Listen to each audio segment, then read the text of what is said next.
Thieves, later portion of the year, stage 4 and champs, have been one of the best S&D teams in the game. I mean, on paper, everything looks fantastic here, lined up for both our squads. We'll see who brought the noise today, who got the best sleep last night. I know the nerves are certainly there for a lot of these young players. You had JCap in the interview prior before this talking about how the team's working on that. When everyone goes down, you go down together. You come back up together as well. Have the Thieves found that level ground that they've sought after so much this season? And obviously you bring up JCap, he is a legend in Call of Duty Esports, one of 2 players that's ever gone back-to-back with champs wins. So that is the man you want as a coach after a brutal loss LA Thieves suffered yesterday to the hands of OpTic. It is not easy to bounce back, and in my mind, Kremp is the man to pay attention to. He is the X factor for this squad, because he's had the occasional hard point where he goes double neg, but if he's frying like that, you know LA Thieves will be cruising through. Full of beans, a lot of life in that squad. Same thing for the Heretics though, scary thing is both teams, fantastic potential. That single spark that just ignites a massive play. And if only second set, but typically what we see in these Vista games, the first set through, always very tight. It's the separator in the middle. Who has the stamina, who has the better legs, just to make that run to the finish. And I think you saw LA Thieves settling in a little bit as well. They had some of those early P3, P4 rotations, and they kept losing it, making some of those uncharacteristic mistakes. You stabilize those, clean them up in the second half, and again, for this squad, it is just about finding that flow, keeping things nice and clean. But go away from Vista, and we slow things down dramatically on Invasion. Again, UFBs, one of the best S&D teams in the game, a 9-4 record throughout stage 4. It is a map that they love, and JCap is a man that, again, going to be pumping out the information to his squad about how you want to execute, because Miami, this is their most played search and destroy map. They have been grinding through Invasion all year long, and Method Sick on the flip side, going to be making that communication as well. Figure out how do you want to make the adjustments, and in my mind, it's all about these flanks that are going to be happening. Real and Kremp are the 2 players that love to do it when you're on defense. Get inside DVD. How do you respond to the B pressure coming through on the attacking teams? And we saw Real, even when he was struggling, starting off 1-7, he's still making those aggressive plays, willing to chow. There's not a man that will falter, and that is the exact adjustment Kremp needs to make. And that's what we was hearing in the interview is, again, a man who's willing to take a risk when everything's, stacked against them. Roll the dice, find out what happens, and make the play. Kremp, if he does the same sort of thing here in the S&D, we could be seeing a very, very spicy series indeed, folks. Oh, we're almost ready shit. to go. Our 2 teams. Oh, what happened? Shit. Invasion, S&D. Oh, nothing. The coaching side is complete. Cap, There's people here, and they're alive. Yep. Potentially for one of these We've teams been here. all You've day. been muted. Yeah. And this is a map where you can truly get broken down. I mean, how many teams have we seen falter in the round 11s, have their tournaments ended on this exact map? Because you have to be on point and meticulous the entire time. And I know Vikul on the defensive end, it is an 11% win rate right now for Miami. He has been isolated and attacked by different teams when he's playing over by the bulldozer, and his team at times does a fantastic job. Here we go. App number 2. Miami Heretics versus LA Thieves. Loser goes home. Find out how the Sunday goes tomorrow. Spicy Saturday already. Let's see how far we can go here in the search and destroy. On board with Krem. We might not be rolling any dice just yet, but he's going for it. Real. Snake Eyes. That was been a close first blood. Would have been a nice start to the attack. And Could be a good nade. all you're going to be able to do is back them down. So a bunch of utility gets expended. A lot of stuns and a lot of nades getting tossed. And LA Thieves, they're quick with it. This is all 4 players straight over to the A site. Not too many I am on YouTube. Champs already. I was gonna say, I seen your YouTube is on. Yeah, it's because Hit that car. I'm trying to see if I can Better damage done, not enough for anything. do like a watch party for COD champs, but I know you can't broadcast it anywhere else other than YouTube. Nope. In and out. The pitch is about to be picked up. Real, will he get on the board? Moments away from it. Okay, we'll deal with that in a moment. Bomb now retreating from the A site as well. That's in like the agreement for Call of Duty. Kicked open the door, made some noise, and all for a distraction. But unfortunately, a 2v4. No time on the clock. There is not much you can do. 20 seconds. Crazy YouTube show. Can do it though. Wrong part of town. That wall does not. That's because they're the ones that are hosting it. 1v4, no bomb, no hope, no nothing. Well, that makes sense. At this point in time. They used to do it on Twitch, but now it's strictly on YouTube. Rundown. Final 5. Gets 1. Instant turn. Okay. I like the attempt, but no good. And we talk about a map that you have to be perfect on through and through. Literally just the first blood. Nasty completely caught out, trying to chuck a nade that he would not get a kill with, even if it blows up the car. Assuredly, Lucky's going to have on EOD. And, well, while Nasty's busy cooking that nade, Metal's busy shooting his gun. Wait, maybe I can. Heretics starting things off right. Yeah. It felt so cool. It felt so calm. I'm about to give it a shot. Completely unlike their comms. I mean, there's watch parties on Kick. Yeah, I just saw people doing it. Yeah. I tried to tell him, he didn't want to fucking listen.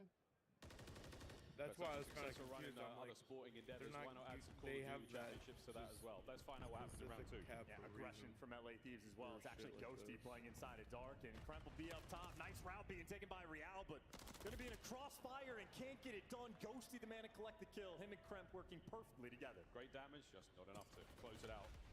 You're a nade, bounce so Which close is to Vehicle nice, there. so you Oh, that one hit him. Can't get Trouble. banned The for bomb doing down that. now as well for the Heretics, 2v4. This is just an easy round. Like fucking Twitch. Kremp and Ghosty, nice little duo spot. Metal's 1 HP, and Metal's there to give you extra. I mean, if you want to bail out, you could try to clutch the 2v4, but right now Metals is thinking he just wants the kills on a 4 spree. 2 from the crew. That'd be nice. Ghosty. Shoulders thrown, red dot on. You might be able to get the bomb recovery. Lucky now, trying to get the players out of mid-tank. Metal's got way ambitious there, hoping for a player off their back turn, but not to be the case.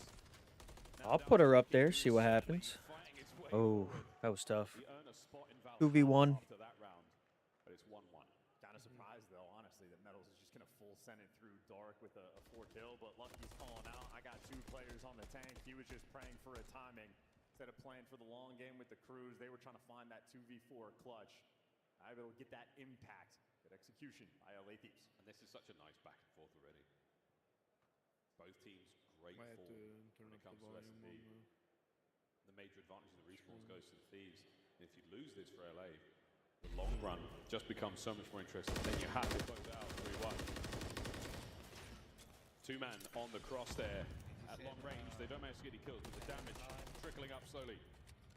You have Metals that's already backed up towards the middle of the map. They saw a bunch of players from LA Thieves cross over to B, but that's just a bit of information. They're attacking Real, and they're gonna get him. Everybody moving. Lucky needs to get out with his life, and he can't get it done. Trades on point. Thieves 3v2.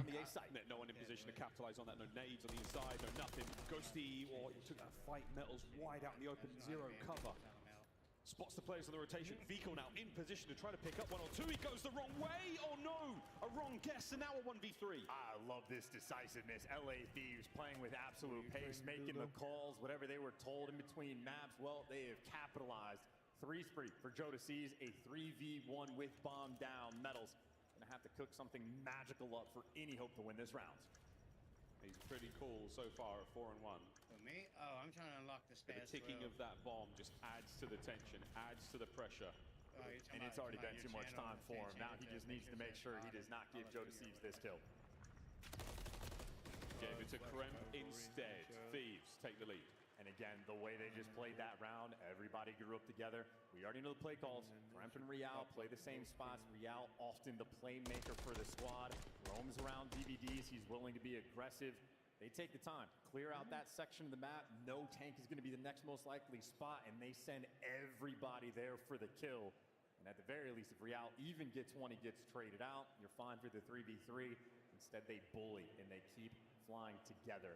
Decisive play calls on Invasion. We've seen so many of those 2-man hits towards that mid-tank section in the tournament already. It's almost difficult to prepare for at this point in time. The dice has been rolled. And now the play is on. A lot of members of the Thieves far forward. Well, Heretics need to go as well. They got to hit the go button. That much pressure over on the A site. You need to get this bomb down at B as quickly as possible. Vehicle trying to back down Nasty, and you at least get Metals in position. And now it's going to be on Lucky. So many players potentially working the flank. He's got the intel, but so much pressure on his teammates. Bombs down, Vehicle, quick tag, in and out. I love this. Trying to stay alive, buy some space, buy some time. Here comes the boys. The Thieves flying forward. 2-man hit. 1 man down, all over to Lucky in the 1v2, and he's on a run. And they backed him down. Someone can just hop the bomb in this moment. Nasty's making the moves. Joe to see just playing defense. Joe, oh, he gets the cruise, and they get the round. A That's a big win there for the LA Thieves. And it cannot get any better than that. It can be risky business attacking the A site in the A street with 3 players, because if Heretics move a little bit too quick and get the bomb down for free, it could be painful. But Thieves haven't slowed down. The slowest S&D map we have, maybe outside a high rise, these guys right now instead are setting pace. Back over to the Heretics now. They've been a little slow for the last few rounds. That's a 3-1. And now, Chancellor, what do? Just send something crazy? Is it time for the Heretics to throw it all in? Do something we haven't seen maybe thus far in the season? Let's see some tricks here on defense. Well, it's not up to them on the defensive end. You got to play standard. If I'm LA Thieves, just use the cruise missile, keep the pace up. Both these sites wide out in the open. Take your time, count all the players, or maybe just burn it straight away. But for LA, everybody is just sitting in spawn. So you get nothing off of this. It was the exact opposite of the Vista cruise. A little bit of space gain now. Heretics tactical retreat. They concede some ground. They fall back in towards what we call ice cream. But the Thieves, that aggression is gone. They are waiting for the Heretics to come to them. And now they also need to wait for all the nades to get used. They're making sure they count before they try to hop the bomb. But Miami have completely swarmed. This is all about the timing. If players like Real want to go on the pinch, once they get the information of the bomb down, that's where Heretics are going to strike. We are really testing everyone's patience here. Lucky so close. You can see the muzzle flash there from Joe's POV. And the pinch is coming through as well. Metals is going to have Real to work with. Lucky able to get that first blood. He doesn't get out with his life. Got a 3v3. Joe backs up, 7 spree. Not that it matters anymore. We're worried more about streaks. If he gets brought down, 35 on the clock. Heretics still trying to find a way in. Heretics got to go as well. This is a lot of time burned. You already knew where Joe Deceives was. Finally, you're able to strike. You got the man advantage. Trying to run the pace now. Trying to find something. Clock still ticking. We're in the red. 3v2. Ghosty the next man up. Uh-oh, the pinch is on. Damage dealt either side. Metals finds his. All down to Ghosty. Nope. That's it. Plenty of time for the defuse. Heretics successful retake. And for as aggressive as LA Thieves have been, they use the cruise missile, but they call it in with every single player sitting in spawn. All that gets you is the space to get near the site. In the meantime, Heretics just take the space of the entire map. They swarm around you, and again, Real's often the guy working the flank. Had Metals for the help, and those 2 players on point. That is a massive round for Heretics to get. They stop the bleeding, kill the momentum, and burn the cruise missile. LA Thieves drop the ball. That's a tough one. It does feel like a misplay. We'll see if it bites them in the end. But so far, just a 1-round differential, 3-2. Thieves still with the lead. 3 players cross as well. You had Nasty on the back line over by Palace, spotting out the cross, so he's going to wrap back quickly over towards B, expecting the pressure coming this direction. Here comes Real. Smooth moves, great hops. But again, nobody home in the usual spots. And that stun just slows everything down a little bit. Look at that for Lucky. He's going all the way back over towards the A side of the map, looking to keep an eye on the flame. Keeps your options open. That's just the indication they're going to be playing it a little bit patient. They haven't seen too much, but if everybody cross, they know there's going to be extra pressure. And on the decision-making front, Nasty's been sort of toying with the idea, going back and forth. In the meantime, moves are being made. Kremp just runs at you, able to get the first blood, or excuse me, Nasty picks it up, but Kremp running it down. They got broken control. They have everything. Oh, Vikal, he's got no idea there's a player on the east side of the map. Joe's just chilling. You're not going to check this either. That's the bomb plan. He's not As checking soon as that. bad boy goes, Joe's going to jump. Vikal's got to be fast. Hello. Not fast enough. He's got the trade. Oh, not fast enough. Metals pretty quick on the trade, though. That's a win from Lucky. All down now to Metals. Has to defend the bomb with his life. Player number 1 spotted. Knows the flank is on. Ghosty's so far out of the picture, though. Doesn't get the extra tags in. It's Kremp with the information, though. There it is. Kremp with the kill. Metals afraid. Doesn't know what to do. Can't find a route out. And LA Thieves, nice little bounce back. Aggression has been their friend. Nothing happened on the map for too long. Kremp feels the pressure sort of opening up, and he starts running it down towards Broken. Him and Nasty working perfectly together to get that first blood. 6 and 4 for Kremp. That's great, man. I mean, again, for a team like LA Thieves, so young, so aggressive, fearless. As soon as they park the bus, they put themselves in trouble. You let the Heretics come to you, you let them take the initiative. That's where things get really dicey. I hope for their sake right now, it's continue to hit the go. The Heretics, we've yet to see that magical moment from them. No real decisive round wins outside of the first. And the largest strength for Heretics in their search and destroy the past 2 stages has been their first bloods, but currently they only have 2. LA Thieves have 4. It's been the difference maker. Now Heretics hyper-aggressive. Real, you're not used to him being back here with an MCW. And Ghosty running for the hills. And we saw a 4v4 retake last go around where Heretics able to swarm the map and they were on point. We're going to be seeing the same situation again. Thieves tuck the tail of the snake in as fast as possible. Problems now though. 2-2 split. Miami Heretics at one end of it. Here comes Real. Ghosty with a suppression. Just trying to keep him at bay. Vehicle on the other side. Waiting for that first blood to roll through. Heretics praying for a mistake from LAT. Haven't made one yet. Thieves literally with their backs against the wall right now. No mistakes. 25 seconds, gotta go. There's the first. Ghosty gets his. Krem with a perfect coverage. Joe with a nade, but it's Real from upstairs. Now trying to sow some seeds of discourse. 15 on the clock. Hunting him down. He's going to be able to get him, but a 2v2 and Heretics not even close to this bomb. A retake that is never going to work. LA Thieves hold strong. No time, no hope. Map point, LA. See Miami going home after this. Be a little bit shook on the main stage. We're watching Lucky, the main AR, typically the slowest player on the team, being the first one to slide in with a Renetti. Heretics uncomfortable with their coordination and uncomfortable on invasion. That dude is pressed up against now it. Working from a massive deficit. Real might be 4 and 6, but I think that's to block out he has been identified everything else around you. LA Thieves. They have been attacking him with a great deal of success. Feel that. My monitor is literally an arm length in front of me. See if you can't shake it off because this is do or die time now. We've seen wilder comebacks. We've seen crazier moments here in this season alone. A 5-2 scoreline. Thieves just got to keep that composure and close out. And look at this play. So aggressive for the first blood. Another one from LA Thieves, but a quick bounce back is in. Kremp gets caught being too aggressive down B Street. 2v3. With the first advantage in the round. And the longest Oh. We'll see what they can do with it. Vehicle gets his own trade with that nade. And Joe deceives at 10 and 3. It has just been working out for him. It's planting right on him. Joe just goes. There's the turn. That's it. 1v1. Metals versus Nasty. Nasty, he's taking the round. 35 on the clock. Here's the fight. Oh. Metals. That boy is sweating. Sweat from his hands. Takes the round. I've been there when I've played, man. If you see a player wiping like that, hands getting sweaty, not easy to win these gunfights, but Metals does not miss a bullet. Perfect in the 1v1. Good coordination in the post plant. Thieves made you work for it, but you got it done. Heretics trying to claw back into this game. Miami's putting up a fight. They ain't letting it go down that easy, though. And a round you sorely needed. 5-3. Thieves still on that map point. I think Thieves are going to pull it out. Clutch this up on defense as Go well. up 2-0. It's going to be Metals, the man to spot out how many players on the cross. LA Thieves just showed 3 of their 4 players crossing over to the B site. Got to be worried about the pressure. Vehicle's playing it aggressive, though, and that means Real can, too. No first blood just yet. Nice nades though, again, just buying some space. His teammates maneuvering in a position, middle of the map now. That mid tank is loaded. And Vehicle just keeps calling out. No one's actually pushed up towards the pillars yet. You can afford to take things slow. A minute left on the clock.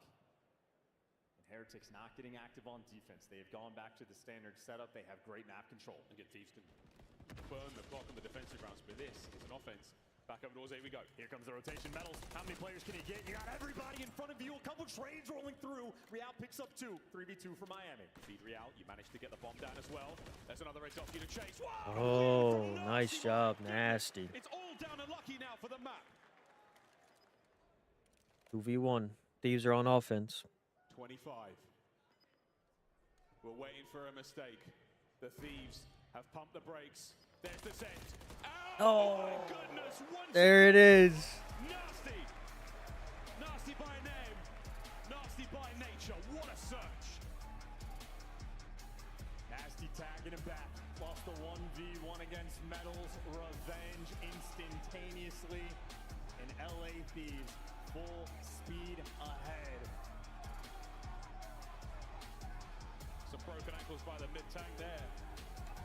And that's a long and difficult walk back to the dugouts for both those teams. Thieves, though, feeling very, very good.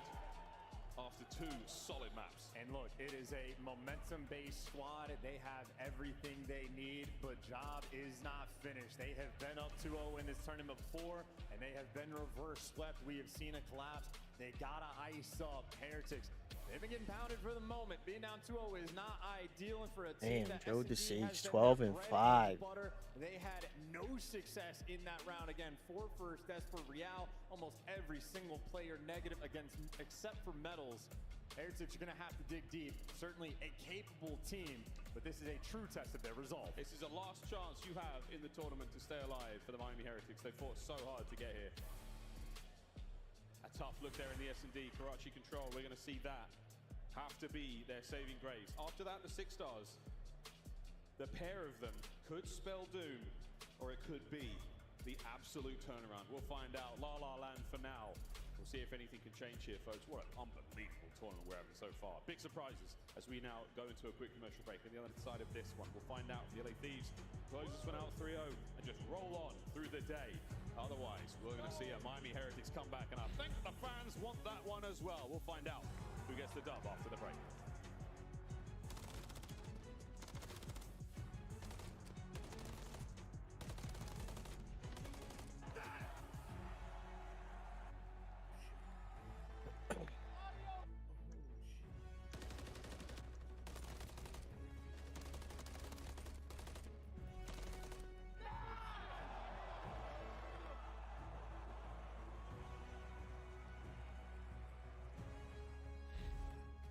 Call of Duty League Championship Weekend is brought to you by Razer, the official headset and chair of OpTic Texas. Brought to you by Razer. Your game with a Scuff, the official controller of the Call of Duty League. Scuff and OpTic have teamed up once again, this time for a limited edition Prism Mystery Box with an exclusive design in 5 different colors. Grab yours today at scuffgaming.com/OpTic-Prism. Only sold as a PS5 controller. Unbox the gold controller. I think it's like $250 for that mystery box, and you have no idea what you're getting. 500 controllers in total. There's 25 like gold in that silver one. I think 75 in the other colors, and then 250 in the OpTic green.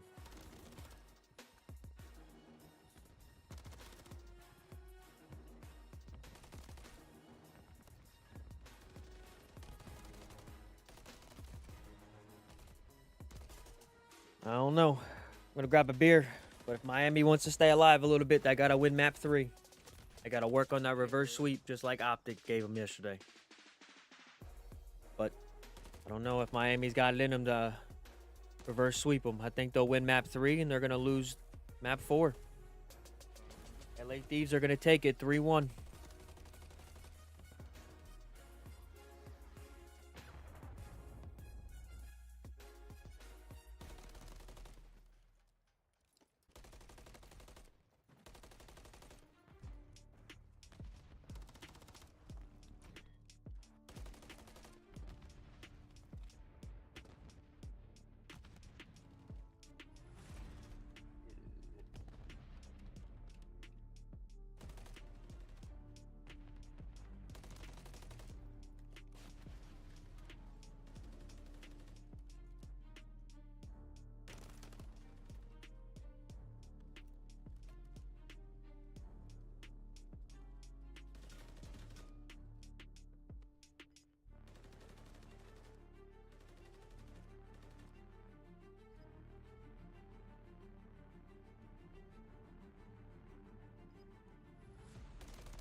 All right.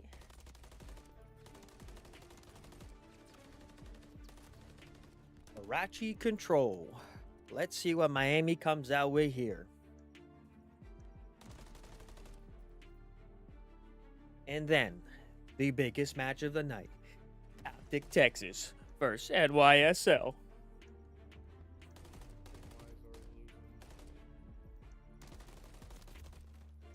And that will be for the winners round 3.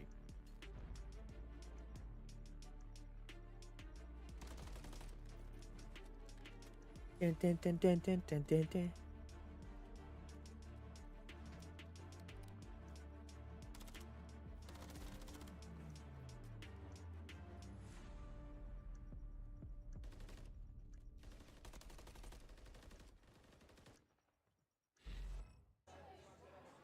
So there's a line of sweaty gamers and also a desk full of legends, which means only one thing. I'm over at the Scuff booth. As you can see, we have loads of our incredible Call of Duty creators making incredible memories for some of these fans here, signing controllers.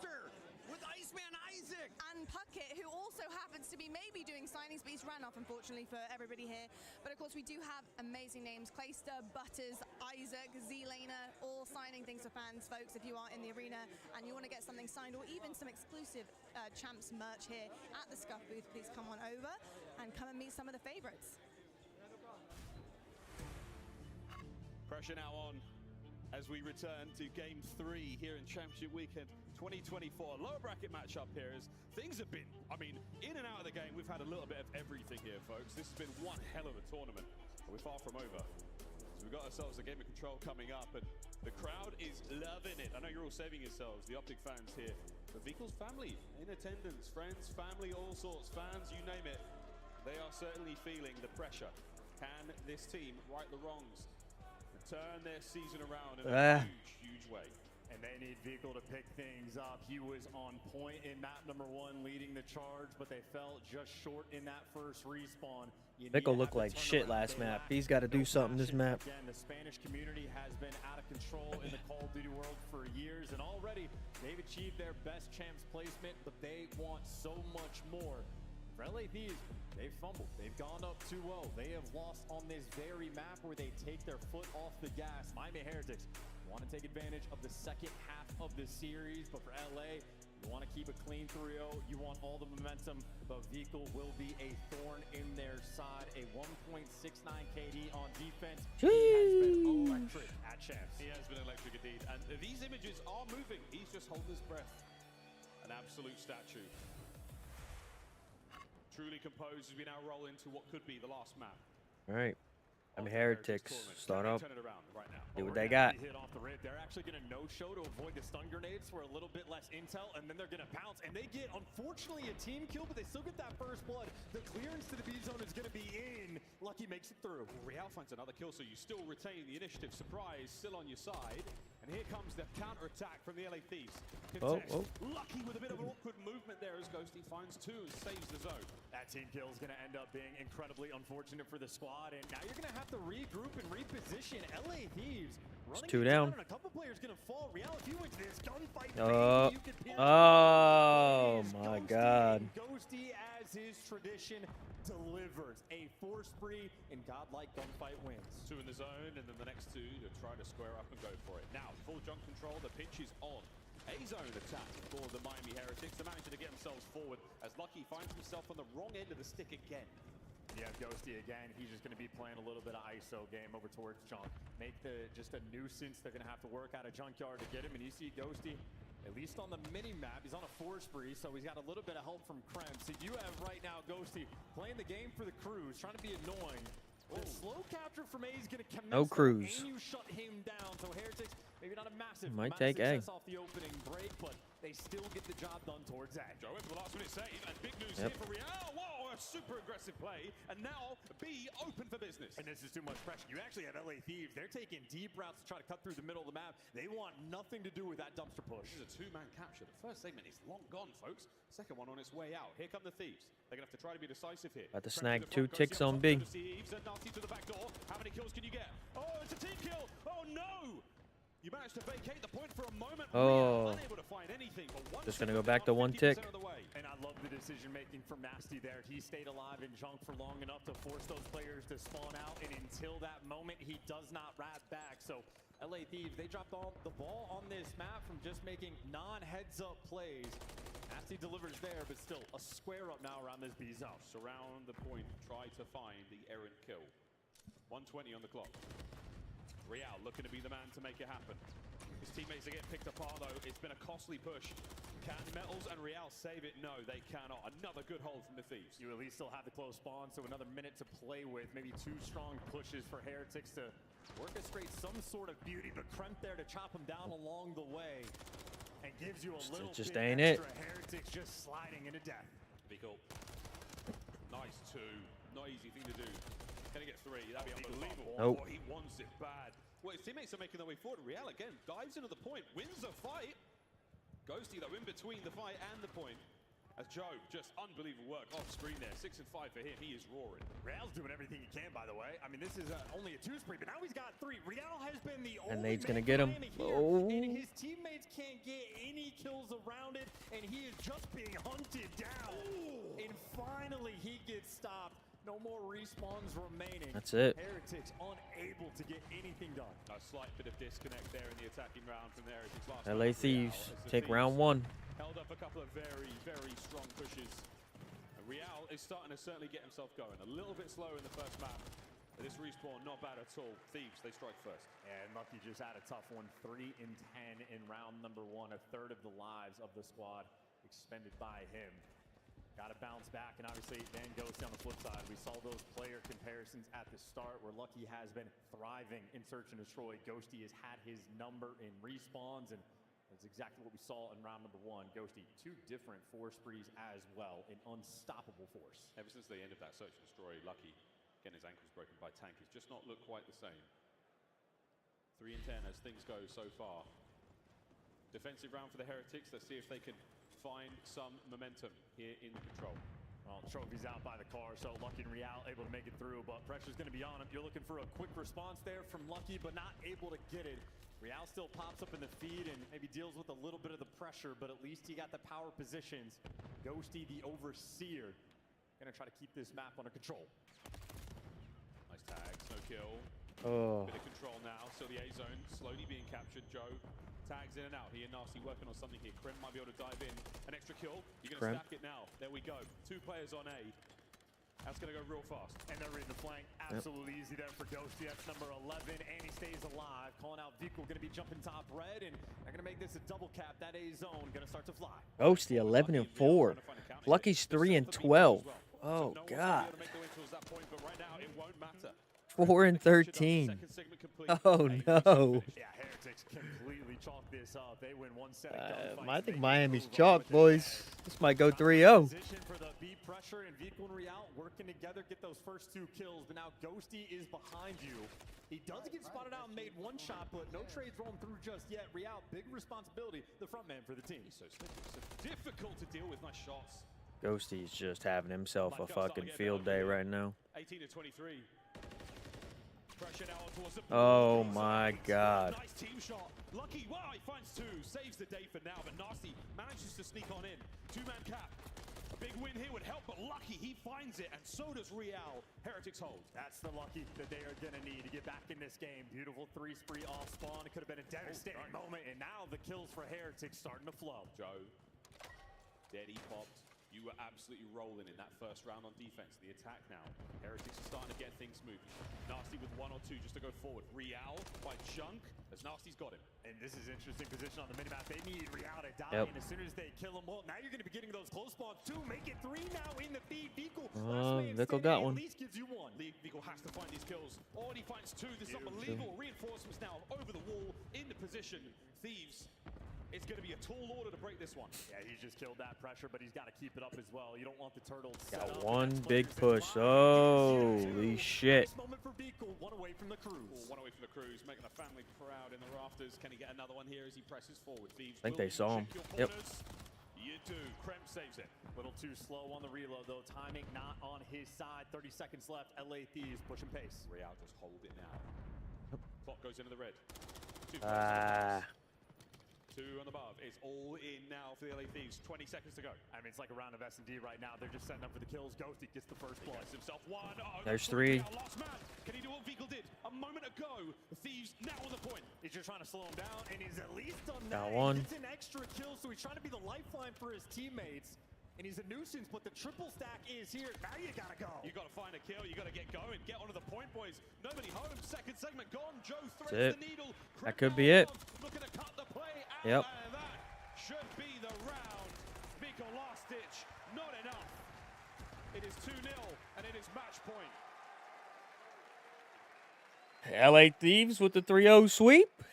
Uh-oh. Right now the LA Thieves not having to sweat for it at all. These guys are on cruise control. Ghosty 19 and 7.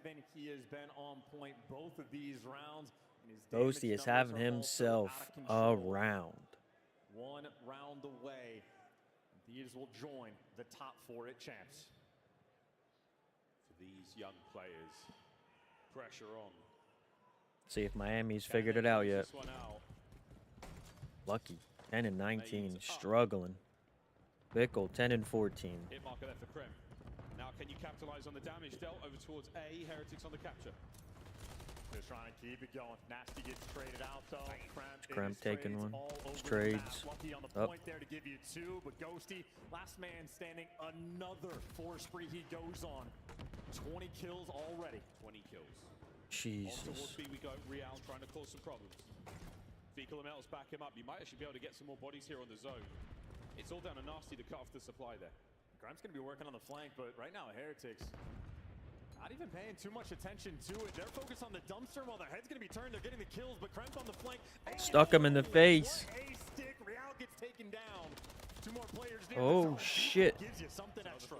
Another 3 down, and now you've got 2 players there on the B zone. Heretics have started to get going. Joe creeps in, brought down once again. Vigal on a 5. Every time they need him, Vigal steps up, but another 5 spree stuffed before he can get that cruise. He needed 1 bullet from Metals. Cruise would have been huge. Second segment gone though. Great work out of the Heretics here in this round. And this is going to be overwhelming. They're just going to keep attacking this B zone before they capture A. Keeping the pressure on. Nasty gets the trade though. Everybody getting shut down. 1 more round. LA Thieves, they can taste it. They can taste it. It doesn't taste fantastic yet. They've got to wash their mouths out after Metals 2-piece like that. That gives you 1 segment at A. Metals now flying in towards B. This is going to be a 2-zone capture. You've got to make a decision here, Thieves. And it's Ghosty going over towards B. The rest of his team are going towards A. They're chalking this up. They're giving up B. They're going to play defense. 1:45 on this A zone. Real's taking off the point. You're going to get the setup as well. Players going to top third. Ghosty, the man going to be living inside their spawn. Ooh. Dice on the individual gunfights, and they win them all. So great work. That's B gone. 2 segments left. And that's a demonic route as well. Real spawns out and just goes all the way to clear him out. Heads up play to get rid of Ghosty, trying to clear out these power positions. Nice shots. Joe in a corner. Oh my God. Order except for Joe. What a win. Holding it together. 1 minute and 20.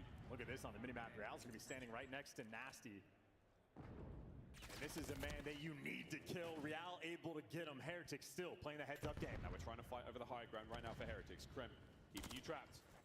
Here comes the hit. Beautiful work. Trades the 1 point. Trade, Onto the A trade. zone. Now we go. Finally made it. More kills flowing your way. Vigal for 2, and it's Ghosty. Last man standing. Always there for the double. Oh, they're dropping nade. The damage in. Might go for the follow-up. Here come the Heretics.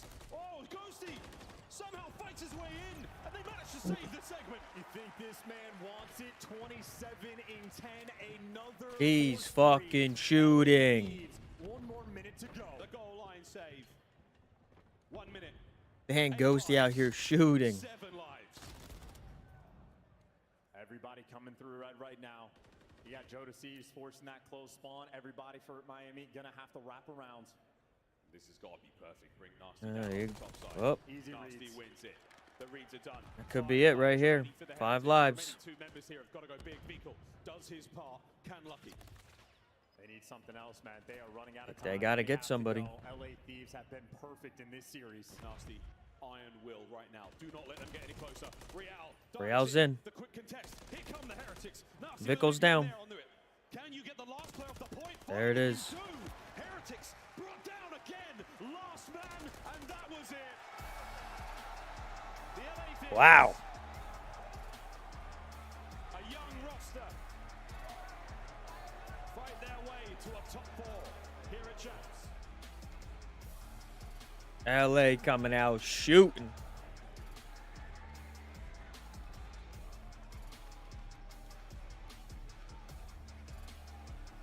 It's a heartbreak scenario for the Heretics.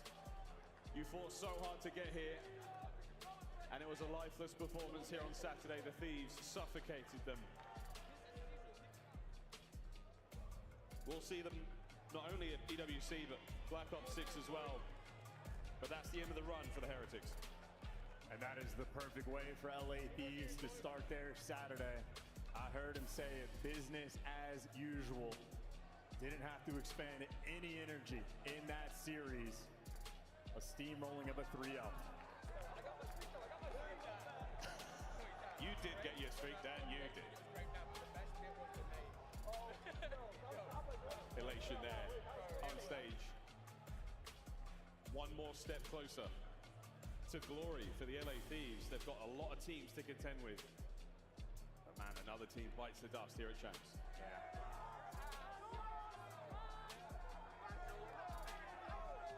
Ah. And make no mistake, Miami Heretics have had one hell That's of fucked a up. year. They entered it, and the Americans, the UK players. Taunting them as they're leaving, telling them they're garbage. They're shit.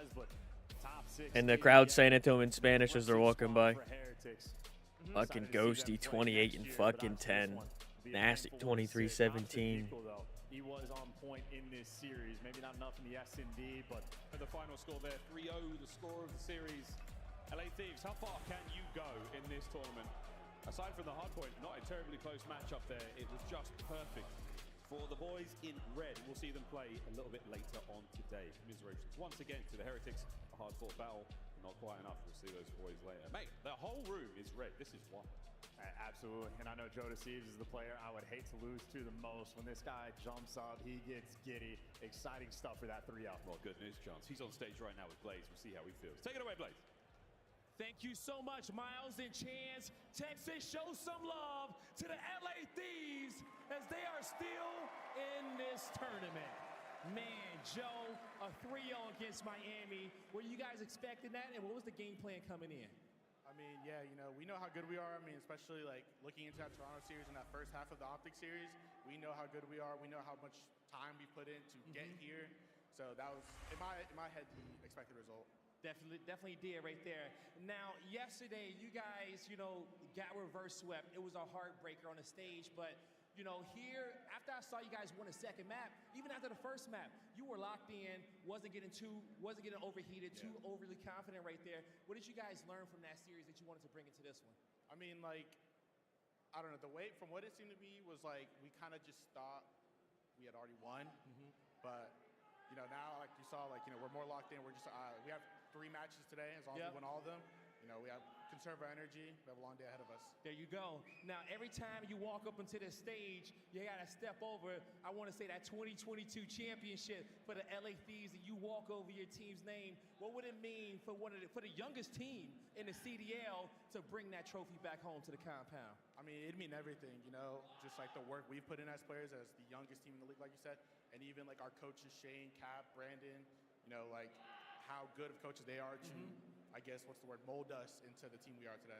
Well, we're definitely seeing you guys mature here at Champs, doing championship weekend. Texas, make some noise one more time for the LA Thieves and Joe Deceives. Chris, take us away. What a performance this morning by our elimination bracket squads after LA Thieves took care of business against Toronto. They ran into OpTic Texas. The reverse sweep sent them here. But LA Thieves back to their winning form, a hot 3-0. Allie, I want to start with you because you've now bet against the Thieves twice. Yep. You've only been wrong twice in your predictions all weekend.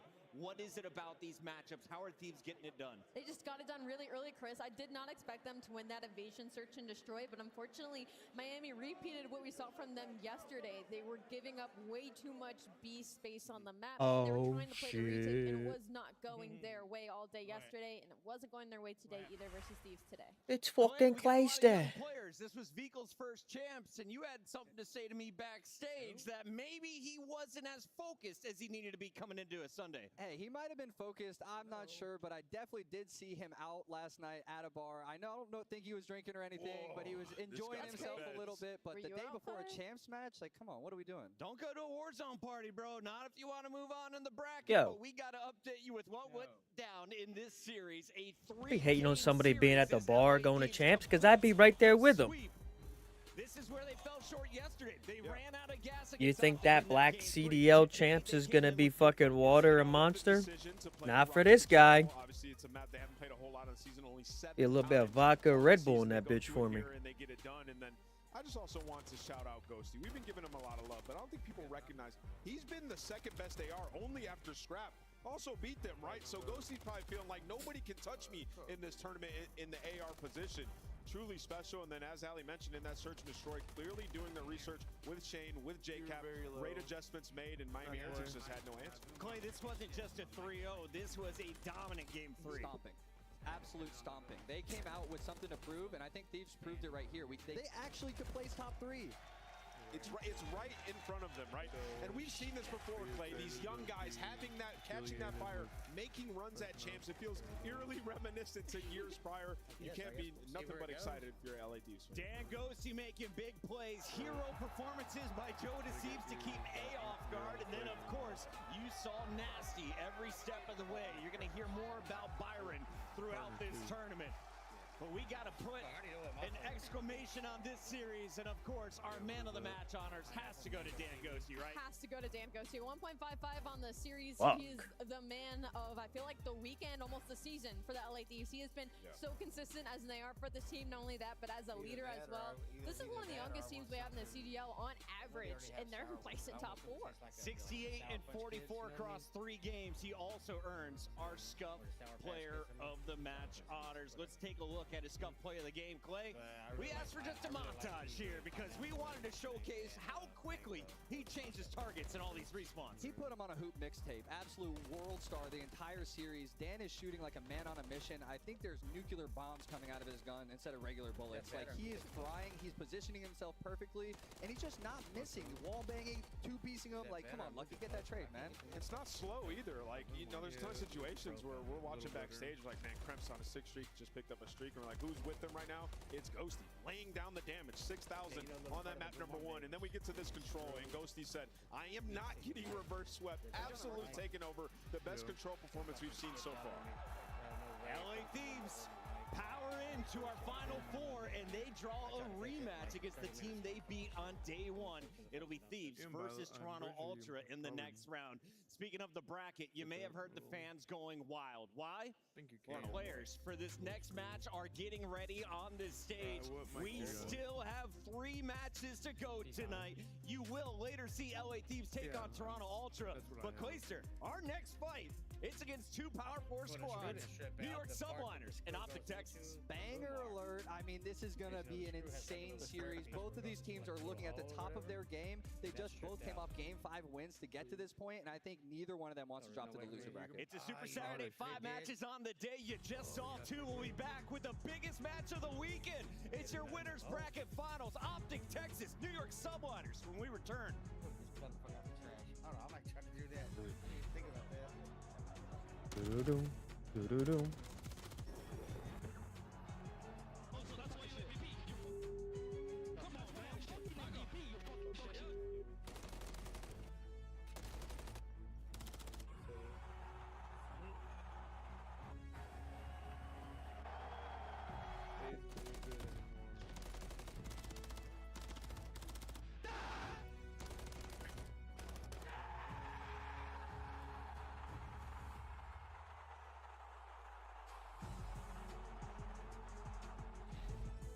Call of Duty League Championship Weekend is presented by Corduroy, the only beanbag in the world with a bed inside. Call of Duty League Championship Weekend is brought to you by Wingstop, the official wings of OpTic Texas.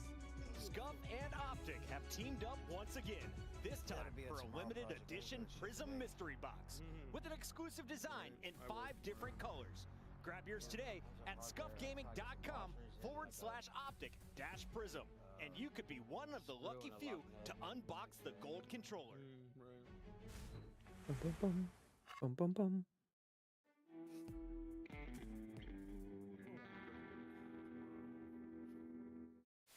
Alright, hey chat, watch this. Alright, we got our Scum play of the game. Let's take a look at this bad. Move to the hard point. Top church. He's coming out of the balcony. He's on the balcony. Spawning coop, bro. Spawning coop.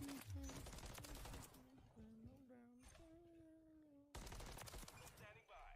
Play for streak. I already got mine. Oh. I literally was on a 5 before I got the sec first go.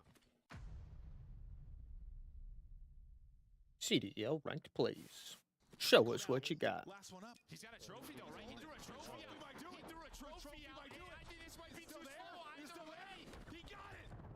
Oh, he does get it. Yeah, it was too slow. He gets it. He just hops it right away. Nobody checks the bomb. Share your life. They actually went for the challenges and gave us an opportunity, which is just something I hate seeing. And what the hell was that? I'll get this. Then he just got That's the best gun in the game. That is the best gun in the game. It certainly makes the big play. And now you're on offense flanking. You've taken the bomb straight through the middle of the map. Ooh, he's everywhere.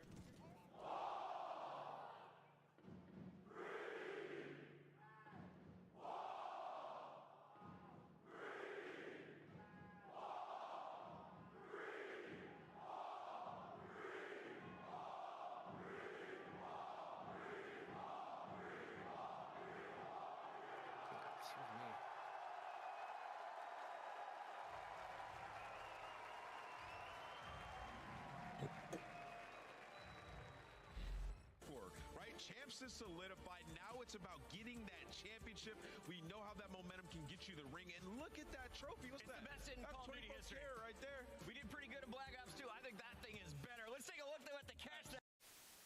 Might. Oh, the whole team might. I think they are. They're going to get a quick bit of a workout in. Come on, Vico, get up there, son. They're going to get a workout in here in round 1. There we go, team. Up we go. Oh, Vico, for God's sake, he's choking on me. All right, I have Caesar Skies with me right now before you guys go into a massive, massive day 3 here at Champs. You, sir, are #1 in clutch kills. You have 17 this season, which is incredible, top of the leaderboard. And yesterday in Game 5, you made 2 crucial 1v2 clutches. It was insane. How do you keep that level of composure in such a high-stakes game? Well, honestly, I didn't even know that set until, like, last major. And then after I figured it out, I was like, oh, my God, like, I'm literally winning all my ones. So it just gave me, like, an extra layer of confidence. But honestly, the way my teammates set me up, they trust me in a 1v1 situation or any clutch situation. So I'm always like the guy watching pinch, and I'm usually going to be in those clutches, and glad I can keep clutching them. I love that. And mentally, you're just composed for it. It's just something that you feed off of. Yeah, it's just like when you get so many routines, it's like you have no pressure because it's literally so repetitive. So you just don't get nervous, and then just make the easy play, don't tweak, and you should be good. Speaking about pressure, you guys have an incredible energy about your team. We see it off camera. I think everybody sees it in content that you guys make as well. Your personalities shine, and also on stage too in your gameplay. How do you replicate that type of energy now, going up against OpTic after coming off such an incredible win against FaZe? Well, think about us, like the whole year, there's been some times where we don't have that same goofiness, like, because whenever we're trolling on stage, that's whenever we play our best, and I feel like we found our confidence, and we're just starting to have fun together, so it's just naturally just coming out. And then whenever we're trolling, even Dante's laughing, and he never laughs on stage, and then we just have the extra confidence in ourselves. Last question. What type of footwear do you wear normally for games? Honestly, whatever's comfortable. Today, I have socks on right now, but this is the. Boy, ain't even wearing no shoes. This is what we're going to be rocking with. Damn, that was today I brought the shoes that we got from winning Champs last year. And I brought my ring.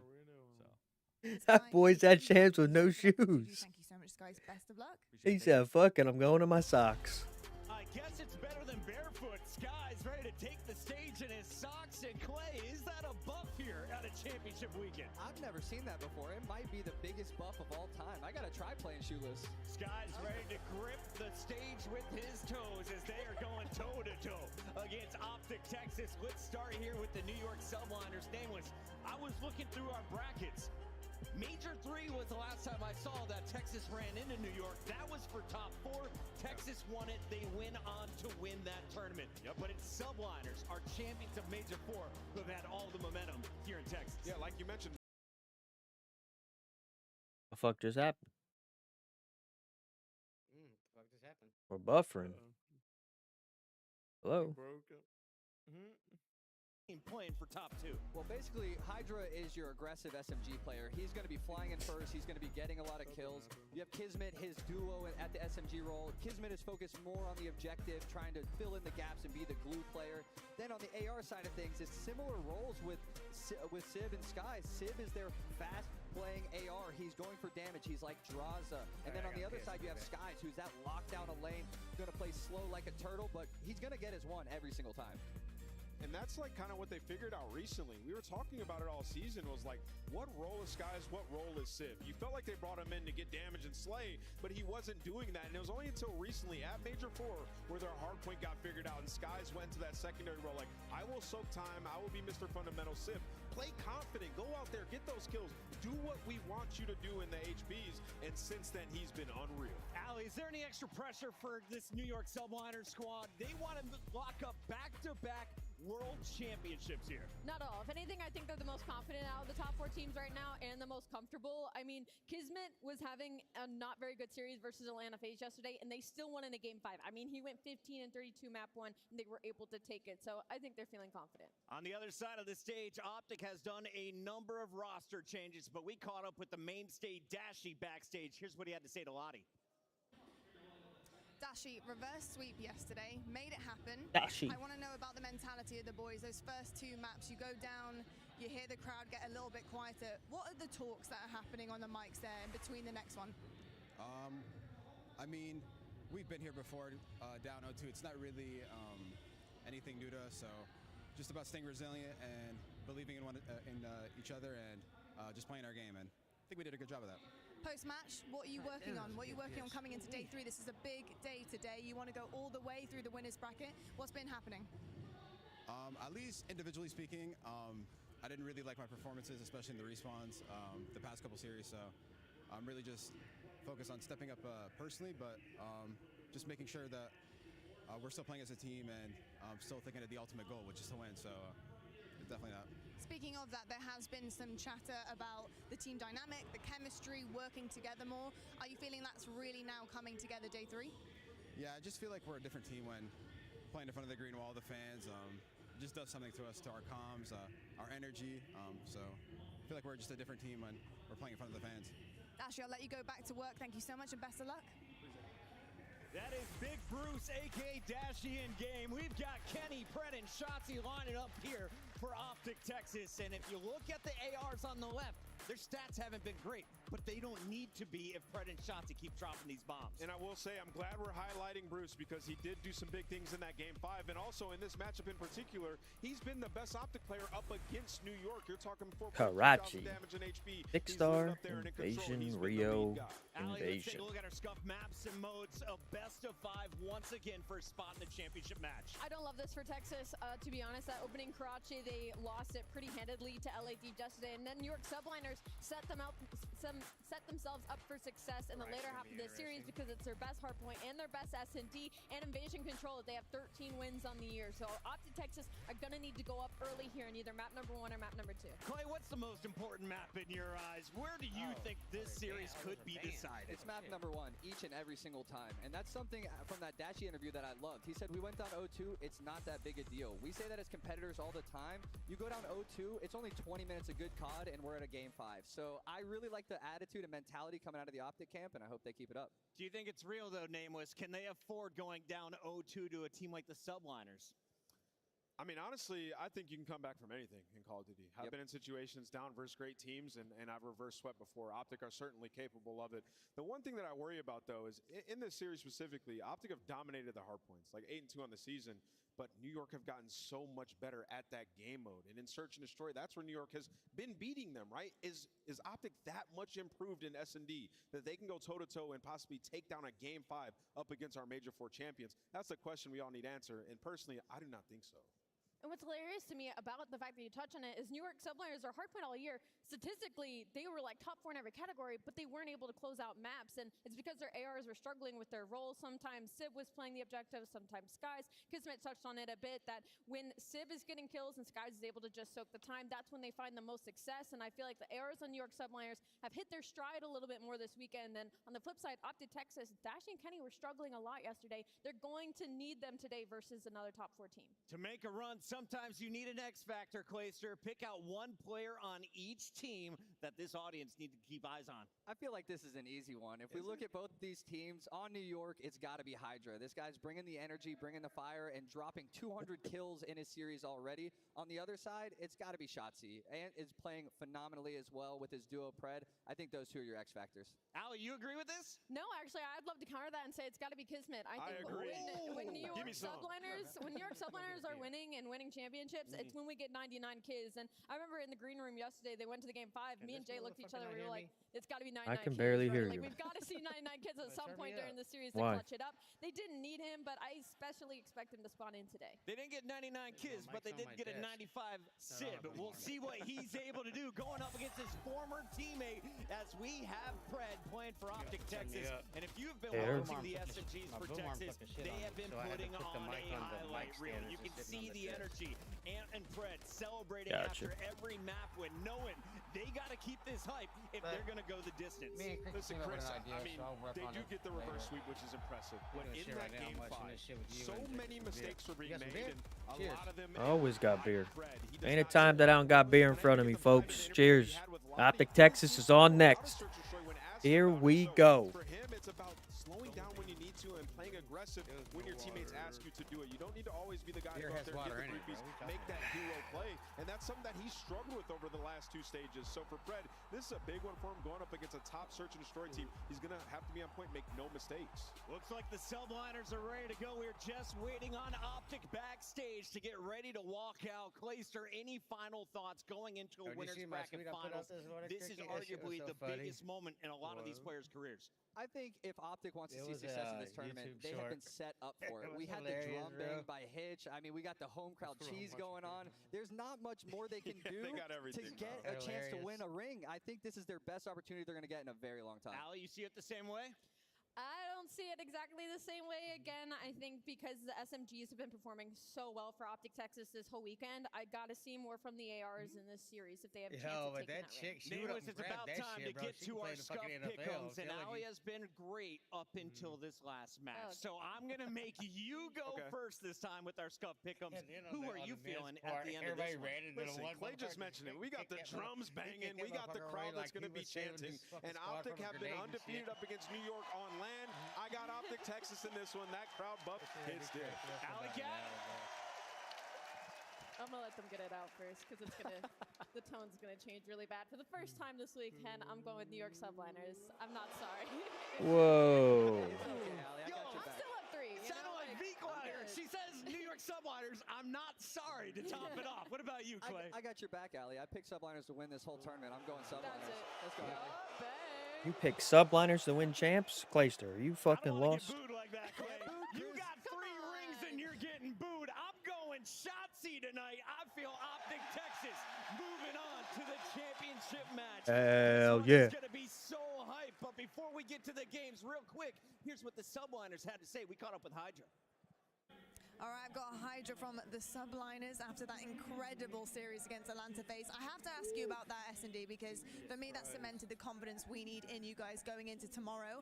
That round 6 retake, that was basically impossible. The level of coordination your team needs to be able to pull that off is crazy. What was that like? Honestly, my teammates were both in green, and I was just like, oh, I have a smoke. Let me just like smoke and make it like mixy, and they have to watch everywhere. And yeah, that's just like I felt like that was just like a confident play myself, and we just retake it from there. You really did. That retake was stunning. I think you guys also thrive in chaos, don't you? When you have those chaotic situations, you're able to find some type of stability. Oh, it's gonna get fucking dicey today, boys. Now the run's over, so I was just like, F it. I need some fucking I need to zinni. do it. So I'm just gonna try, and if that doesn't work, I mean, it's whatever. And Hydra, I've got to add a bit of drama to the mix as the last question. Now, we just saw Sim take MVP today, of course, the regular season. You came on that stage, you looked unbelievable, just the numbers you're putting up. And I saw a couple of interactions. What's being said about you? Bad blood? Is there any drama happening? Not at all, not at all. He deserves MVP. I just went into game chat to just, because they always go in game chat and say my name, so I had to do it, obviously. So it's just like I'm doing it for my fun and for my teammates' fun. Like, they're having fun when I trash talk people, I guess. So it's just all better for everyone. I think you're getting in their heads, Hydra. I think that's what it is. I think you're definitely rent-free right now. Thank you so much. Best of luck going into tomorrow. Thank you so much. Let's get a little preview of who could be louder on the mic throughout this one. We've got Shotzi a 1.3, Hydra a 1.25. Both players in our top 3 overall on the KD leaderboard. You look at these stats, and I'm blown away that a sub can play at this level, this consistently, at the best event of the year when everyone's playing their best. Crazy like stats. 1.3 on the left, a 1.25 on Hydra. You can't ask for more from them two. You got the team with both of them. That's Crazy stats. These guys are unreal. The 2 front runners for MVP here at this tournament, about to battle it out there on that stage. They've had some epic battles in the past before. Texas, are you done listening to us? Yep. Are you ready to get this party started? I think so. The 2024 Call of Duty League Winners Bracket Finals begins now.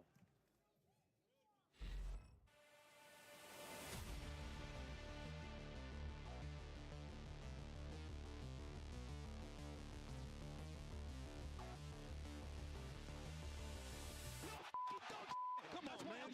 MVP, you fucking Target the second, though. Who flies forward to Seattle? Continue to hold on. 3-0 start, goes on the full flank, and hey, give them 4 in a row.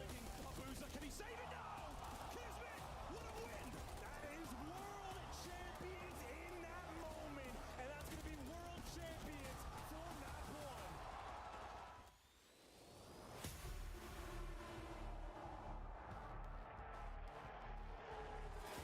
Kitty looks to bounce, and Shotzi in the respawns. He has been nuts. Not to be nuts. Another multi-kill from Nasty, but now Prince turn as he gets 3. OpTic, Texas, ripping and roaring. It is what feels like the 20th double for Shotzi. He's up to 31. Oh, wow, what a true pace. That is unbelievable. There we go. The distance here, Jeff. All right, Texas. It's time to get this winners final started. Hundreds of thousands of dollars on the line. Who's going to the grand finals first? It's time to find out. And the first squad coming to the stage, looking to tear down the brick house. Stand clear, because here comes New York.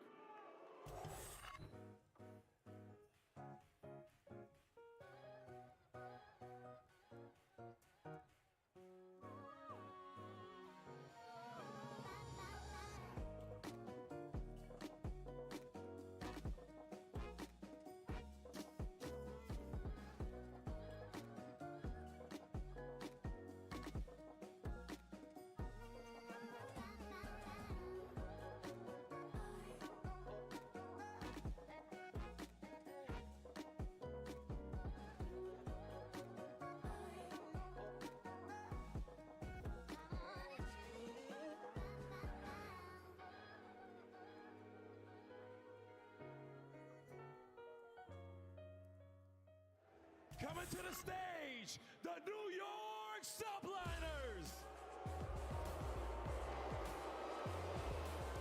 Texas is about to be fucking loud. Champs last year and trying to create a legacy with another one. Quite possibly the most talented player this esport has ever seen in Hydra. Looks to be the MVP at this tournament. He's been unbelievable so far, but he needs the help of his teammates. Sib in that game 5 yesterday really showcased why he needed to be picked up to this team. They have a date against a home crowd team who's had their number all year long. Let's see if they can get the W this time, guys. You fuck already One know more the time, Texas. Let your voice be heard. OpTic's coming in hot. Subliners. I think map 1, OpTic's gonna make a fucking statement and they're gonna be crazy. All right. Now it's time to bring out the hometown team. Green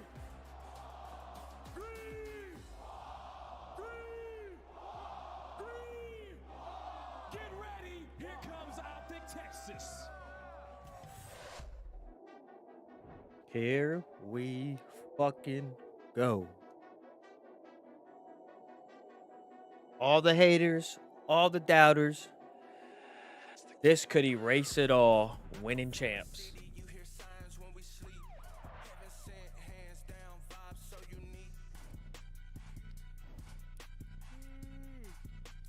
All can be forgotten.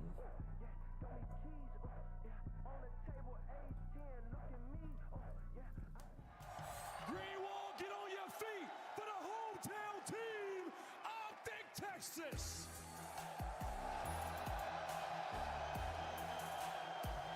Man, I don't know if I hear the crowd enough.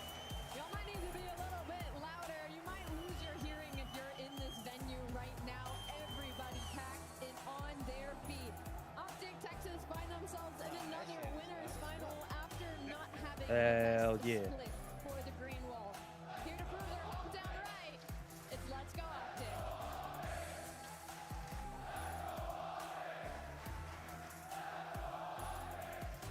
As you see, the Green Wall is here. OpTic Texas are ready to go. Let's get this grand final started. We got your casters. It's going to be shift and study. Let's go. I don't know if there's a favorite in this matchup here, Jay. I mean, come on, the electricity could not be any higher here in Allen, Texas. The map set, we already kind of heard from the desk. New York got to be feeling good, but sometimes that doesn't make a difference when OpTic's playing. It really doesn't, man. In front of the green wall, we know the energy is going to play a big part. Yep. So starting off in this series with that Karachi, a map that you lost yesterday versus LAT, you need to come out swinging off the gate because you know what New York are capable of now with their hardpoint game. And the thing about it is, when these two teams had played last time, this map set is very familiar. Everything is the same except for the control. So remember back to that matchup, OpTic did win both the hard points, but they struggled in the search and destroy. That was kind of the start of the downfall of the OpTic search. Now we got to see if they've actually picked it up to compete with one of the best in the game. Yeah, search and destroy is going to be a big factor because if you think about all the matches that they had this season, basically every single time it has gone to a game 5 besides one time. Yeah. So overall, when you talk about the hard points, OpTic are edging them out by a lot. 8-2 overall on the season, but then the same thing could be said for New York in search and destroy. 7-2 in their favor. Yeah. But the only thing that really does scare me for the Green Wall is just the improvements out of New York's hardpoint game. They used to always be great on rotations, but now they have figured out holes. They have figured out that teamwork aspect to find a lot more success. And they're beating people up. An average point margin of nearly 50 points per map. That is way far and away better than just about anyone else in the league. And of course, you've got Kismet on screen. You heard it from the desk. That was the X factor for Ali. And it is one of those things that you just can't afford to see another 0.6 come out of him. And let's be honest, you don't figure he's going to have a performance like that again. Absolutely not, because he knows what it's like to be in this moment. He's obviously our most recent world champion. He's made it through the winner's side, and now that the fact that he was able to get through that series versus Atlanta Phase, taking both hard That points, boy's dropping a 0.6, sweating already. 99 kills, It must and be he's hot as a and motherfucker he's in there. making it here. On the other side of things, you heard it from Ant. He very appropriately talked about how for OpTic in this matchup, Dashy's been unbelievable. So considering that Pred and Shotzi have been near top of the SMG kill leaders overall the weekend, if you can see Let's Dashy go, struggle boys. with Kenny, that could be the ticket here for OpTic to get over to the grand finals. Without question, you need everybody to be firing on all cylinders versus a squad like New York, who were able to take down Atlanta Phase all the way in that game number 5. But so far, all throughout this weekend, OpTic have been Let's able go, to dominate baby. that LA squad. Yes. Either it's going to be the Gorillas or Do your the thing, SMGs. boys. Do your thing. Absolutely lights out. But this is Let what you have to Shotzi put and on Pred Call of Duty. They are off ready the to leash. Absolutely the case. Hex up in the balconies, trying to get the crowd a little extra energy. Yeah, where's Just Show about Hex? ready to go. The players are ready. Jay, I know you're ready. Allen, Texas, are you all ready? Here we go. Karachi hardpoint. We've got Subliners taking on OpTic Texas. Let's get it on. Major 3 champions going up against Major 4 champions. Whoever walks away with this series will be able to put themselves in a position in the final dance tomorrow. We're starting off on the Karachi. That crowd is fucking roaring. But if you are OpTic Texas and you can take this map number 1, Subliners are going to be very, very nervous. And that might be the first time that we've had any nerves out of the Subliners camp because they've been Here we losing fucking go, baby. But here we go. OpTic Texas going to have a chance to kind of jump into the hard point first. Keep your eye on Shotzi. Looking to get those aggressive rounds early and often. First blood. Let him off the leash. Let him off the leash. Easy follow for Dashy. Oh, this is perfect. Dash is holding down that. Let him off the leash, boys. Let's go. Even though you do not have to spawn, you have to take care of Hydra.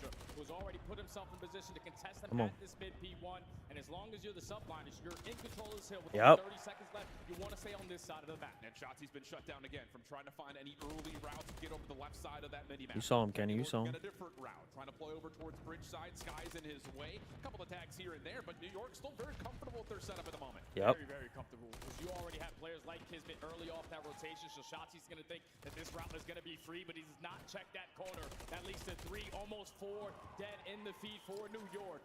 They're going to walk away with this final 5 seconds, but fully set up now off the rotation. And a red-hot start for Sid. He is on the other side for New York. Been incredible. Fortunate, Kismet. You almost stuck yourself in the face. On the weekend to this point, but an opportunity here as the new hard point opens up for New York to maybe get tested a little bit earlier than they would have expected. OpTic already knocking on the front door. Yeah, they're right here to go, but you have to find a couple kills. Big nade coming in out of Kismet. He's able to find his second onto Kenny.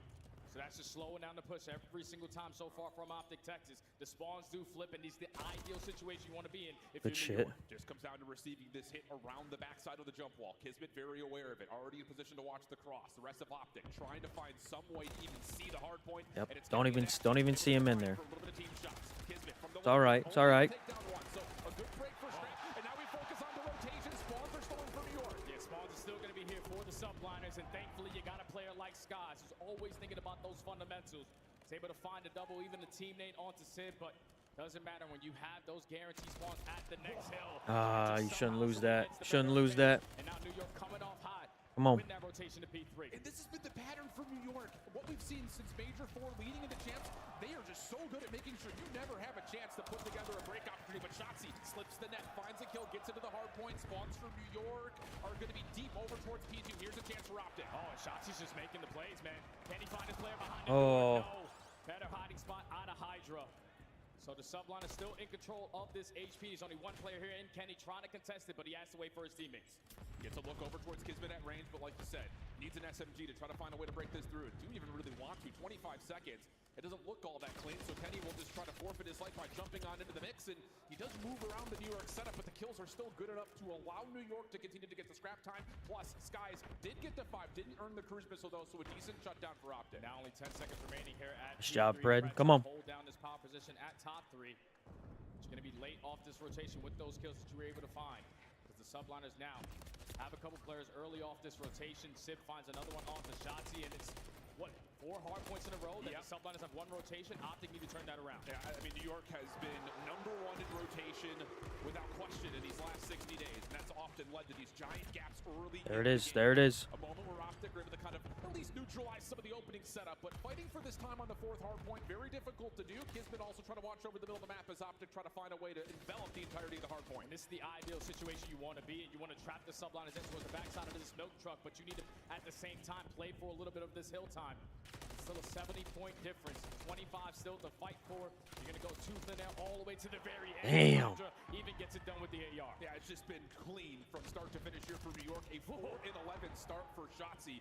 By far his slowest thus far on the weekend. Kenny also just at 4-9. So again, you're not getting the same kind of participation that you need to see if OpTic are going to put themselves in that Major 3 champion form. And now with only 5 seconds remaining here at P4, OpTic gonna hit that early rotation, but a couple kills not going in their way. That's gonna be 2 players now spawning out, make it 3, and the early break comes in for the Subliners. OpTic setup just not the best. They're just not able to get anything set up. I mean, New York have won on every front when it comes to these rotations and putting themselves in the perfect setup to lock down early time. So it's about a 100-point gap, and you can see it. Every kill we get is a 1v1 somewhere. OpTic just cannot find a way to get together. Just gotta lead to a break now because the game's starting to get away from them. Subliners almost up by 100. You have a bunch of players from OpTic contesting around this junkyard, but Hydra's trying to set up on this pinch. Yeah, Hydra will be able to scout out Shotzi, who does take down 2, but still an opportunity to play for the 1v1 over the top of the scrap time, and New York will clean it up. Wow, the Subliners are looking picture perfect. We are getting picked the fuck apart right now, boys. Lock it the fuck in. Yeah, it has to go from the P1 to P2 chain. You have to try to dominate on this side of the map, not die. There you go, Shotzi. Yep. Force the setup to be broken easily, but they find a couple kills in the feed. Sib still causing mayhem in towards top side of Fountain, but right now OpTic Texas in the hill. They need time. They're going to get a little bit here. Kismet just on the hunt. Can't quite find the There Optic it is. members in the hard point, so that leads to an early elimination over the top of the opening time at the first. There we hill. go. He also follows up from allowing Hydra to jump on in, and the last one left is Skies. There we go. Full team-wide bid. Optic have a chance not just to get more time, but of course stabilize on the left side of the map looking for B2. Oh, and Shotzi's starting to get activated. Finds himself on 3 in a row. Great prediction onto Sid with that Semtex, and he's also able to find that kill. Come on. Best touch on that. Shotzi has to be an X factor, and right now OpTic Texas is doing everything they need to do to try to change this to that P2. Clean kills. Optic, you can focus on the rotation. And Dashi. Okay, how about this? Let's go, baby. Let's go. Wake up. 4 for Shotzi, 4 in a row for Dashi. Fred in a little bit of trouble top red, but Optic will win the rotation over to the second hill top left. Yeah, and this is where you need to make up that time. A full 60 would basically tie this game on up. You also find that kill onto Hydra. All right, sorry. Now with Dashi leading in 5 in a row. 16 and 11. Get that cruise. He knew that the last couple of matches he had slow performances in the respawn, and he's so far turning it around. Needs to get this 6th elimination. Hydra just able to get the rival 9 up to take out the threat of the cruise missile. Shotzi now inside the hard point. Good for the Semtex, but can't find anything beyond that. Kenny just fighting for his life inside the hill. Fred providing some assistance. Kenny in and out of the hard point. Right back forward as Optic will get a couple of kills mid-map. It's just Skies left to find. He knows he's in the closet. A couple of tags are in. Kenny will finish. There it is, Kenny. Good shit, Kenny. Now look at the routes being hit out of Shotzi. He's trying to flip these spawns. He put himself in the right route. It's a 30-point game. Let's step aside and go to listening with the green wall.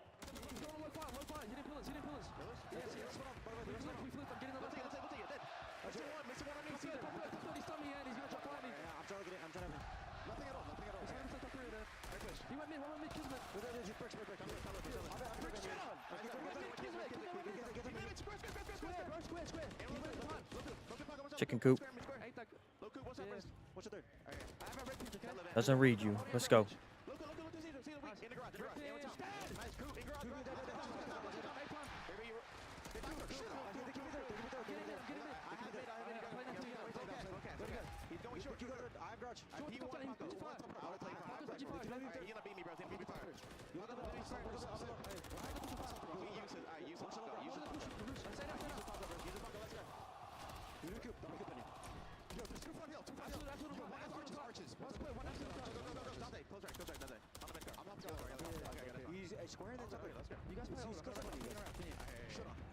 Let's go, Dashi. Let's go.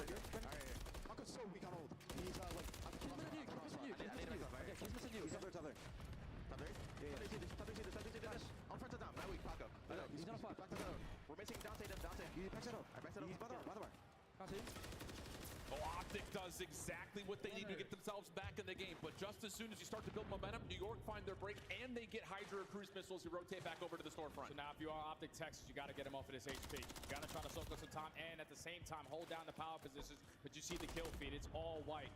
Subliners find 3 in a row. They still do not have the spawns that they want, but you do have players like Sid trying to contest for that back end. Dashi gets a big win over to the middle of the map. Now Optic can keep all their focus right on into the front side of the hard point. Dashi, great map from him to this point, but needs a little bit of assistance. Tagged up in New York. They smell blood in the water. Pop out of the hard point, find the kills they need, and right back in, earning more time. They're going to get past the 200-point mark. And it seems that OpTic is just going to give this one on.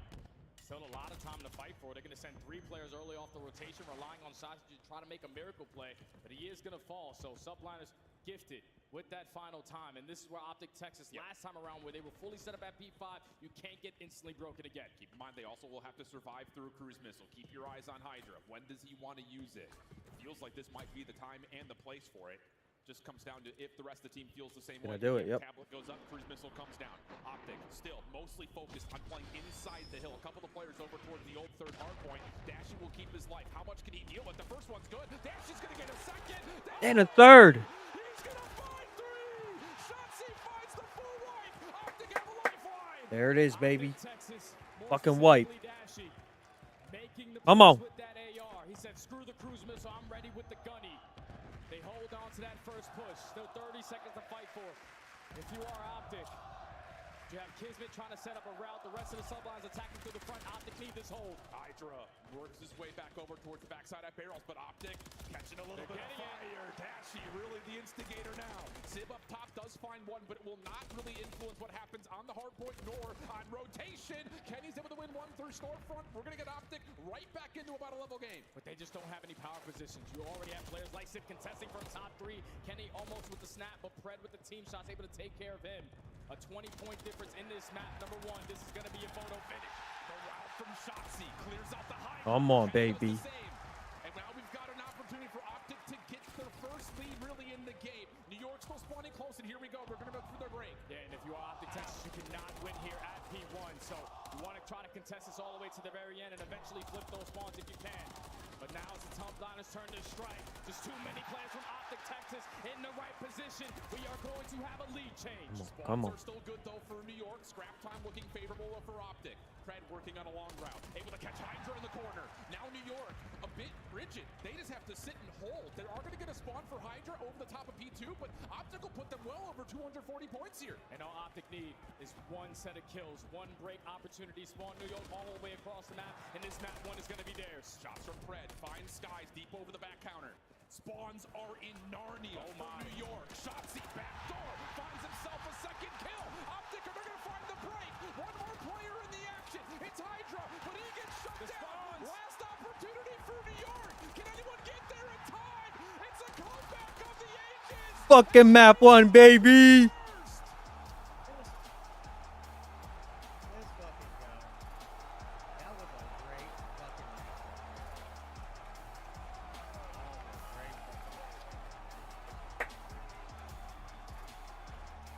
Let's fucking go. Lock the fuck in. Next map, search and destroy. The composure right there out of OpTic Texas to find yourself down early on that first rotation of the game. Stay locked. Stay locked. So can we. You chain the P1 to the P2. Early breaks at P3. You keep it scattered at P4. But when that cruise missile got invested at P5, Dashy finding that 3-piece was all OpTic needed to have a moment to start to gain a little momentum to go forward. But that is an insane start to this series. If you are OpTic Texas, backs against the wall, you gotta play some perfect COD. Dashy starts it off, but the SMGs came alive, and you know Kenny. What a fucking turnaround. The composure, I think, is by far the word you use, because Shotzi was in the blender early, not finding success, breaking through these New York setups. All of a sudden, all it takes is one AR moment, and Shotzi starts to run and gun. Gets 20 out of 24, but Dashy 27 and 19, 20 of those kills not traded, 5,300 damage. Mercy. How about the showing for Big Bruce? Like Stay locked in, boys. Stay locked in. Boy, did he ever. Yeah, 27 and S&D 19, next. 29 traded. He was phenomenal with that AR, but another guy alongside him who's been playing unbelievable, especially in hardpoint, has been Pred. He gets it done with that Rival 9. At points, he has to pick up that MCW. He's still able to clutch up with a bunch of these 2 pieces. But now it changes the series up completely for me, because when I looked at this map set, the first 2 maps were kind of iffy, because New York recently, they've been playing a lot of Karachi, finding a lot of success. And then when you get into that map number 2 for OpTic Texas, 6-star Search and Destroy hasn't really treated them well. So I was thinking in the back of the mind, you just simply don't want to go down 0-2. The fact that they start off with map number 1, everybody in the world knows it. When OpTic Texas take map number 1, 90% chance to win the entire series. That's a stat right Run there. it, baby. Sure Run it. People here in Allen, Texas are happy to hear you say that, Jay. I think the other thing about it, it's not just the map 1 win, it's the fashion in which they find the map 1 win. Wow. I mean, like you mentioned, first rotation of Hills, New York, firmly in control. And it's the exact same patterns and trends that we've seen them do over the course of the last month and a half. Getting clean setups, finding ways to make sure there are no gaps, no holes. But of course, you call the cruise, Dashy turns the series on its head, and then from there, the break-in towards B2 really sets things up now for what should be a very interesting map number 2. And I think that was a situation where New York would want that back, because that cruise missile was invested to take down the player on the hill. But at the same time, when it's right there, they find that kill with a gun, so the cruise missile gets nothing done. If that communication was a little bit better, when they realize that the player on the hard point is going to peek, that's a freebie. That cruise missile, if it got invested on Dashy, New York potentially would have taken that map number 1, but communication a little bit mishap. Now you find yourself down 0-1 where you need to be able to respond in the search and destroy. The good news is, I think, for New York fans, hate to throw it into the mix of what we've gotten here in terms of the Texas crowd, but New York's been really good in terms of what they've done on both sides of the bomb across a lot of different maps of the search and destroy. Whereas, of course, the recency bias against OpTic is the fact that they're recently still coming off of that really painful thorn in the side, which was the 0-12 search and destroy streak. The other problem here is their 6-star hasn't necessarily been well rehearsed, nor really do the stats give us much to look at in terms of this is how OpTic go up 2-0. So you look to New York to possibly take back control here. Yeah, New York definitely need to take back control here. Because Fuck that. Win map 2, 3-0 sweep them. Send them fucking packing. You got it, OpTic. All you, baby. With the way they like to play defenses because they rely on that bomb to instantly go down. They're the worst team at stopping that bomb play. And then the retakes 0% because they're relying on smoke grenades to go down, pushing through and hoping for a miracle. Hopefully with the 2 weeks of practice that they have figured out different ways to try to retake sites. Objective focus, we can just use that as our blanket across not just what they do offensively, but even what they do when it comes to are we allowing chalk them up. Plants, and how are we going to put together retakes? Because like you mentioned, this 6-star search and destroy can feel a little one-dimensional at times, where it is just 4v4 post-plant setups from both sides. And that's a scary part because post plants are going to be a big Look at them, they're locked. Texas, they barely like to plant the bomb. Dashy's ready. Dashy's locked the fuck in right now.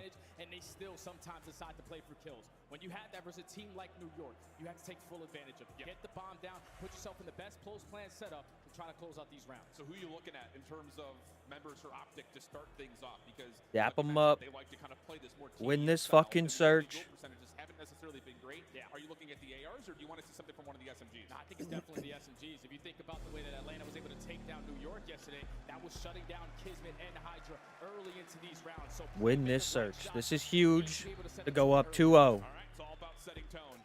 And well, there it is. There's your graphic. Shotzzy in search and destroy just over the weekend. A 1.48 in his opening duel win percentage has been incredible, taking 83% of the first blood fights that he finds. But like we talked about on the macro level, New York have been great. Fuck the stats. This map, and in particular, Fuck finding offensive wins from the first blood on. So let's see what they have to offer. New York starting on the attack first, and they're going to leave the bomb and spawn looking for early nade pressure. Yeah, just an early spread Said setup. fuck the bomb. Trying to get a feel out of what OpTic is going to throw at them early on this defense. And you can see the aggression from Pred and Shotzzy. That dynamic SMG duel trying to isolate onto Skies. Now Skies says, all right, come my way. That's fine with me. Over on the other side, though, Dashy, first blood. Trade.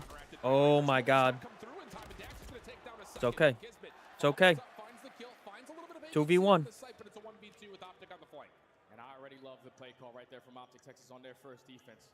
Kismet now left in the 2v1, and we saw the spot all throughout challenges, trying to stack that statue to 1v1. Oh, Needles and Pred is fucking Pred, baby. From Pred holds his ground on the staircase, and that's enough to catch Kiz. Looking to go from one to the other. You have to respect the idea. One round at a time.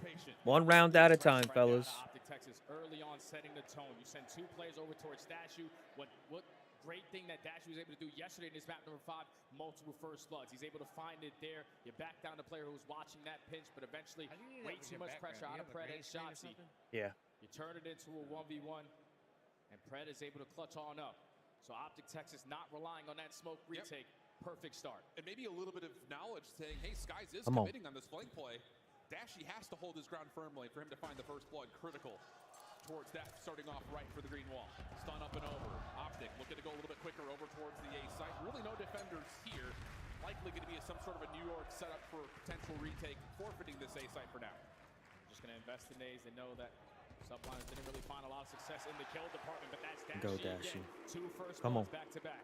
And it's another critical one because New York, who have loved playing off the flank, now find themselves a little bit more short-handed. Okay, it's okay. Traded. Kismet's presence now known on that flank potential.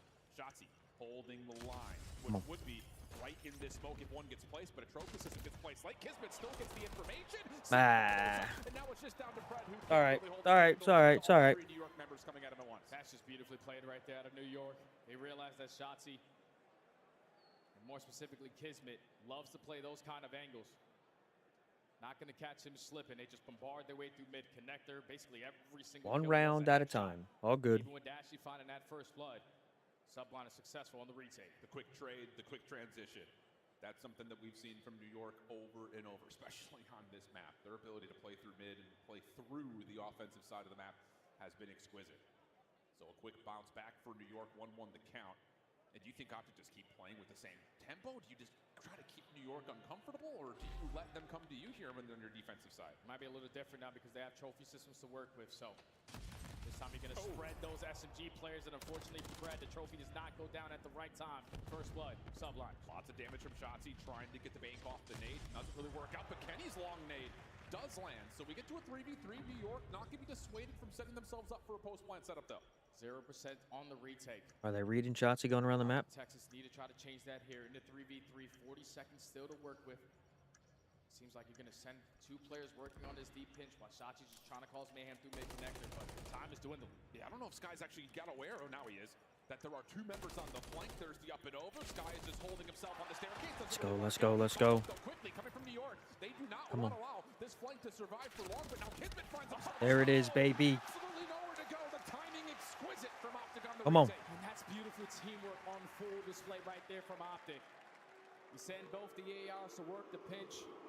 Shotzzy stays alive around mid-connector, but the fact that Kenny or Dashy does not drop in that situation to put themselves in a numbers disadvantage, that's just a great bait and switch on the Skies. And eventually it's time for Shotzzy to strike and finds that one-on-one gunfight. They realize that Kismet was playing over towards security, instantly snaps onto him. So that's 2 successful retakes now. And I think the thing that's interesting, and keep your mind on this, is now OpTic have isolated and bullied Skies in both of their defensive rounds. So they're saying, let's get rid of the ARs first. Let's worry about the SMGs later. So put a pin in that. We'll come back to it when offense comes to side. Shotzzy, first one in, late trophy system, gives him a chance to stay alive on the statue, and the bomb is right behind Good us. nade, good nade.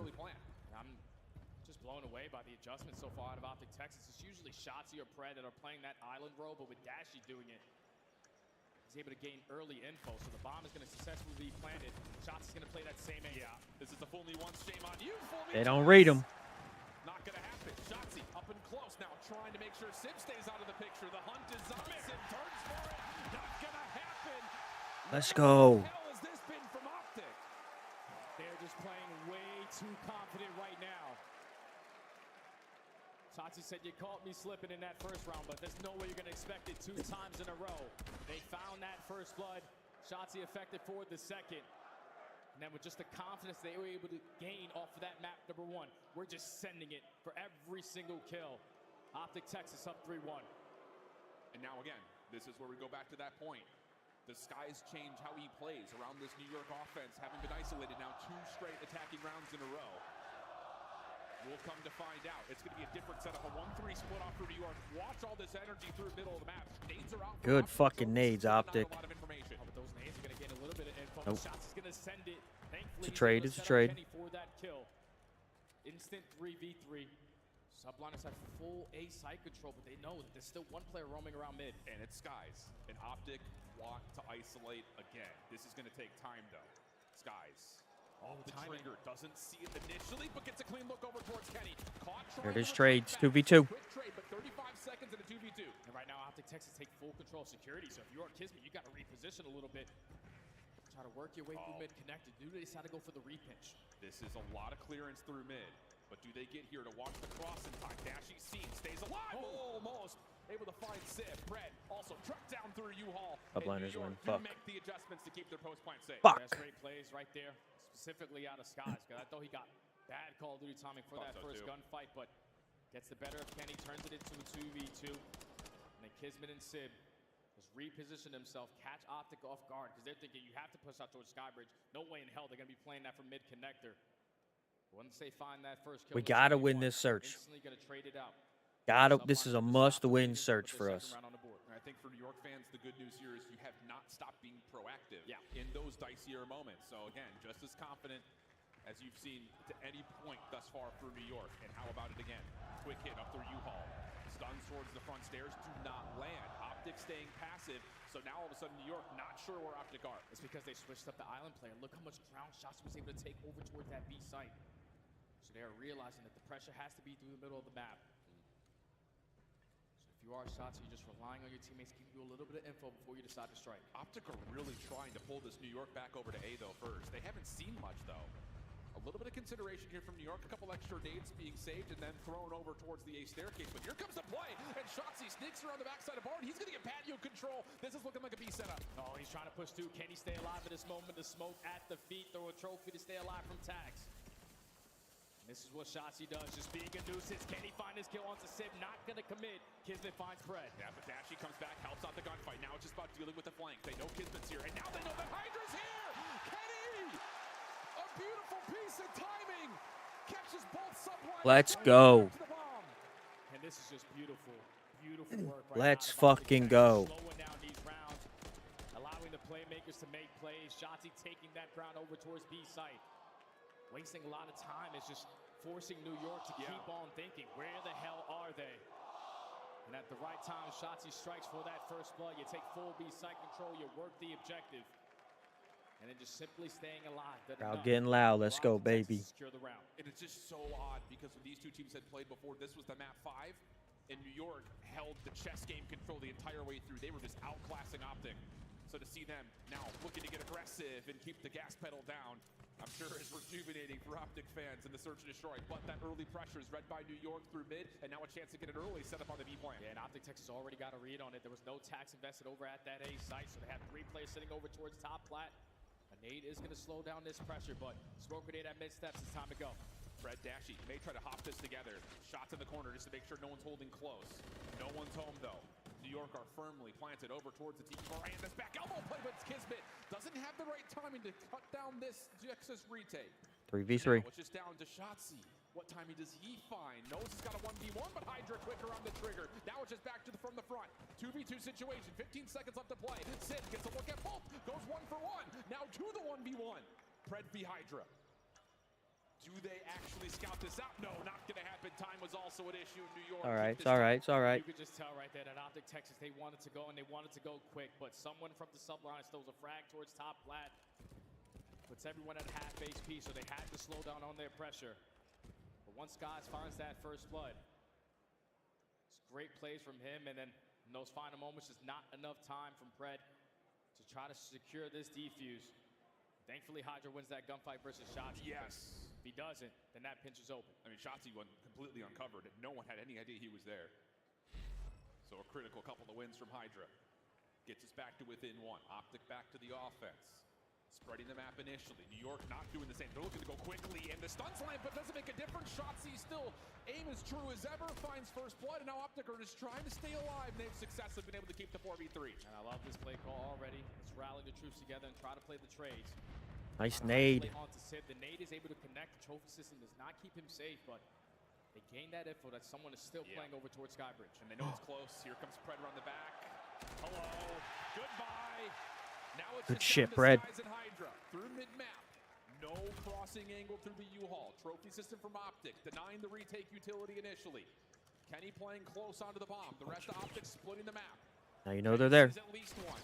Shots over the top, not landing for Skies. Kenny just playing with this food. And I just don't know if there's a way that New York break through this. Yeah, it's not going to be easy. I'm just going to do it with the Dolphin Dive. He's able to find one, but now it's Skies left in a 1v3. There it is. This is being so damn annoying. He's able to find that final kill. Another first blood right there out of OpTic. Let's fucking Even mid-stun shots, Come on. still able to get it done, man. That's everything. It really is. Even if they would have gone 1 for 1 there, it would have changed the whole dynamic of how that round plays out. But then the nade onto Sid. OpTic knows someone's close. You let Pred just lurk to the bottom side of the Skybridge. Everyone else watching the long angle. And then Kenny in the post. Too strong off the power position. OpTic find themselves a round away from going 2-0. One more round. New York, they're still throwing a lot out that direction. Come on, boys. Close it out. Texas. Do they decide to change their defensive look? And yes, they do. They're going to send 3 players to stack over towards this A side. But with that one stun connecting, they're going to read it. The pressure's sort of going to be here. But that bomb's going down at B. Yeah, OpTic know they have to play retake for this B site, though. Dashy very firmly gives us that evidence just by staying back over towards the bar. Joining him now is Pred. The rest of OpTic stuck over towards the A side of the map. And the timing is not good from that position. Kenny, Shotzi both fall. Now it's just out of the hit from the front 2v4. Saw him. You got him, Pred. Pred is able to at least make it more manageable in the 2v3. But with only 25 seconds left, you have to try to realize where the hell the setup is. Clean stuff from New York. Fred able to find a couple of kills, but doesn't make much all of a good, difference in all the good, end. all good, all good. This is the blind counter, though, right? I mean, you get 3 members for OpTic hitting one side, 3 members from New York hitting the other, and then a 4v2 post blind, just too difficult to break down. It's just in those situations. That's just how Search gets played. That's just how Search gets played. Shutting down one side, but if you give up that other side for free because the last player was playing around that middle map, gaining no info, that allowed the Subliners to instantly work that plant. You also had Sid playing over towards security. He finds that first blood on the island. So Subliners with complete blind counter stay alive. Is there enough in the tank here, though, for the Subliners to bounce back 3 in a row? Come on. That's the question. And they're going to have to get aggressive again through mid. Similar idea, stun out towards the stairs. Those don't land. Kismet back up towards the nest. OpTic looking to play aggressive towards B, but Fred. There goes Hydra. The read through mid steps. Good first blood, and now extra utility up towards patio. That's doing your homework right there. You know that Kismet and Hydra love to push themselves aggressively through mid, but eventually Kismet strikes at the same time. Sid also finds one. Now it's Kenny in a 1v3. Tough situation, but he does find himself at least a little bit of ground to work with. Unsure if anyone's playing on the deep pinch. And, well, the tags are already in. Kismet, Sid, looking to teamwork them out together. And just to get the regen out. It's 2 in a row, and off to around 11 we go. Even with the Subliners getting early picked off. And the 3v4, every single player from New York clutch up in a one-on-one gunfight. So once Kenny's put it in a 1v3, positioning already known. Winning this search is fucking huge. Absolutely send it on to him. Successful retake. Right there from the Subliners, and now we got around 11. What do you call here? Oh, man. The first bloods have been a pretty good indicator in terms of how the rounds have gone. OpTic have missed out on 2 chances thus far, but largely speaking, the first bloods have been a really clean setup. It's going to be OpTic on the defense. What do you call here if you're New York? Looks like they're going to go back to what they did round number 1 of their offense, which is a heavy hit over towards A. And OpTic are spreading out. This is their very first look on the defensive side. This time it's Pred and Dashy taking ground over towards B, but the space that they were able to take, Dashy's going to wrap his way back to assist his teammates at A. Skies is playing this flank a lot more passively, just sitting inside security. Does OpTic want to play off the pitch? They want to just hit this thing from the front. Sid not committing for the plant yet. This is going to give OpTic a chance to try to reform. They've already cleared out all of B, so they know this is going to be an A play. It just comes down to what do they choose to do for those retakes. They have no more tax. Hopefully you have a smoke grenade to try to at least cause a little bit of mayhem through this mid-connector, but that trophy system is able to block it. Yeah. So now with 35 seconds left, Skies is going to have his hands full. I don't know if he saw any of it. He tries to get a stun back over towards mid. That connects, but does he know how many players are on the back? He sees Pred. He sees Kenny on the jump. Skies looking to get isolated. It's clean. Now it's the hit from the front. Sib, Hydra, deal with it nicely. But it's really just down to what they can find on the top of the site. Dashy, last one left for the 1v2. Cut down from the Sky Bridge. And 3 rounds in a row for New York.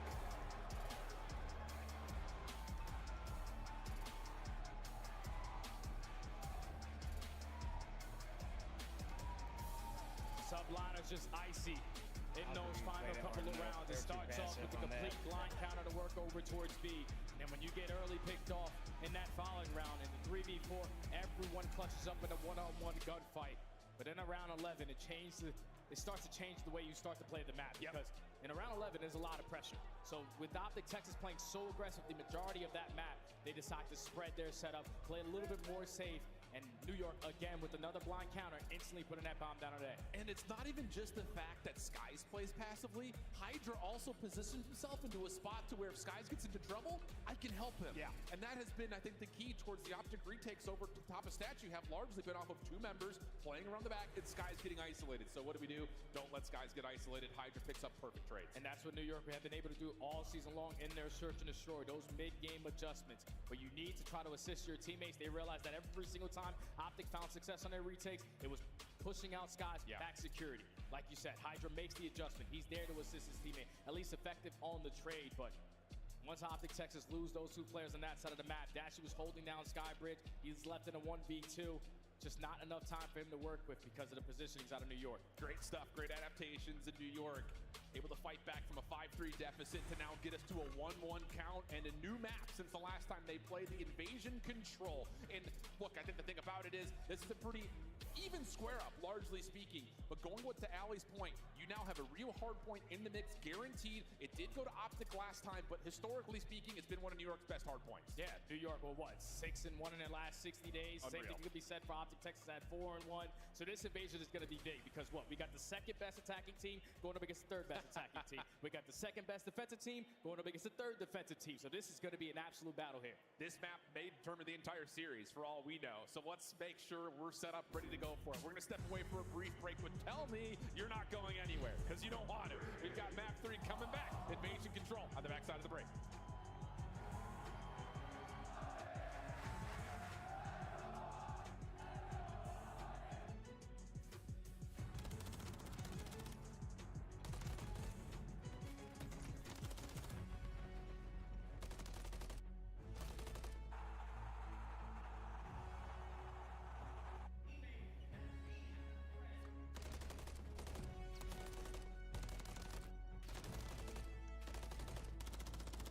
Pushing up.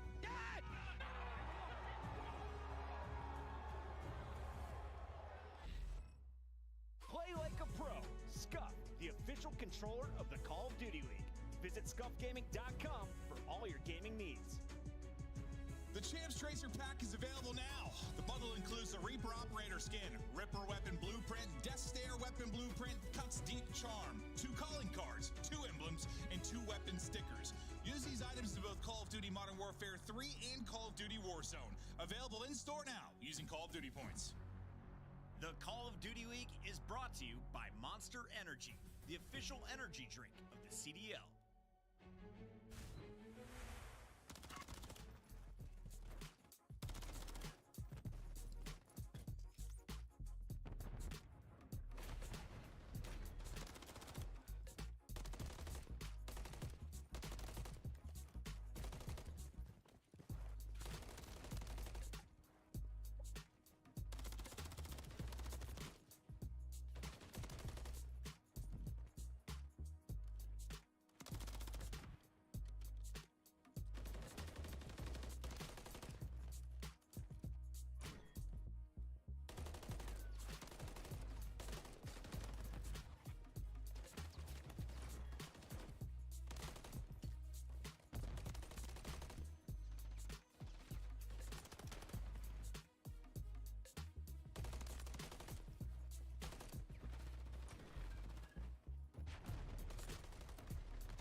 Oh, bitch.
Methods has kindly taken some time off the watch party to come and talk to me. Methods, big day for the boys here. The green wall are all behind them. You're hosting champs. How's everything going up here with the watch party? How are you guys feeling? Energy up here is insane. The venue, I mean, this is nuts, right? We have like a 7,000 capacity stadium sold out. A lot of green out there. The boys are playing great. We just saw FaZe go home, which is kind of crazy to see. FaZe bow in top 6, Ultra get a 3-0. I think that was the first time FaZe had been swept. So it's been an insane tournament. It feels good, and we're having a lot of fun up here. Now, they're performing out of their minds. We saw a reverse sweep yesterday. Unbelievable stuff. I mean, you got Shotzi and Pred, number 1 and 2 in KD, currently leading in champs. That dynamic, that duo is so powerful when it's on. We've got Shotzi really in your face, fast paced. And then we've got Pred who likes to post up and get ready for those sneaky kills. What are you making of that dynamic right now? And how confident are you they're going to show up today? We're all confident in the boys up here. Obviously, there's a lot of noise around the last major. They weren't playing very well, to put it quite honestly. But they're here. I think it was a mental game. I mean, once you get that one win and sort of just like change that mindset and start feeling that crowd, I truly think the crowd's a big factor in how they're playing so far, right? They're calling them thunder and lightning, right? Shotzi's going in first. Pred's cleaning up kills. They're top 2 in KD at the tournament. They're playing off each other, and you know, Kenny's leading the troops. Brandon's doing his thing. All in all, it's a pretty collective effort so far. When they're on, they are on like no others. So really excited for this Methods. Thank you so much. Back to the watch part you go, mate. Yep, thank you. Welcome back to Allen, Texas, and the winner bracket final between the New York Subliners and, well, the home crowd favorite in OpTic, Texas. A 1-1 tie at the moment, Jay, but an invasion control that has us, maybe flipping a coin here. You know they're playing it, This might be the map that takes the whole series. Playing in right? Allen, Texas. Usually these guys go back and forth in the controls. The last time that they No, I don't know the stadium. Got the better of them in a Remember, I told you that's the Cowboys practice so stadium in if Allen. you are That's where OpTic, Texas, you haven't played this map in a little bit more than a month. It's been a long time because you've been playing a lot of high rise, and then recently the Karachi has been added. Well, they got that shit jam-packed and sold out for champs. Maintain that map control your attack and make the game hectic. Both teams have been great offensively, and being able to not just secure Come on, OpTic. 6 on the points, but even being able to secure entire rounds. A lot of it has been by Pred. I mean, look at the numbers. A 1.5 on the weekend in control. On the other side, keep your eye on Sid. You know, complexity My is map Tim the checks, Tech and he's got like a Man's 1.35 in the head-to-head versus OpTic in control. So the numbers give us really not a lot of wiggle room one way or the other. Should be a really even square up. Yeah, this is going to be a battle, man. This is a huge map. This map, who's going to be the team early on in attack? It's going to be the Subliners. So they're going for a 2-2 split. OpTic, Texas stacking a lot of bodies over. Nice job, Kenny. Good shots. And also at the same time, Kenny getting that info through mid. They're still playing over towards A. This is a lot of space for OpTic. Ooh, but Sid, Spidey said Yep. Stingerling snaps over towards the backside at dark, and then Kismet also creates a little bit more vacancy through the middle of the map. So really, all things told, not much gain, not much loss, but Dashy follows up, finds Kismet, and now the middle of the map starts to lean towards OpTic. And this is not going to be easy to try to work out of your base if you are New York, because Shotzi the entire time has been watching over towards B Street, but he's the only player on that side of the map. Thankfully, you get a team kill out of Hydra, you get the push in from Dashy, and now he's just finessing around his tank. Yep. That kill onto Kismet, dominating B Street control again. And Kenny also wins a critical 1v1 over towards the A side of the map, so that slows down the ability for New York to possibly find something cheeky towards that more difficult zone in A. Dashy, on 4 in a row, nearly gets a chance at number 5, but Shotzi secures his trade, and that will lead to now just 27 seconds. New York need to see a zone. Yeah, they need to see a zone, and now this pinch from Shotzi might play a big part, but thankfully Kismet was ready for that engagement. And at the same time, they also find that kill onto Kenny through the front end. So Subliners in full control of this B site. You already have Good players play on on dark. Treehouse as that first segment is coming in. Yeah, but Shotzi gets a kill from the front, so now all of a sudden OpTic may be able to get this to go. Just 20 seconds on the clock. New York cannot stay on the zone whatsoever, so the clock continues to run. Shotzi on the hunt, looking for players over the top side at Broken. Knows he's got a player on the corner, but trying to wait to use the zone as kind of his other ally. And how about the kills? 19 pays 12, but only 5 seconds on the clock, and New York are going to get zeroed on their first offensive attempt. Oh my God. That's a good fucking round. He is just taking over right now. 8-2 start. Finessing with that AR in hand and not allowing New York to get any segments in this round number 1. That is how you come out and punch him right in the face. 8-2 from Shotzi. Let's go. Wipe that search out. Get that the fuck out of there. Let's go. 3 combined kills. They didn't have to do anything. Stay locked the fuck in, boys. Stay locked. For New York, trying to work the middle of the map, gets blanked, and then nothing else ever develops for him. Yeah, that's just tough, man, because even off this second life, when they come in off that respawn... Imagine being at COD Champs and looking down at your phone all day. Fucking loser. Get out the crowd. OpTic saying, go ahead, you can go right along to do that. Now, if you are OpTic, I'd be out there getting fucking turned right now. That's enough to take care of Shotzi. He was on 3 in a row. Dashy also falls. Come on. No streaks here. Nearly able to double up and keep OpTic's offensive play alive on B. It's all good. It's all good. Reset off spawn. Yeah, Fred's taking a lot of ground.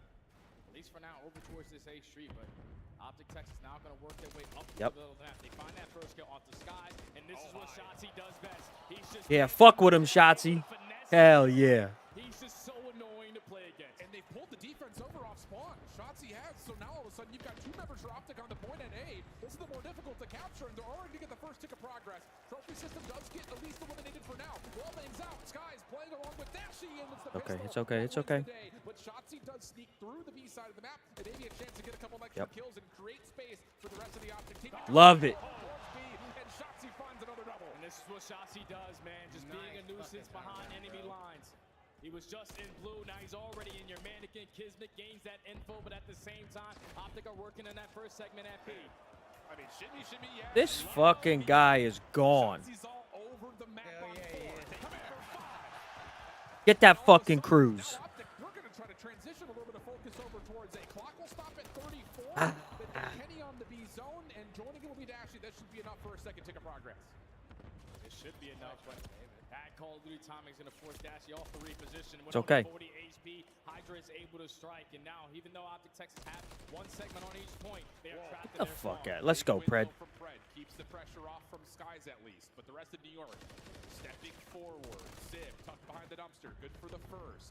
Knows there's more around the corner, and Shotzi, Dashy find a couple of kills, a chance to get back over towards the B zone. Less than 10 seconds though to play. Got to take care of Hydra though. They find that kill to the middle. Yep, there it is. Also find Hydra. So Get on, get on. has to be an active speed point you cannot afford. Allow this to go up slowly. Second segment comes in. They find that kill onto Kismet. Time is going to be extended. Okay. Throw an extra 60 seconds into the mix. 15 plays. Oh, fucking Shotzi. Shooting straight. Takes Skies out of the power position. Topside blue. And now he can get you, Julie, into his antics once again. Playing around the backside of the New York setup. 15 to 10 in lives remaining. Only 45 seconds to go. So if you are OpTic Texas, you have 1 to 2 more good pushes at this. A lot of map control. Can you make this one count? They find that kill onto Kismet. Shotzi's just waiting for his opportunity to strike. And now it's go. New York is in pieces. Skies backside gas station. There it is. Taken care of. Kills from Hydra mid-map though. Keep New York. Sorry, Pred. Stay alive, Pred. Stay alive. Defensively to allow maybe an opportunity to get back over towards this A zone.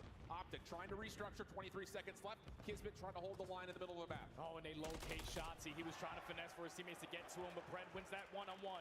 He's able to put himself in the objective. Only 5 more lives remaining for the Subliners, but a big nade leads to that kill onto Pred. Might just be 5 lives for New York, but it's only 10 seconds left for OpTic. Those lives may not play much of a difference. Kismet, big win over through Laundry. Able to keep his life step away. 3 seconds on the clock, and they didn't even get here in time. The only one who might be able to is Shotzi. 0.0 on the clock, and can't quite cross the lane. So New York All good, all good. Lots of damage done by offense from OpTic. We got our ticks in. A lot of damage right there. You gain 4 segments. You outslayed him to bits at the end of that round. I just thought with 30 seconds left, you find 2 kills around that mid area. Shotzi should have put himself in a position to at least put the game clock at a pause, because once he drops and doesn't get anything done on that pinch, all you have to do if you are the Subliners is trade it out for those final 30. They ended out in a 2v8, able to secure the defense, but now you got a lot of segments to make up for. Absolutely. Then you got to think no more cute stuff here for New York. We got to get onto a zone, give ourselves a chance to even get to Shotzi playing out of his mind, 18 and 7. And that's exactly the case. A little bit of focus through mid. Hydra sleeps in through DVD, but for the most part, New York firmly planted on this B zone for now. And it's just Shotzi here trying to contest it. Kismet already putting himself in a great position, trying to flank onto Shotzi, but he's just ready for every single engagement. That's already 3 dead. Sky's last player up. Subliners all coming off the reset. Come on, This baby. is not common out of the New York offense to get blanked this hard off Yep. the break-off. Dashy now over towards the water bridge in an absolutely perfect position to at least be a thorn in the side. It's okay. New York quick to deal with it. Fred, next one up, tagged up down to It's 1 okay, that's okay. Can't really do much. And now it's just on Kenny. Here comes the hit up A Street. Kenny trying to give it That a ain't good. That's not going to work out. And now New York can stop the clock with focus on A. Yeah, OpTic Texas need to invest their attacks. Everyone throw your stun, throw your nade into this A objective, because that first segment is slowly but surely working its way on up.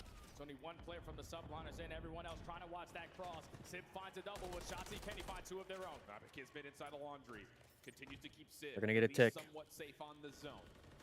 Finessing back and forth. Checks out most of this OpTic recovery, but it doesn't stop it. So it's Going just big. the 1 tick at A earned. Off spawn, New York taking their full 4-man focus over towards B. 30 seconds to fight for still in this round. If you're OpTic Texas, you can still Not allowed on any progression over at this B point. Hydra's able to get one. Shotzi effective for the trade. It's back and forth in the kill feed, but time is still dwindling. Clock stopped at 25.6. Sid, the only one on for now. Shotzi, tough gunfight, still able to win it. Hydra to mid-map. It needs to help out in the B zone, but knows that OpTic are really making motion over to the middle map, so he finds the kill, but the clock is the issue here. Hydra trying for the turn and burn, not going to happen on the Pred. Kismet also tracked down in towards Broken. And now OpTic's defense starting to firmly take back the control of B Street. 5 seconds on the clock in New York in 2 offensive rounds are only going to find 3 ticks, or probably 2 total ticks of progress. One more round. One more round. On their defensive side. Come on, OpTic. Second overall on the map on Let's the fucking year. go. And they have figured out a way to just continuously spread the setup out of the subliners. I would love to see a little bit more stacks if you are New York. Yeah. Because there's a lot of segments that you have to make up for. The kills are nice and all, but we needed those segments to try to at least guarantee ourselves defense in round number 5. Now it's just still down 2. You are forced, if we go to round 5, to be on offense again. Yep. It's out of the question. OpTic now hold the advantage in the macro game with the ability to at least, like you mentioned, have the lifeline of a round 5 defense. And based on how it's gone so far, there really hasn't been anything for us to look at. Shotzi, 24-9, playing out of his fucking mind. OpTic on the offense. Shotzi looking for kill number 25 already, by the way. Casual. As the rest of OpTic just Good job, Kenny. letting Shotzi get this first tick It's done. 2 down. And a big kill also from Pred across the map. He didn't see him. He could potentially spread the setup out of the subliners, but he does fall. Now you're slowly trying to work up this progression at B, but everybody drops around Shotzi. So he's just trying to stay alive, make a couple plays to open up a lane for his team. Looking for timing, he may catch it. Kismet coming up and over. Yep. That'll work out. Looking for more now as OpTic make their play up B Street. Oh, Energy's God. lands on towards Skies. Sid through dark though, at least able to keep OpTic off the zone through New York, but Shotzi's in your back line. He's on 5. This is just what he does, man. He's so annoying, already on 5 in a row. Can he pick up the cruise missile this time around? They are playing for him, but the timing is even better. Cruise missile now. Oh my God, there's 7. 28 and 9, we're getting on A. Trophy system down. Help on the way by Kenny, who does get shut down by Kismet. Help now for New York, starting to build a little bit of success as OpTic know they need to get more progress done on one of these 2 zones. First tick about to be locked in. It's all good. Will be shut down. Focus back over towards Pred as he makes the move over towards B. And this is where OpTic Texas need to be a little bit quicker over towards this B point, because Shotzi, he was just trying to pull that setup from New York on that side of the map. A stack needs to come, and they're able to finally put the game clock at a pause. Wait. But subliners are going to go for this one. Does Dashy feel like he's got the open, make a play over towards A? No, instead he's going to make a play back to make sure this extra 60 seconds gets tallied. And there is 3 dead. Now it's just down to finding Skies, and there he is. They find him mid-map. The extra 60 seconds going to be a guarantee, and you've got a lifeline here for OpTic. Oh, and Skies Good. is also All gonna good, all fall. good. Fortunately for Shotzi, he wants that kill back, but time is going to be extended. At a big cost because 3 players from OpTic Texas dropped at the same time. So Nice job, Pred's Pred. gonna have his hands full on 4 in a row. Just keep on finessing around Red. Minute 10 on the clock. Play on the overextension on the way. Pred gets into Ruggs. I don't know if anyone knows he's here. New York are still frantically looking to see where this OpTic setup is, and here comes Pred. Yeah, good help from Shotzi. Now One he's more. 5 in a row. Get your cruise. Get your cruise, dude. Get your cruise. Clock will stop. Kenny's on the A zone. And this might be an opportunity to invest one of the cruise missile. Pred was able to pick up a second one. So far in this round, you have 1 player on the objective. Everyone watching across through the middle of the map. This might be it. First take is good. Kenny steps off the zone for a moment. Shotzi able to help out. Here comes that cruise missile from Pred. This is going to push the New York defense so far away. Here comes the stack. Kenny, Dashy on the zone. Second tick of progress going to be pretty much a guarantee. New York trying to battle back, trying to find their way in the zone. It's just down to Skies. Tries to slide on in, and Skies gets the double, but it's a 14v6. 14v6 in the second. That's 2 down. Invested off the respawn. Now no more respawns for New York. Kismet beautiful on the crossbar, but for 40 seconds, OpTic just got to play TDM. New York have the setup they want, though. Can they kill another 35 seconds off the clock and extend the map another round? They may not have a chance to. Kismet stuck at mid-tank. Pistol good. Kenny with the trade. 1 guy left. To Hydra. Can he kill off the next 25? No! OpTic take map 3. Let's go, baby. I don't like next game. It's Search. They gotta fucking win this. Do not go to a game 5. They are just playing lights out right now. But when you allow a player like Shotzi to just have a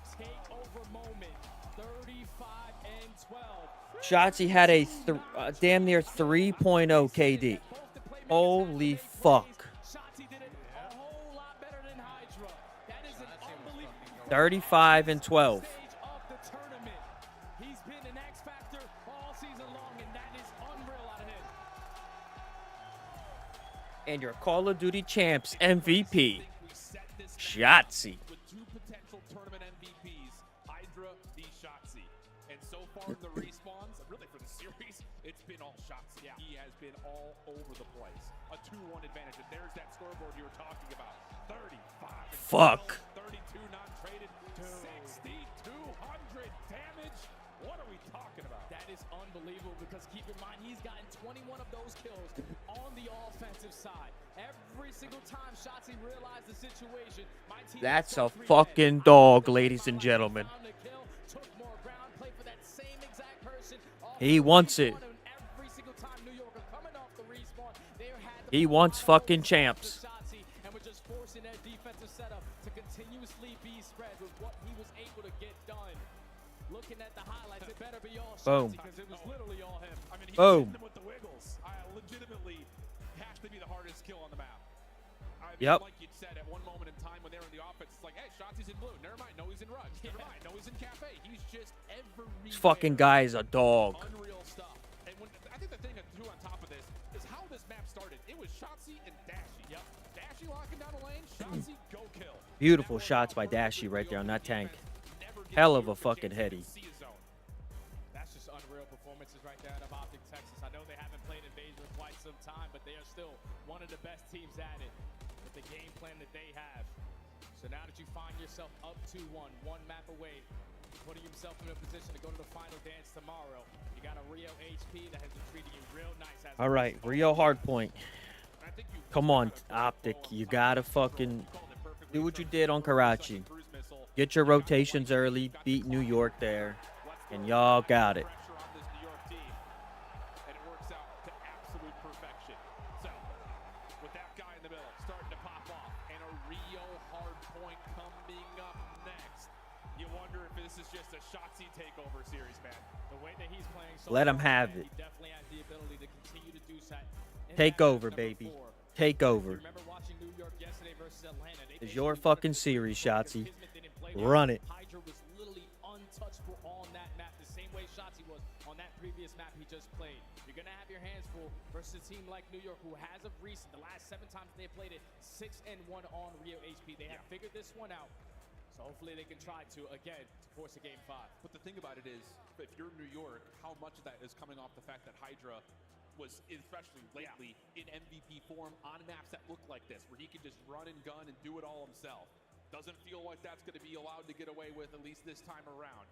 We'll see if that will be true. We just, do this ancient Greek style. Throw out Shotzi, throw out Hydra, let them 1v1 for the map at this point. Man, it's going to be a battle, bro, because both of those guys have insane POVs. Shotzi with his diving movement to get out with his life. Hydra's always ready for a gunfight. You can never catch him off guard. So it's just potentially 2 maps that stand in front of him to a double ring for the New York Subliners. And right now, we're in the best placing for OpTic Texas in CDL era. Correct. Now, as we're sitting here getting ready for the Rio, how much, the hard question to ask, does OpTic have to win here? With Yes. the Search and Destroy still Yes. question marks, Yes. considering with the map Must win map. Must win map. Must win map. We obviously know what New York are definitely capable of. We saw them yesterday in that map number 5 versus Atlanta phase. So you really don't want to get there. No map 5. Close it the fuck out right here. Rio Hardpoint, ladies and gentlemen, here we fucking go. We were setting things up in the green room, and we're looking at this series, and you say, OpTic may just have to win every single one of the respawns. That may come true. A look at Dashy on the series. Dashy's fucking in it. Calling him out for the death, saying he's the guy that needs to show up, especially in respawn, and so far he has. Yes, this has been Come on. one of New York's best maps, especially recently. But that told the same can be said over the course of the season for OpTic. Can they get it done in 4, or will we be blessed with the winner bracket final that goes all 5? Time will tell as we dig on into Rio. If you are OpTic Texas, you saw it in map number 1 just a little bit late to the party. Come on, baby. Come on. Gotta start off on the right foot. OpTic Texas need one more match to make it to the grand final. Well, Hydra kicking us off, and okay, we asked the question, would Hydra be able to provide some sort of a spark here for New York? And he doesn't waste any time giving us our answer. Great start from him. Sib following up on his own damage, leads to New York getting some early time here on the first hill. Already 11 seconds to their name. Dominating on the map control aspect. Sib holding down over. All right. Finding that kill. Now going to allow OpTic Texas start this push. Oh, it doesn't matter if he's stunned either. Hydra still provides a lot of damage, making life easier for Sky. The follow-up from Texas, perfect. 3 will fall. There it is. We're on it. We're on point. We're on point. Moving over towards the bottom side of the minimap, and OpTic are waiting for the next wave of kills before they start making that rotation. And this is where if you're the subliners, you don't want to be too aggressive. Potentially spawn all the way across the map. Thankfully, Kismet and Hydra play it safe. They catch Kenny and Shotzi off guard. They also find the final through 2 top mid. Now we find ourselves off the rotation at P2. OpTic spawning all the way across the map. It's going to be about 10 to 50 seconds before they can even contest. I mean, look at the line of scrimmage from New York. They are deep, making sure OpTic, once again, like we talked about in Karachi, just aren't comfortable in setting up their break attempts. Hydra's on your side. Oh! Snap from Dashy, though. I hope we have that. Dashy getting it in fucking dirty. There it is. There's the take. That is absolute perfection right there out of OpTic. A clean 4 dead. Dashy shooting absolutely straight. Oh my God. Get your fucking cruise, Dashy. Find him. All good. And if you are the subliners, you can go for that break, but you have to secure those spawns for next. So far, so good, though, from the side of New York. Fred trying to make a mess of the final 15 seconds, but isn't quite able to do too much. Dashy still keeping the gun. All good. Finds one on the exit, and the rest Get ready for next. Get ready for next. Through this long bridge street, which has been watched. Hydra gets a look at it. Oh, and they also catch Kismet off guard off the repitch. He's still going to get blessed with that back spawn. He's instantly put himself in a position to reinforce, but Sid trying to set up on this pinch. He's going to spawn one of his teammates out because of the route. And now if you are OpTic Texas, you have the numbers on this side of the map. There it is. That Kismet's playing along the back. Dashy spawning in. And now the hunt is on, seeing if they can take care of Kismet. Shotzi somehow still alive. Kismet able to track him down, but nothing more. Kenny looking to follow up, able to find Skies on the outside. Good two. Kenny last one left alive, and he will be taken down. Great moment here for New York with the flip of the spawns. 30 seconds looking strong for them here at the end of the P3. That's beautifully played right there for the subliners. Everyone who was left behind enemy lines in there lonely. Able to clutch up in a one-on-one gunfight to make sure they secure the spawns for the backside of this P3. Final 20 is going to be theirs. OpTic Texas setting up early off the rotation. Big gunfight out of Kenny. Oh, Kismet shut down on the pitch. So not only does Kenny find the kill over the top of the hard point, no nonsense around the back from New York. Everything will reset. We move down over towards this garage hill. Hydra caught off guard. Shotzi just holding into a corner. Doesn't able to turn that into 2. Sib with the shutdown plus a follow-up. New York have numbers to hit. Now OpTic spawns are going to be so damn deep behind that P2 because of the route being hit out of Skies. He's not able to find the kill finally onto Fred. And that's going to lead to an early break coming in from the subliners. Pistol not good enough. Kenny was eating hella shots right there, but subliner successful on the break.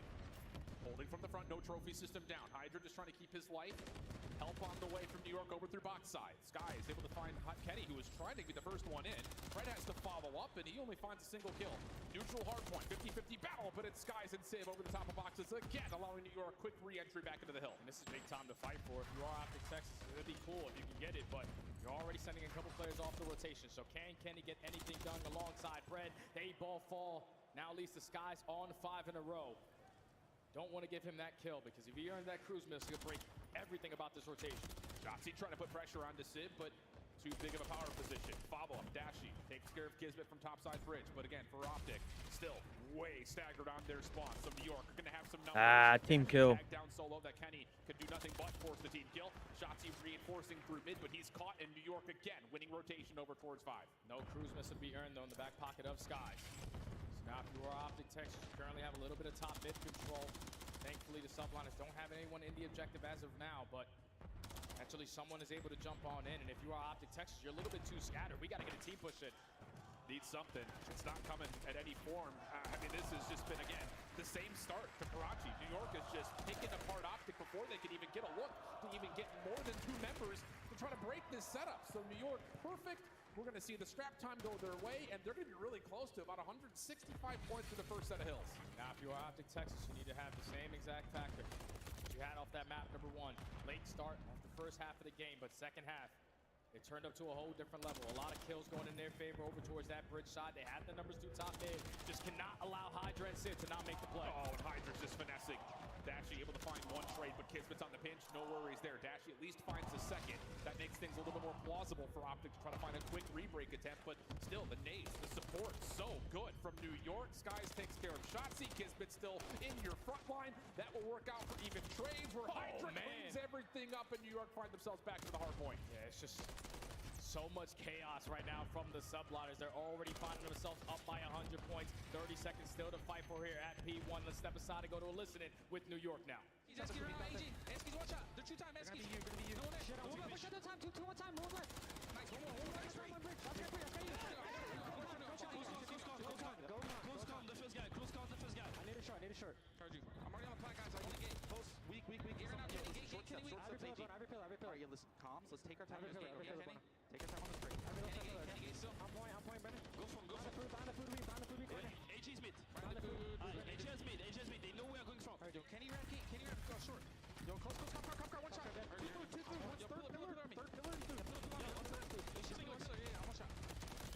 One shot. One shot. Brennan's cup guard. AG's cup guard. All three. On me. Time to get it. Hands on me. One shot, Eskies. I'll be dead.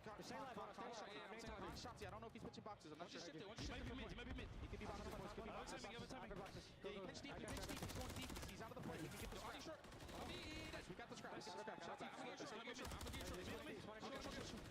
Nice, boys. Alright, we have the scrap. How much boxes? I don't see anything. Nothing garage yet. Come on, someone mid. Play with this mid. Shot. Come left. Go on, I'm believing it. It's fine. Garage, play now, Brennan. Play tight set new. Kenny on new. Kenny on new. Big boxes, one's back door me. I need deep right. We should probably just time. Yeah, should be there. One shot back right. Take your time. Yeah, can't rush, boys. We need to up the lane. And that's beautiful communication right there out of the Subliners, more specifically on the Kismet. He realized that Shotzzy was trying to go for a route. He lets him slip behind enemy lines, and when they find all those kills, when that pitch comes in, with Shotzzy on that side of the map, the OpTic spawn all the way across the map. There's still a 100-point difference. OpTic in control of the spawns, but it's a long way to go. Yeah, I mean, this is a mountain right now, but they're starting to climb it just a touch. First 30 seconds have been good here at 3. Shotzzy going to be the forward man, just trying to make sure New York are tested on any further break attempts over towards this hard point. And he's even got a look to say Sib's playing on the outside, Pred taking care of the other. And now an opportunity for OpTic make it a full 60. Still one more attempt here from New York, but Dashy picking up as the last line of defense with Shotzzy, and that will give them the majority of the time here on the third hill. That's a big one-on-one gunfight because now OpTic Texas can set up properly off this rotation. You get that final 20 seconds at P3. You already have players. 3 players stacked over towards that new hard point. But if you are Shotzzy, they're all approaching you now. Any kill here from Shotzzy is a good one, but the isolation, great from New York, stops any potential threat of the streak to come out. Kenny, Kenny, big 2-piece, Kenny. The focus for New York has to come from the front. Spawns will allow them a chance to try to get some sort of a mass up over through this front side ramp. Right now they have boxes control, but Shotzzy with the nade is able to catch Kismet. So slowly but surely, OpTic Texas, just like map number 1, are trying to fight their way back into the game. That's 2. Can Pred find a double? No. It leads to the break from Skies, but Kennedy instantly there for that trade. He knows he has to step up, and Kenny does so perfectly. Here's the replay on the picture-in-picture, but the focus is firmly on what's happening from the front. Trophy system back in. Pred takes care of it. Here we go again. Pred's able to find himself a second, a clean feed, and now you've got Kenny on rotation anew. And Kenny's got to make a play here. Can he find a couple kills to at least make it easier for his team off this new hill? But at the same time, you have Shotzzy trying to go on around. Sib reads it. So Kenny, can you get some down and now alongside Pred? Double for Pred. Now they know. Skies trying to back up. Not going to happen. Last one to find is Sib. And he can't really do much else in that position after taking a punch to the face. Shotzzy looking to pressure forward. OpTic are going to get past the 200-point mark. Shotzzy, he smells blood in the water. Moves forward looking for a second, but here's the calm. Here's the pause. OpTic know they need this time. And New York cannot afford to go 1 by 1. Potential lead change on the cards again. They dominate through that top mid. Now can Kenny get anything more? He's able to find one. Shotzzy there for the assist. A lead changes in. OpTic Texas trying to fight their way back into this game. What a moment from Big Ken. 3 in a row. 20 seconds still to fight for. York looking like they want to play largely for this rotation. Kenny taken care of. Focus from the front. Also gets him off the hard point. A chance for New York to get some of the scrap time with a full four-man feed. Yeah, that's a lot of pressure over towards Bridge. At the same time, you're able to dominate through top mid. So Subliners take the lead right on back. Only by 5 points. Now you're trying to work this overextension, and Sib shoots like that. He's able to find a double, but OpTic find two of their own. It's going to make things be a left versus right in terms of the spawns. Everything is set up for what will be a 50-50 battle over the top. Shotzi working on the route, catching one off guard. What else can he find around the backside as Kenny Oh my God. from the front gets two. OpTic will have a chance to jump onto the hard point, but Hydra doing the exact same thing on the opposite side of the map, but found by Dashy. A chance for OpTic to get back to a tie game. Now, if you are OpTic Texas, you just got to hold on to 1 or 2 more good pushes. You have all the map control, just no presence over towards Bridge. Shotzi just playing for 1 kill in his position. There is no one in their seats anymore here in Allen, Texas. 240 to 236. Kills looking decent for OpTic, but New York able to keep themselves at least in a contestable spot. You got to keep in mind that they can play for P2. Skies, a huge double over the top of the hill. Opportunity for New York to force the rotation, and OpTic are out. And Subliners, they can no longer win it at this hard point, but they are blessed with the rotation over towards New. Dashy's able to find a double, but OpTic Texas need to continue to apply the pressure. A big one-on-one gunfight on the mini-map. It's got to be Kenny. It has to be Kenny. He needs to keep his life. He finds one off the hard point. Shotzi finds the kill. Hydra, Sib, the last 2 left. And opportunity to send this to 5. Kadashi. Wow. We're going the distance to an invasion search. Holy fuck. Oh my God. I gotta piss. Holy fuck. If OpTic Texas just start off these maps a little bit quicker, when we get to the second half of the game, they would have potentially closed out that series there, but Subliners, it seemed like they took a very deep breath right there. They tried it effectively through top mid. They just want to put themselves in a position to not allow OpTic Texas to no longer win there. You win the rotation over towards New. It turns into a one-on-one gunfight. You don't even commit to it. You stack the hill. You secure the final 3 seconds. Split the hard points. Now we're going to a game 5, man. I mean, the star power showcased when it matters most for both teams. In the final moments, you're going to see it on the replays again, but it's Hydra who finds himself a walloping couple of kills to at least make sure that the rotation can still happen, that New York have a bailout to get to P2. Kenny nearly, though, able to get OpTic a chance from the front with a quick break.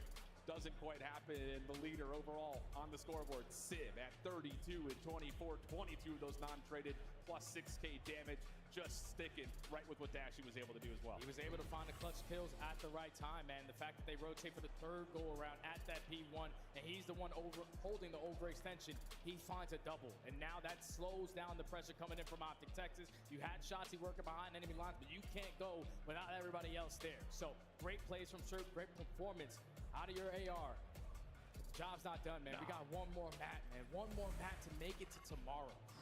And again, looking at the numbers, looking at the statistics, it's been a New York playground on the Invasion Search and Destroy, especially recently. But believe me, you friends, throw away any numbers you might have coming into this map number 5. This very well may be Jay, who just performs on the day. That's what it's going to come down to, man, because we know OpTic Texas loved himself a little bit of Invasion. The same thing could be said for New York. So it's going to come down to who's going to make the least amount So of Subliners got good gunnies. They're good on respawn. We gotta win this search, and we are shit on search. The opportunity to go back to back for OpTic, a chance to see something they haven't done yet in the CDL, which is a World Championship Grand Final. It comes down to Invasion when we come back. Invasion, Search and Destroy. This is a fucking must win. They have to win it. I mean, the only 2 games they lost was fucking Hardpoint, and fucking each time they fucking had to make a comeback. They were fucking digging up. Yeah, they started off slow both times. Both times they started off slow on hard points. Yeah, and then this last one was their worst one. They were down like 194 to like 77. It's not way back, but they started getting sloppy.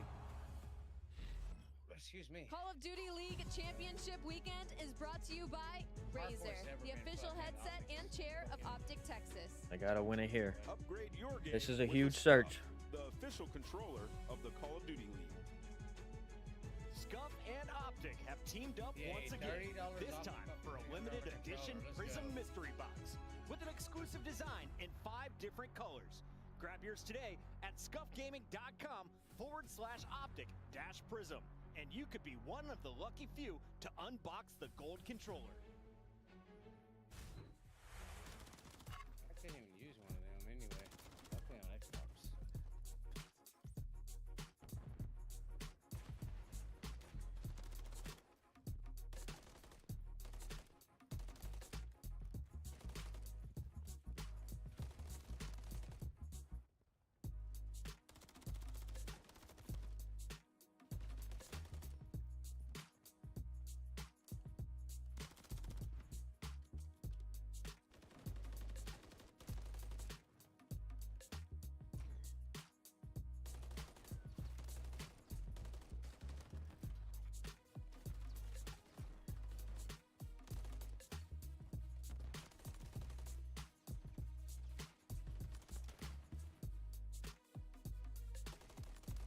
This what it is. What is it?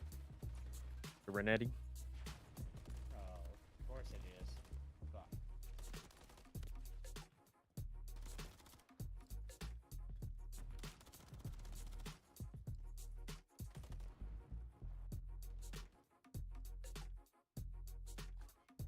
Oh shit. I got another stream.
Shortage of energy here in Allen, Texas, as we see the winners bracket final between OpTic and the Subliners make it all the way to a game 5. And let's be honest, every match has had its fair moments of just unbelievable, unreal, Reddit-worthy clips. This one, though, go get your money. it's going to ice the cake. Oh, yeah. We're going all the way to game number 5, man. You got to invest everything that you can here. You do not want to fall short all the way at the very end to make your way into Championship Sunday.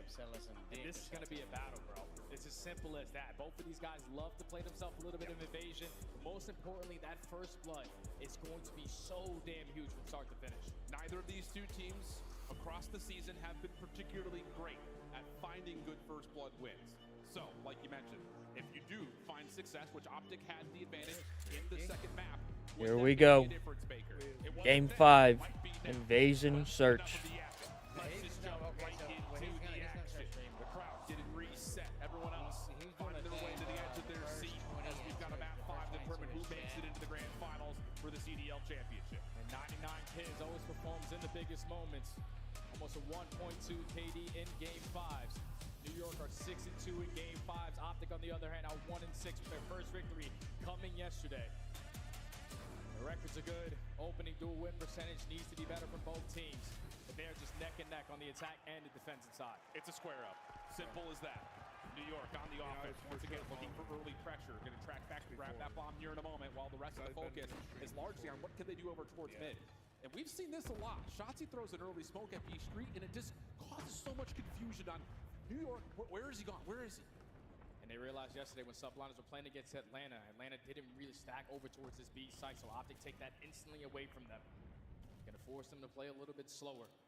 Skies backs up to the spawn to recover that bomb, but they're playing for early info, and OpTic are giving none. Yeah, Sid, no utility for him. He's just looking for opening angles. Is there anything available to possibly see where Shotzzy is? Which, as you can hear the crowd, this isn't common. He's put himself in a position to quite literally have first information if someone tries to challenge. With that smoke grenade that gets invested over towards B Street, they don't even want to test the waters over towards Broken. At least the Kenny finding that first blood, man advantage to OpTic. Now with 30 seconds left, you have to play for this bomb side at A. And the thing about it is there's good support systems here for Pred to pop up late if he wants to, which he does. Welcome now. Return to favor. Trying to fit in. First shot's good for Pred on the hunt. Pistol shot in the back, and Skies will drop the bomb over towards mid cafe. Focus for mid. Hydra trying to get something done, but there's no chance. OpTic descending everybody. There we go. Round 1. Come on. That is fantastic work from OpTic Texas, especially on the defensive end. You invest that smoke grenade to put Shotzzy in that position. At that point, it's the mind games on the side of OpTic that forced New York to play really, really slow. You find that first blood if you're Kenny. I thought Pred right there was going to get some bad Call of Duty time. Big. This is big. This is big. Numbers advantage. You send it for that kill. Put yourself in the 4v2. We got to get out there and win this. We got to win this game 5, folks. Just one of those contact It's a must do. Wait for your ARs to see something first. Then Shotzzy and Pred can make their moves. Will that continue to be the case? We'll wait to find out. As now OpTic have their first offensive look. Lots of focus through mid here from New York. Hydra takes an early angle. Shots are out, but he doesn't expect Pred to be there. Dashy also cleans up Skies, and the opening center for New York comes up empty. Now Kismet trying to make the playmaker, but he is going to get known of his positioning, and Pred is able to find his second on the round. Red's on 4. Red's on 4. This is going to be impossible. Feels that way. Sid trying to play over the counter. There it is. And it's back-to-back. Going up 2. Going up 2. Games already established through 2 rounds. Come on. They have done their homework on the Subliners. They realize that Skies and Hydra love to be that dynamic duo over towards Water Street. When you find that Yeah, it's a green wall mask. Skies trying to go for that trade, but commits too hard on that gunfight. Instant 4v2. And OpTic Texas again, don't drop a single player. Always got one. And when New York just have their whole setup foiled like that, not where you want to be early. But like we said, New York great at finding good mid-round adaptations. What I'm feeling right now, I feel like They be called upon doing that once again. Kenny, a little bit of safer of an angle this time. Shotzzy playing Come on on. his cross. New York get a lot of damage done, but no follow-up yet. Just contact. That's all that is. And this time, Shotzzy does not invest that smoke grenade to put himself in towards Broken. So you're just playing for the info, but you're also trying to set up Pred. He's already worked his way behind enemy lines. Watch Broken. Watch Broken. Not going to be able to read this. OpTic just What up, Cowboy? here. See if you can keep New York interested from the front. Pred's on 4 in a row as well, so if he finds timing to catch a couple, that could be a huge linchpin towards really putting something out of the question. Skies had, but stays alive, and now all of a sudden New York have the information, but there's only 45 seconds, and they're going to get the plant down. Yeah, but now you have so many different angles that you have to put focus on, because Pred is still behind enemy lines, putting down shots. You're basically trapping. Good job, Kenny.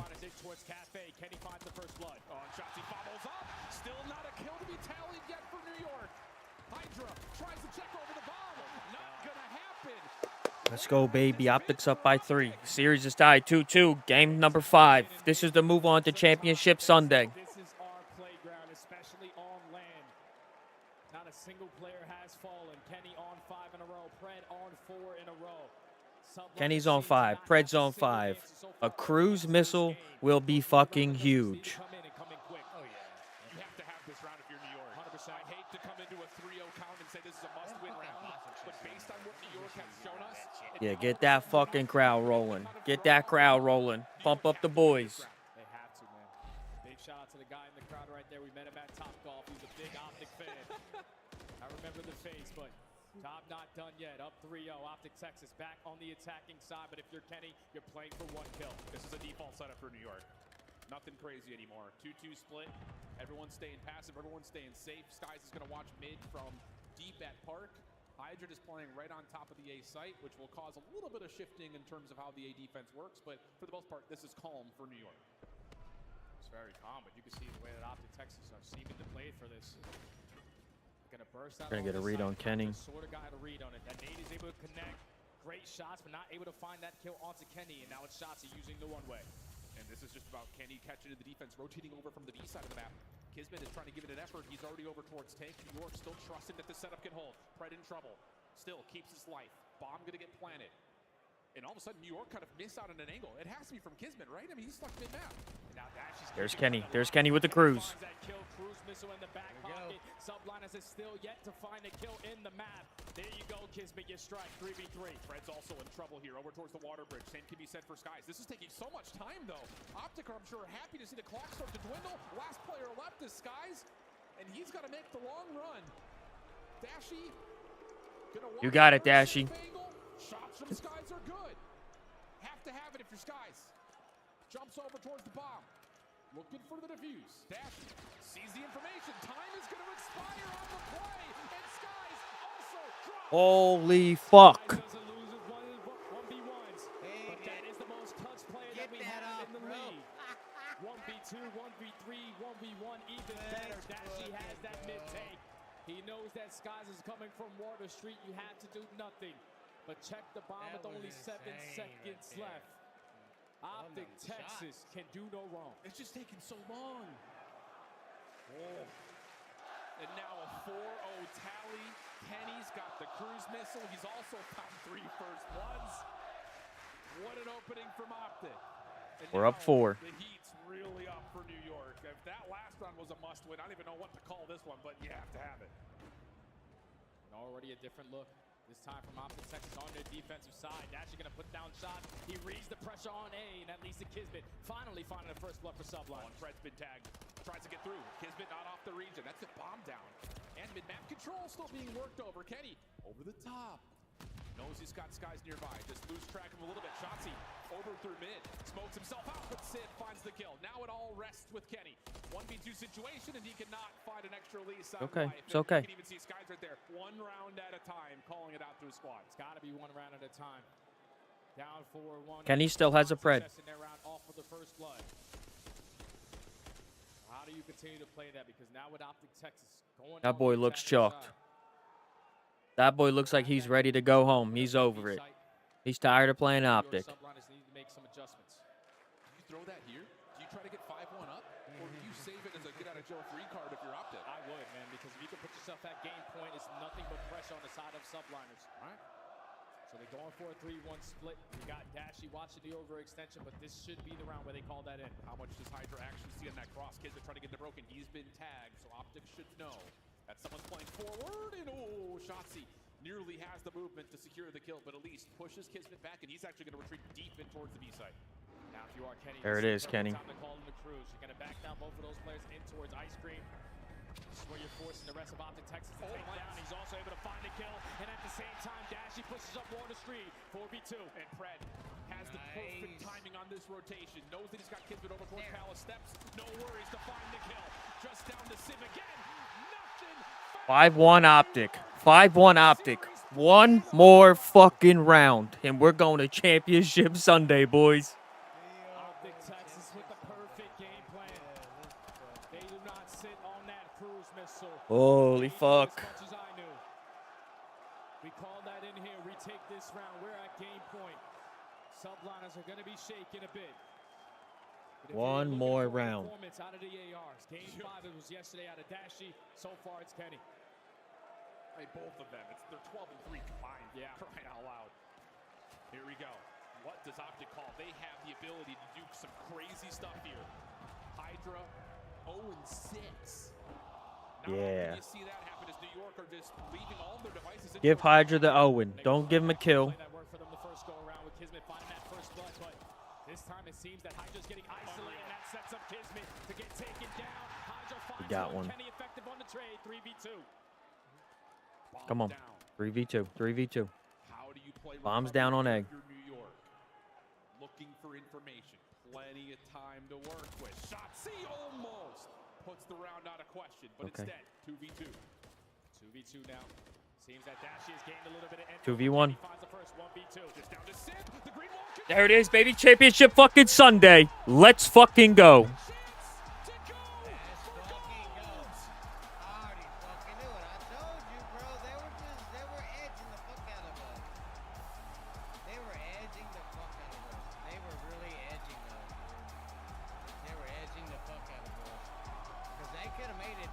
Holy fuck. You know this shit is like fucking scripted, right? They could have 3-0'd the map wall streak and surge. But they did. They had to edge us out. To absolute perfection. Woo! We needed that win. Say it all. OpTic are in the grand finals. That's unbelievable out of the green wall, man. You said it perfectly, my friend. The struggles that they had before making it to champs.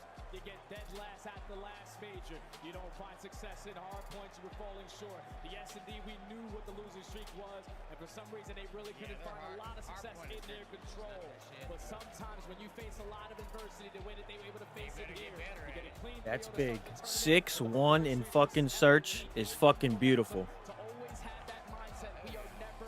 We needed that. That's fucking momentum rolling right into Sunday, baby.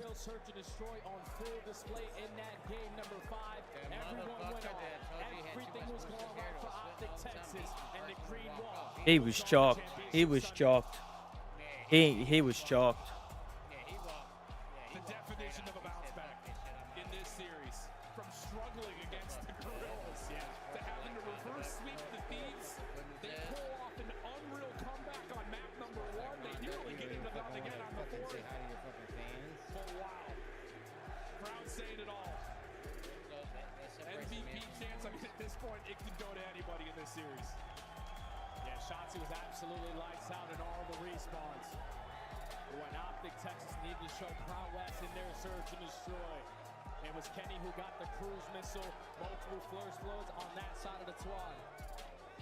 And that is just one hell of a performance, man. If you are OpTic Texas going forward into tomorrow, you have no weaknesses. None. You have the ability to come back in hard points even when you find yourself down by 100. You have now figured out your search and destroy of how we are deciding to play off these mid-maps adjustments and in their control. When you got players like Shotzi who can just dance around the map, it's going to be very difficult to stop. Comeback efforts in map 1, comeback efforts in map 4, up 5-3 in the search of map number 2, and then here, nearly a 6-0. Where, again, flawless round after flawless round. Hard to pick up on much of I ain't worried about it. Bloods are perfect. Everything I gotta make a phone call to my dad. really, not to say too early, it feels like Major 3 all over again with this OpTic. Give me a second, chat. I gotta make a phone call to my dad. At the right time. You need to play your best Call of Duty at the right time, and they have found it, man. The fact that they find 6 first bloods in that final game, when we went into the game saying we have a team that's 7th overall and a team that's 9th overall. 6-1 is the final score with 6 successful first rounds. First bloods. That is unreal from OpTic. Well, I know the crowd is going to let us know how they feel about the guy sitting on stage with plays. It's Shotzi. Ladies and gentlemen, the home team, OpTic Texas, is going to the grand finals. Wow. This place is a brick house. This is your home turf. Shotzi, how does it feel to be able to hit that flow state yet again on this main stage and shut down the Major 4 champions? It feels good, man. I feel like whenever the green wall is with us, I just go crazy. So I appreciate you guys for going crazy as always. Man, you are going crazy every series, okay? The celebrations, the wins, the plays, the first bloods, you guys were getting it done. Now going into that S&D at the end, 4 or 5 straight rounds in a row, what was going right for y'all there? We literally went over that map 3 hours before today, and we knew that if we played Invasion, we're going to take it off just because of the fact that you know, we went it over 3 hours, and I mean, right there, it kind of just showed hard work pulls off. It definitely did. That hard work did pay off there. Those little things you guys been doing behind the scenes have gotten you back to the grand finals. And man, you know, you see this whole stadium lit up in green, everyone with their phones out cheering. What does it mean to be back to the grand finals here on a Sunday? It feels amazing, man. I'm glad that we are able to go to Sunday and, you know, compete for the ring. I want to get that ring for the green wall. All right, lastly, I'm going to let you close us out. What do you want to say to everybody, to the family, the fans, everyone at home blowing the chat up right now? Send them off. What you got to say to those guys? Keep supporting the boys, and we got you guys with a dub. Love you guys. You heard it here from me and Shotzi, and that's going to do it for us on the stage. Chris, break this down. Thank you, Blaze, and congratulations to Shotzi and OpTic Texas. They are back in the championship match of Call of Duty Champs once again. They did it in 2017. It's been 6 titles. Will they get it done here in front of the home crowd? It feels like they can, man. Absolutely phenomenal series from start to finish. And the way we kick things off on that Karachi hardpoint with Big Bruce making the play of the series, in my opinion. That's the OpTic that we expected to see at the last major. They brought it out here. Yeah, we all got to do our shots here, rub our chins. Now, Nameless, you and I saw it going this way. Mostly because we didn't want to get beat up by the fans. But you two called New York. No, we knew it. We knew it. Let's start with you, though. Where did New York blow this opportunity? Because you thought they were the heavier team coming in. Yeah, I might have to watch myself leaving the venue. Some of these OpTic fans might not be too happy with me, but I think the key difference here is in that Game 5, OpTic completely took away the B-side from New York and made them struggle. Let's take a look at some of the highlights from that Game 5. The theory was OpTic sucks at search. They were on such a huge slide coming into this tournament.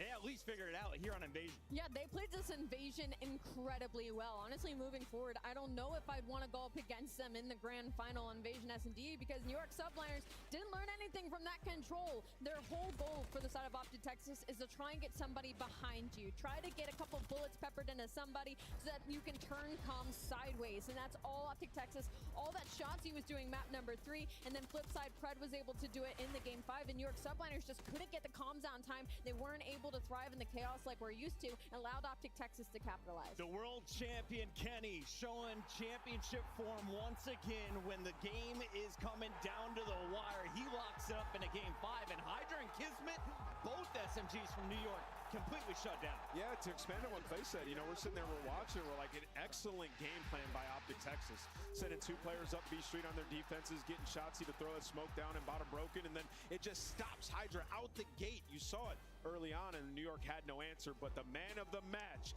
Big Brucey, every single time on land, fries the Subliners.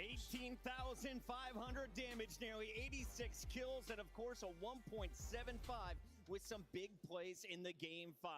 But I don't know if OpTic makes it to that Game 5 without Shotzi in control. He earns our Scuff play of the match. Let's take a look at this man and what he was doing.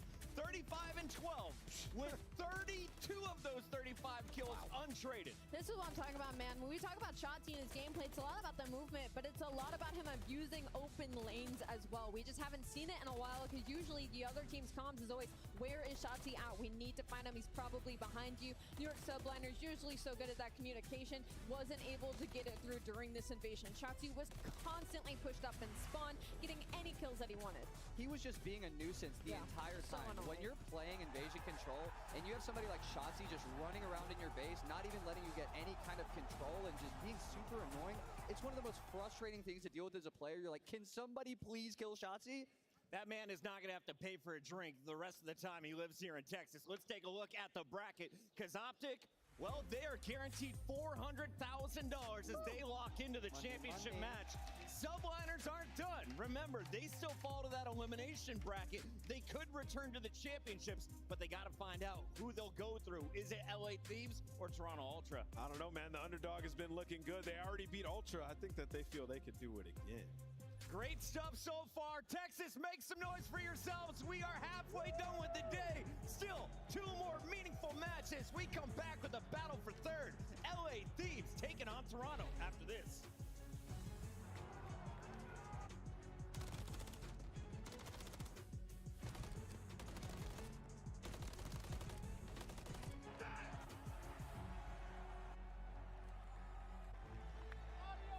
God damn it.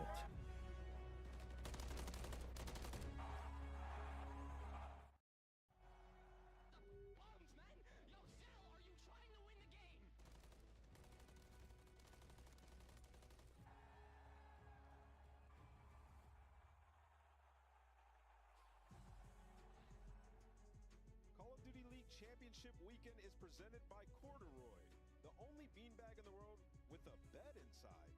Call of Duty League Championship Weekend is brought to you by Wingstop, the official wings of OpTic Texas.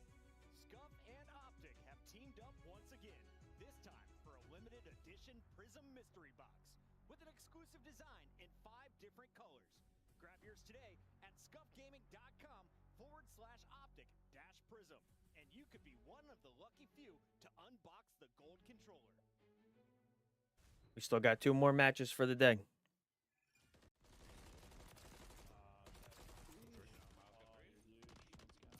Oh, yeah. It's going on CDL TV, baby.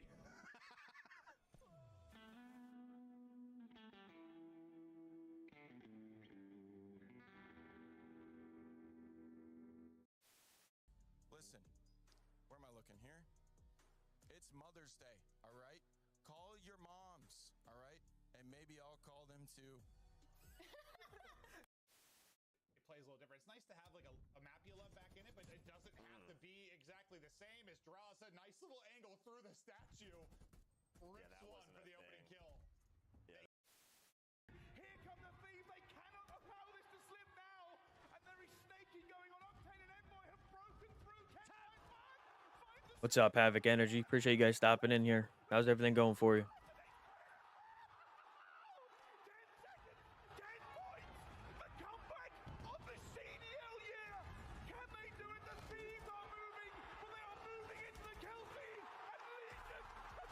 Are you guys watching the CDO? I'm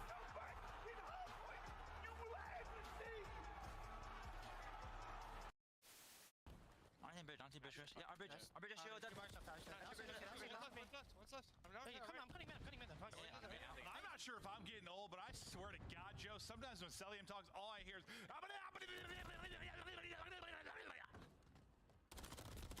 Yeah.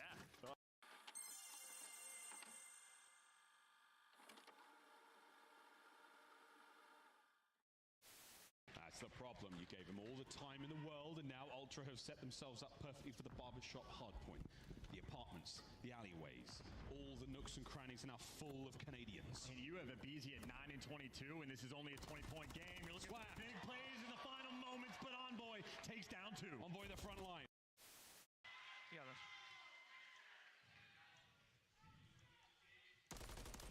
push me. I already pushed. I'm a fork, but take your time. Probably won't happen in this situation.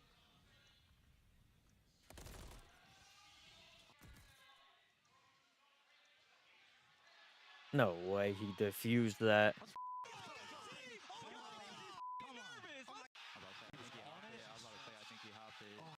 See that, dude? I couldn't see it either, but Joe, let's talk about that game.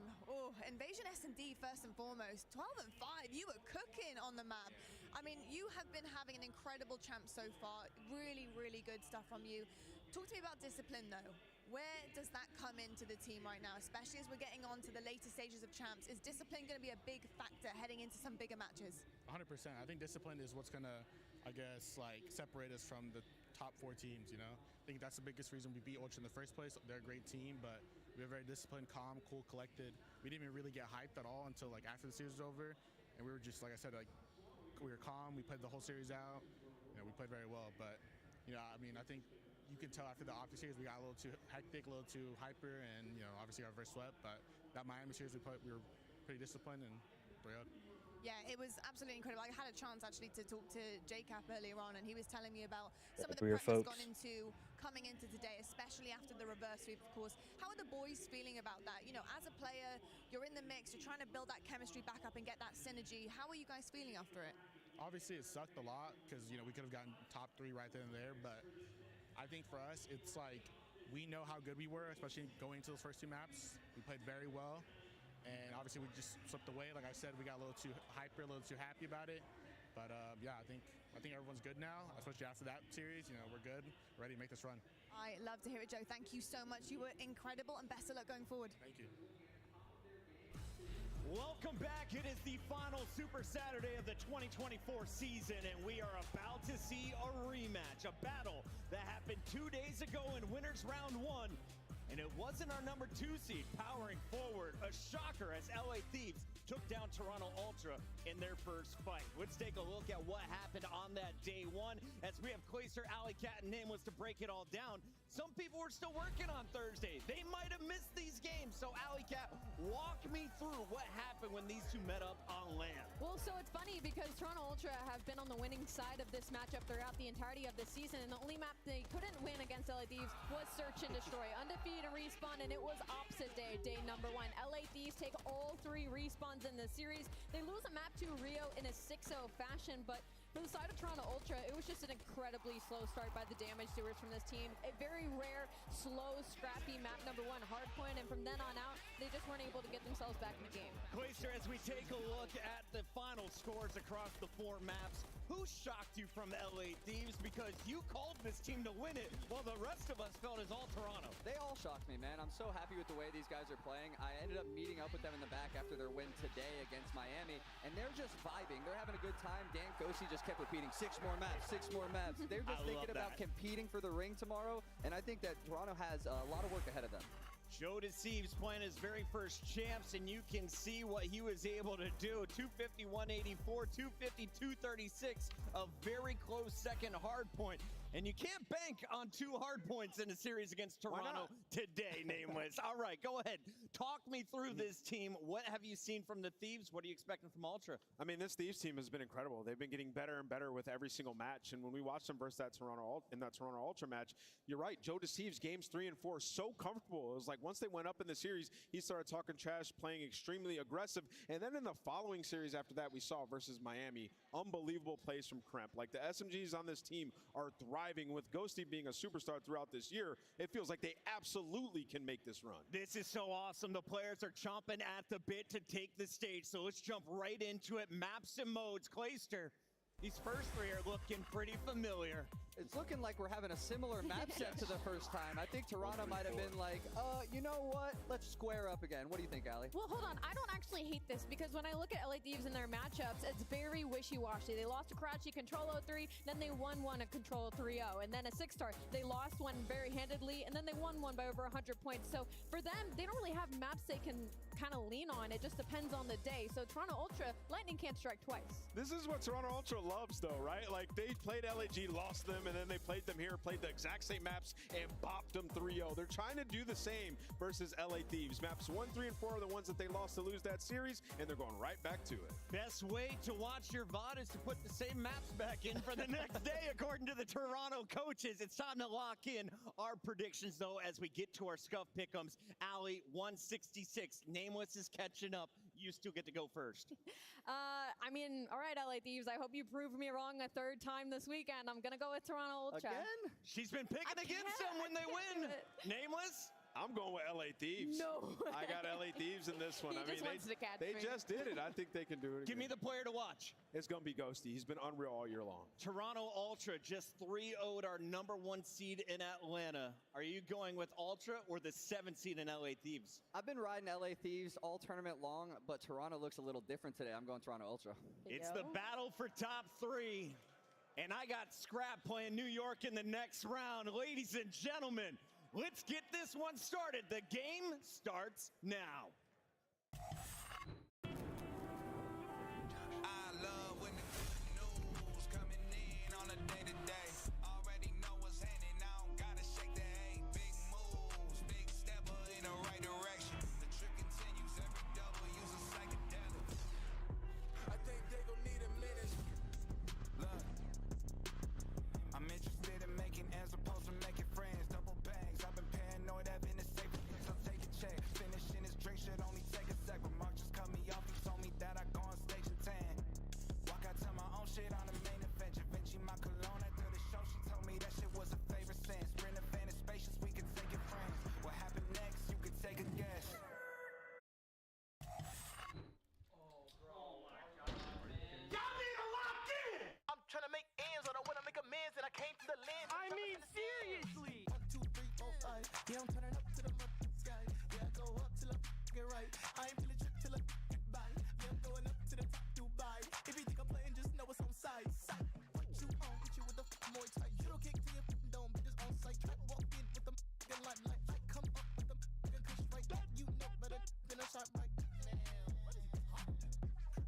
looking. Don't come in, feeling super saiyan. Oh my God, you think you was it? Use a little, don't come in, stop playing. What the talk about? What you saying? All right, Texas. 2 more matches left today, and it's time to send another team home. Let's figure out who's about to get top 3. We got a banger of a matchup, and it's time to bring both teams to the stage. Let's make some noise for them. Here comes the LA Thieves and Toronto Ultra. The rematch that we surprisingly didn't know that we needed. Toronto Ultra falling to LA Thieves. This is one hell of a rematch. Tournament, and only one of the 4 teams left have not gotten a chip this year, and it is not the 2nd seed. 3 of the top 4 remain, but LA Thieves could look to put a pin in it. Channel that energy, Texas. The LA Thieves are going to need it to go through a superstar like Scrap. Let's get this match started, guy. I'm ready to go. I can feel the fire. Toronto Ultra and Thieves. Gotta go home, and it's gonna be a tough matchup. Texas, make some noise for both of these teams on the stage. And Merc, Maven, let's get it. Let's get it rocking. All right, we got a packed house. We continue up. We're falling on a crazy one, right? We've had an absolutely insane matchup. We die down for a little bit, we take a breath, and now we get ready for another one. Still 2 matches to come. And like on one side, I think if you're talking about Thieves, how many times if you're like, I think about like March Madness, like you're a team that gets a big upset, right? And you're like satisfied with that, then you fall short the next round. Like they just have to find a way to keep that same mentality, keep that same hunger. They haven't made a run like this. It's your first time, but the job's not done. Yeah, I mean, this is when you just kind of rely on your fundamentals, rely on your practice, lead up to this. Yeah, I mean, listen, they've all had their moments, but obviously you go up 2-0 versus OpTic. You slip up, that happens, but this is a team you've beaten already at the tournament. And so we're playing the exact same maps. The only difference is really in that Search and Destroy, maps 2 and 5 are just flipped. So maybe you don't get 6-0'd on Rio, but then for Toronto Ultra, you're trying to make this loser's run. It's not only do you have this one, you might have another one after. Yeah, and I think at the time, like we weren't sure like what OpTic we were to get, right? Like after they beat LAG, even after they beat Thieves, like we didn't know how impressive that Thieves was in pushing them, but now that they're in a grand final and you saw them dismantle New York, it puts a little bit more stock into Thieves pushing them to distance, yeah? Oh, no doubt about it. Yeah, I think so. Yeah, I mean, this Thieves team is the real deal. No doubt about it. We knew Ultra susceptible to an upset. You know, you thought they might come in flat today. They did not. They came in and laid out FaZe with the quickness. And they're looking to bounce back here against Thieves. You got some positive momentum going in that Thieves match or FaZe matchup. Just bopped them in the Search and Destroy. And one of the main differences, what? Like, yeah, you're not going to have that Rio till map 5 because they've looked so good. They went 6-0 them last time. They then 6-2 FaZe. Like, they've looked insane. Thankfully, it's not till map 5, but we go that far. They've looked nigh on untouchable, bro. Yeah, no, they have. Yeah, where like sort of New York and OpTic have been fantastic on Rio Hardpoint. Ultra on Rio S&D has been so darn good, but just looking at the rosters, I mean, really, if you look at that first matchup, obviously Joesty was very much himself.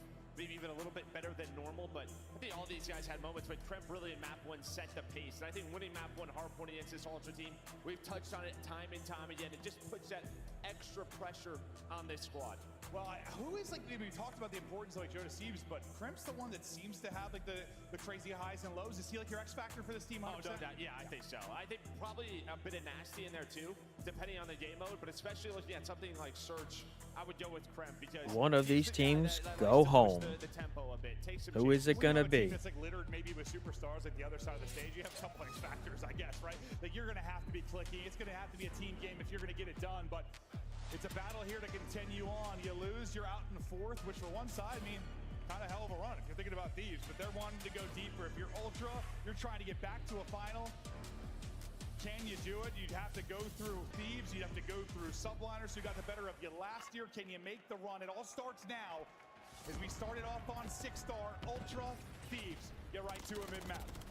Yeah, we saw this earlier from Ultra against FaZe. We saw it, well, versus LA Thieves. And really the big difference maker was Kleenex. I mean, he really had a tough series, especially in the respawns when you looked at this matchup. But he's been running a little bit more. MCW has the rival out for now. So we'll just keep an eye on that. Feels like him and Fred really relying to run that 3rd MCW when they feel like it. Yeah, we're seeing it more and more as we get deeper into the year. Well, the deepest part of the year. Super deep. Super deep. We're about to see. See what Thieves Ultra's got. Inside of the point, but the 4-man push now about to pop for Ultra. Nice win there from Envoy. Nice nades through from the team. 1 player left. They drop Ghosty. So great there. You spawn by split spawn comes in though. One's gonna spawn by New. Yikes! And oh god. That's an ugly one. What is that spawn?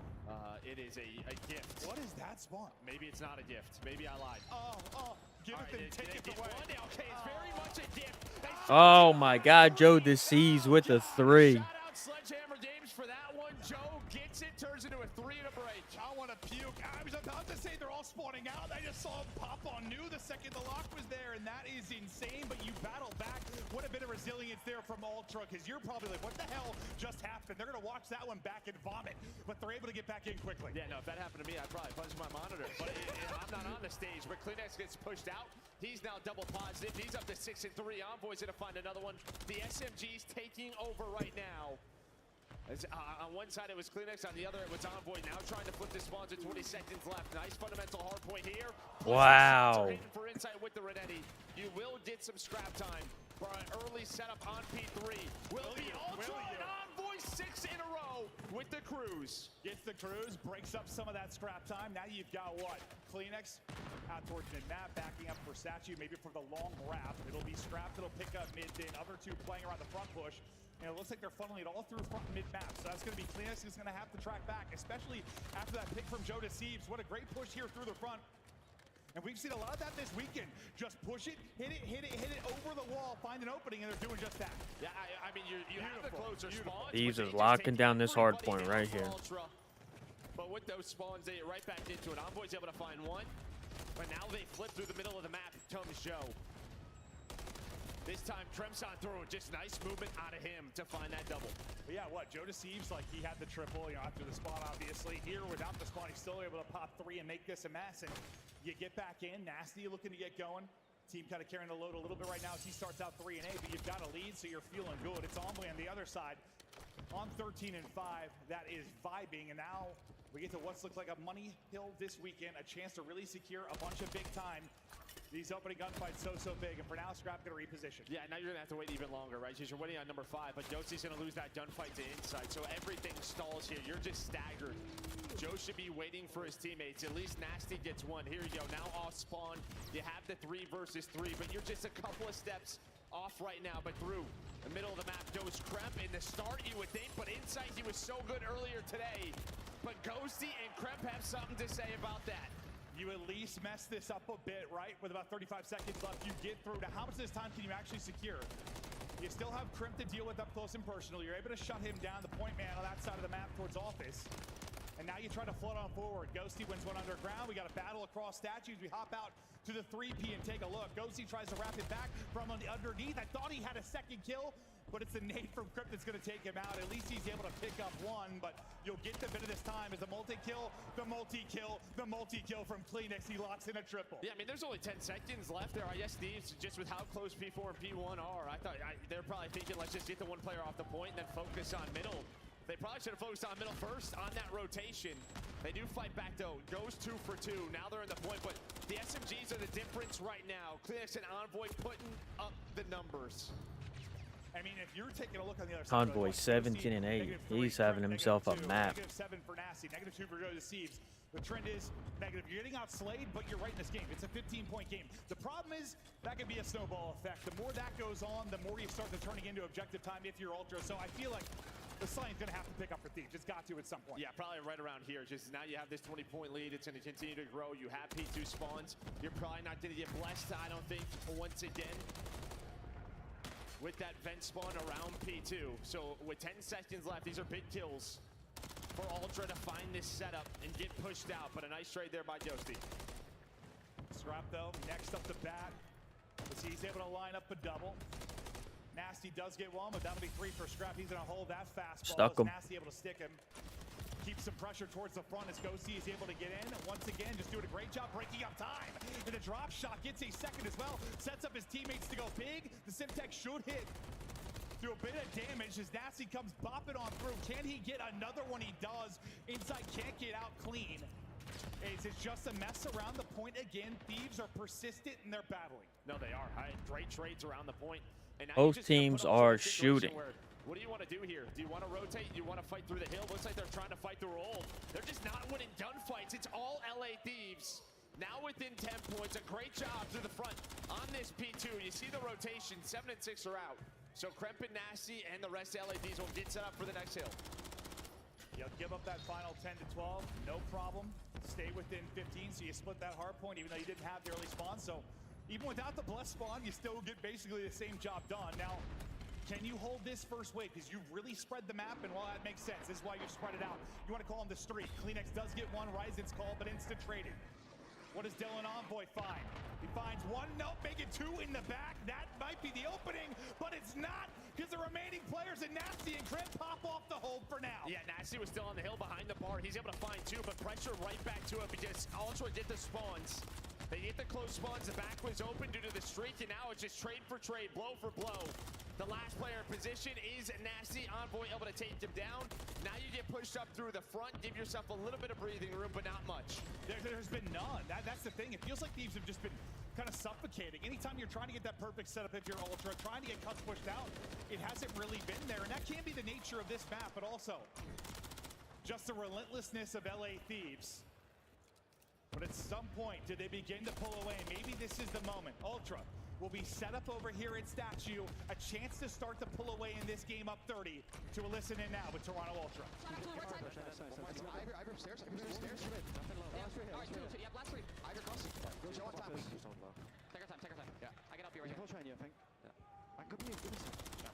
Close right. Low right. Low and then on statue. Low. Just. You.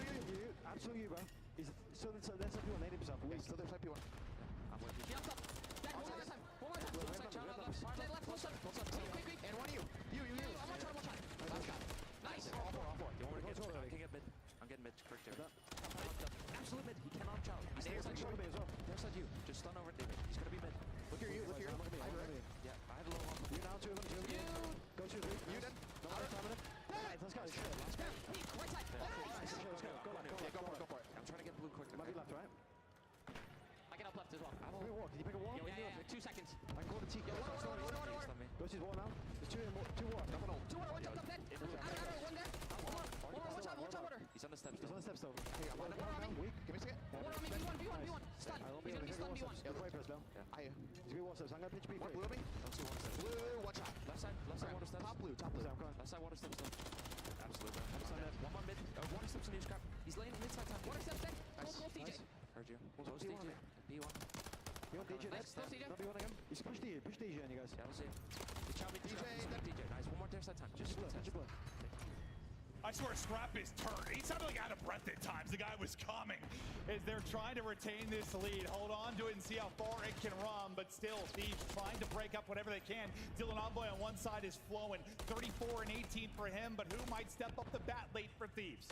Yeah, I mean, it's just a question of can Thieves turn finally a rotation into some good hill time here. Because they're very much in this game, despite Envoy being 35 and 18. Getting outslayed, they have stuck around. But now is your chance, your final chance to be able to step up and try to win this map. And you've had to break here. You've had to have a crazy spawn. You haven't had the early setup and control and see what you can do with it. This is your chance to make a run if you are Thieves. But for the most part, this hard point has been a mess for either side. So far, so good with 15 seconds through. Back within 30. Nasty's POV as he tries to line one up. Joe Deceives with a big one-on-one win to alleviate some of the frontal pressure. Envoy, though, trying to make a play on the other side of it. Number 2 and Envoy trying to go, but Kremp and Joe Deceives stepping up big. Yeah, it could have been such bad timing for LAD. Just because Envoy wins that, if the trades go a little bit differently, you're not sure if someone's got to turn vents, where he goes. But they're able to hang on. They do such a good job towards the front. They determine deal with Envoy. 20 seconds left, though. Ultra finding all the kills, pinning them back for this P3. Maybe not the end of the world. You know, you held 40 of that. You got a solid 40 seconds out of it here, Thieves. You've lowered this lead. You're battling back into the final 10 as well. I thought maybe they'd be able to push out and get the flip and really set up for next. But the fact is, you got kills at a great time, so you're already going to have pressure here. You're back within 5. That's exactly what you said they needed, Joe. Could they finally get a hold? They're able to do it. Now can they get a big break? Oh, Kremp. It's feeling it. Oh, Kremp. It's feeling it. 4 in a row. A disgusting double, and that is a break they much needed. And you get pushed out here with Kremp, so maybe you should stop some of this front pressure. You have Dosey from up top. Now you have to funnel in towards the hill. Kremp, though, from the stairs, just locked in it down, still on 4 in a row. Through the middle of the map, Doe is in sight. But you really haven't had much contest due to this position. Not able to find the 6. but I think they may get the tick here. So if you're Ultra, you have to contest this for a second or two. Man, that streak might have been huge upcoming as you get deeper and go towards statue, but will it matter? I mean, I did not believe they're winning this. They are just locking them in. The big holds weren't there, then suddenly they were. Is that enough of a contest to stop it? I don't think you get the tick anymore. So it is going to go to statue, but you've already got two in position on the other side. It's going to be Crip. It's going to be Joe Deceives. Joe able to take out one. Crip trying to pop as he's able to take out another. They're in. LA Thieves. Wow. Wow.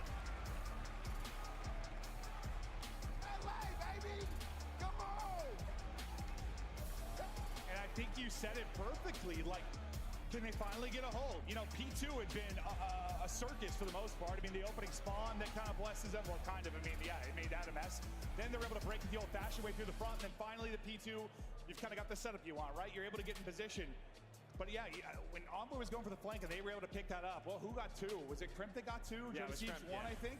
So Crip had a couple of multi-kills late to hold on to two, and then at three, that were insane. And what were we talking about him being the X Factor? Well, there you go. And the difference really at that P3 was just that finally they had someone watching the jump up, right, and Ghosty, and then Cremp was their side. It felt like Ultra could never get into that setup. Yeah. But you just look at that scoreboard, obviously Envoy goes off, but the rest What a of good the map players one. on Ultra were positive, really, until those last couple of hills. Yeah. Felt like I was watching a phase point there for a second. So it did, yeah. But I mean, just props to LA Thieves. Just turn around, staying within a hill throughout that game. That made me feel like I was watching almost like Surge, just a resilience force, just hitting it, never like letting the pressure off. It was so good. We'll take a look at some of the highlights throughout the course of this, and for the most part, if you're Toronto, you're holding on to a pretty narrow edge, right? 15 to 20, gets up to as much as 40 or so. But late is where Thieves really come alive, and that's the power of staying in games. Like, you stay in a game, you fight tooth and nail, it's just a play or two. It's a play or two. And then I was just saying this cruise play, right? Because you just don't see Nasty's on the hill. He's able to find one. Envoy, the missile hits, but Nasty gets two there. Spawns it a little bit wonky, but again, it just allows the cruise to not turn into 30 or 40 points for Ultra. You keep it mixy. It just, yeah, did Ultra ever have just like a single scenario where they had like their four-man setup and they won that first wave clean? Maybe some, like but the first P4? It didn't feel like often, did it? It did not feel like often. They were splitting so many hard points, and that play from Crimp there, as well as the one at the P2 before it, that was just filth. To be the big X Factor, drop 33, and help them come away with a big win. That is massive for Thieves. And if maybe you were wondering, after the first matchup, if, I don't know, it was just an off day for Ultra. I think after Ultra beat FaZe, you're thinking probably not. Now you come in and win this if you're Thieves, that might be the real deal, brother. No, especially on 6-star. Especially on 6-star. Yeah. Kept it close. You see, as that purple line is going up, the red one is not far behind. Right. Then it's that 204 to 159, and they had to have a response at the P2, and they did just that, able to hold on. Then they get the flip at the P3 behind Krem's play. Put all the pressure on Ultra. We always talk about with Ultra, it's just after losing that first map, that first hard point, can they bounce back? Yeah, I mean, it has been a trend these last couple of years. I mean, you think back to the Champs Final last year, in several series this year where they get knocked out, it's just like Ultra looks so good. They look like a team that's going to win the event, and then 3-0, they're gone. Or 5-0, they're gone. It just happens so quick, and you got to think that's like a composure thing, a leadership thing. I don't know. If it only happened like once or twice, it wouldn't be that big of a deal, but it's happened quite a few times. No, it has. I would say the one maybe difference here is like normally I feel like it's from like the lack of slaying from the SMGs. Envoy went off, so hopefully he can keep that going in the search and destroy. And it's usually against like one of the other top four, typically, to have like maybe the firepower to do it, which Thieves show they can play with them, but you know, maybe not having the gunny of an OpTic or a FaZe or whatever it may be. But hell, right now, you're up 1-0 if you're Thieves. Can you keep it going? We look over to Toronto. We're going to talk about the Monster Energy pregame. What stands out for you, Joe? Yeah, I mean, the invasion, search and destroy defense, unlocked, #1 in the league, #1 in retakes. And then B bomb plants in 9% of the rounds first. And I mean, how important is that when we talk about invasion? Search and destroy. If you can defend that B site, you're going to be tough to beat. Well, what do we see? Yeah, just a map ago, 2 maps ago, really in the previous series. Yeah, there was no B action for Subliners as they could not find any opening there. Cap talking through it with the squad. Players getting ready to go. And how impressive it has been when you talk about, still, I mean, I know Ghosty's been around a bit, but still very young player. Joe Deceives, my God, Crimp, like you've got This was so a many rebuild. players. I mean, Nasty is your vet. Like, it is a very young team, the youngest team in the league. You think with the light shining bright, this is going to phase them maybe. And on the other side, you've seen, I mean, outside of Scrap, who I don't think he gives a shit what's going on. He's not going to be phased by much. The other three have seen and done everything. Everything. Yeah, they've been in multiple World Championship finals, trying to get back to it. Still have to beat New York after this as well. Still have to get through this series. I'm sure Envoy sees his, former buddy and teammate Kenny getting to the final. He's like, buddy, I'm coming. I'm coming. Just give me a couple series. He's trying to get there, but here's a look at the S&D battle. And I mean, Thieves, they've been stage 4 champs, number 2. Number 2 right alongside what Atlanta FaZe, but they're not here anymore. Yeah, and it seems like, maybe a little different than Subliners, but Thieves were a team it felt like throughout the course of the year, once they got not maybe the entire year, but once they got this 4 locked, like they'd have moments where it looks really good in a mode and really good in another mode, but never really clicked, kind of like Subliners. Well, it sort of seemed to start to click at the right time, just like in YSL. That's why maybe we're having this run. But can you keep it going? Scrap wants none of it. 1.73 at S&D at champs. As you have another heater here as we get to the invasion. Crimp, the X Factor on one side in that map 1. We'll see if he's got more playmaking ability here in the search. But hopefully, a banger on our hands. Map 2 now underway. Offense Ultra first. On the defensive side of things, no, I was about to say you're not going to have trophies earlier for like B defense, but well then, that need already hit. So yeah, that's just right at B-Dom. That's right at B-Dom. Trying to get an early pressure on, maybe some early info on some crosses, and instead Ghosty meets a couple of nades.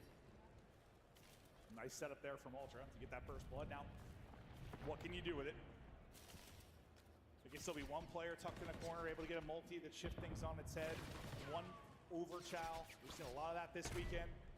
That can cost the team. You got to be disciplined. You got to play as a unit if you're Ultra and take advantage of this 4v3. They're starting to push it out. Backing up and weak is going to be Crimp. He's going to have to use his smoke. Yeah, down to about 50 HP. Stun going to come in, still staying up, dance and dive and dip and doing whatever he can. He's held on for now. He's got some help on the backside. Joe Deceives tries to work from mid. He's going to get caught as well. Great stuff here from Ultra as you keep picking them apart. Crimp at least able to give one and give them a chance in the 2v3. The fact is there's 25 seconds. You got to get something done here. Yeah, I mean, map pretty much flips on its head. You're going to have inside on the back wall. Hetty, he was just going to find all the info. He's just going to put shots into everyone. Envoy watching that front cafe. Gonna find Crimp. Scrap's able to find one. So Crimp last alive. He does win a couple of gunfights. Just not a lot of time on his side. No, there certainly is not. He is able to get back to full. By the time he's back to full, you have about 25 to work with, and he's got a rival in hand, so a lot of these gunfights, best of luck. He's got Scrap tucked away. Same can be said for Inside, trying to isolate this fight close. He's gonna get stunned up and dropped. Good opener there from Ultra, and while the nades connect B-Dom, start you off, and they just, I don't know, no big misplays where you give up freebies. Yeah, I mean, the big difference here is, I mean, that first blood just, it's so early. You have so much time to play with, right? Attacking teams on Invasion, really what they love to do is rotate that bomb multiple ways, just trying to really get the defense to stay impatient. Someone to overreach. This time it was Joe Deceives. Maybe with Crimp, all the things happening on the B street, gives a calm, like, all right, I'm going to need some help. Joe tries to flank. He then gets caught out of position, which means a bomb site wide open. Yeah, I think it's true of any search map, but especially here. Just one little misstep, one little overchow. It's so quick to rotate right through DVD from A to B. And you can just have those gunfights where it's just not a tradable kill, and suddenly, yeah, you gave up your first blood. We've seen a ton of it. And, well, this time, it's going to be a nade from Thieves that gets the first blood. Envoy tucked away, though. Not going to be able to finish it. One slides across. Joe Deceives gets the kill. Kleenex now. Going to have to do some of the dirty work. A nade to try to keep him off, but he's catching a lot of them, though, as well. Hit down to 81, and for now, maybe due to the utility he kind of tosses out. They're thinking we don't like what we're looking at. We're going to back out. It seems like they got eyes on Insight. They absolutely did. Yeah, I mean, but you know how clutch this duo can be, especially in situations like this on Invasion.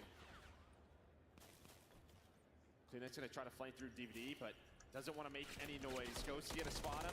Maybe a chow from middle of the map. That's exactly what you're going to get, but he gets away. Nasty gets caught sprinting, and there's no trade. 2-on-2, 35 seconds left. Well, we were just kind of talking about it. First, I thought Ghosty over Chow was going to get dropped. Oh, nice team shot. Yeah, that's a hell of a double chow. Now it's all going to be on Kleenex to clutch up in the 1 versus 2. Time is at dwindling. 25 to work with. Down to 1v1. Oh, they line up for a second. but Ghosty just gets away. He's got to be worried. He was so weak. He backed up so far. He's got to check it. Kleenex inside the 2v3 clutch. They take the round. Oh, shit. Ghosty's panicking, right? Like, yeah, I mean, with where bomb is planted, he's got to take a wide peek on it. Yep. He's got to take a wide angle on it, and Kleenex just ready for it. Checks his middle of the map and is like, all right, he's got to be river street because he has to check the bomb. Unless he just plays a 50-50.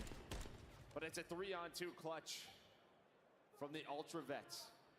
And like, I thought at first, like, based on the gunfight with Ghosty, Kleenex is going to get caught for the chow from Joe Deceives, but those are just, I mean, maybe you don't need a challenge, but it's still an insane gunfight win from Kleenex there. Just the snap on over. Oh, nasty. Sorry. And he's thinking maybe he gets a call out. He's like, absolute one shot. Just tries to sprint into a Renetti hip fire. I think he was only like half HP. Yeah. And the fact is, in Call of Duty, you die real quick. 4 straight for Kleenex. An incredible round for him. Scrap now. Over to Envoy. Sliding in, can't win it though. Joe Deceives able to do it. Scrap backing up, getting away. I was gonna say that was bombed down as well, but Joe didn't play for that. He just wants to get off with his life. I was thinking maybe Kremp was gonna start to work up that B street, but he's staying patient. At times he can get caught. No, they're pretty much just saying, hey, we'll let you plan A, we'll retake through B. But in just this rotation game, this battle between both squads, it looks like they spot each other inside, able to find Kremp. Nasty, so weak. Funnels right inside. Same for Joe Deceives, is tagged up and dropped. Ultra. The search and destroy, looking good here. I mean, Ultra running away with the SND, folks. Right? It's just, we're gonna take our time and hope you overstep and try to catch a timing on you, and they do. I mean, maybe if that goes a second the way of Kremp, he turns that into a double, but it doesn't. Ultra able to read that push right up the street.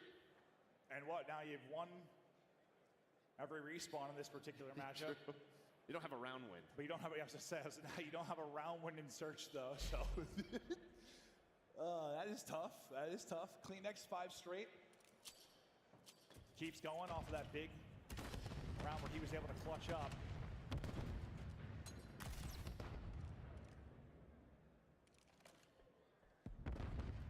He's not gonna have an angle to find anything else yet. To Scrap's POV, will swap here for a moment as he's holding. You see the push starting to mount for Thieves.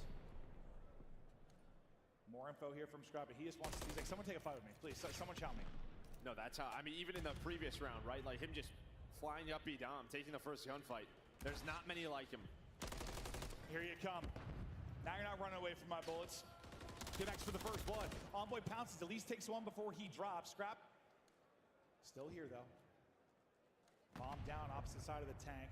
Kleenex got the crossfire as well. And now if you're Ghosty, you're just hoping you can wait on Nasty to make a play.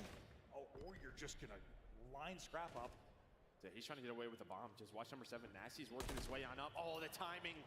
The timing. Gotta be Can you at least find Kleenex? No, instead he's gonna get picked.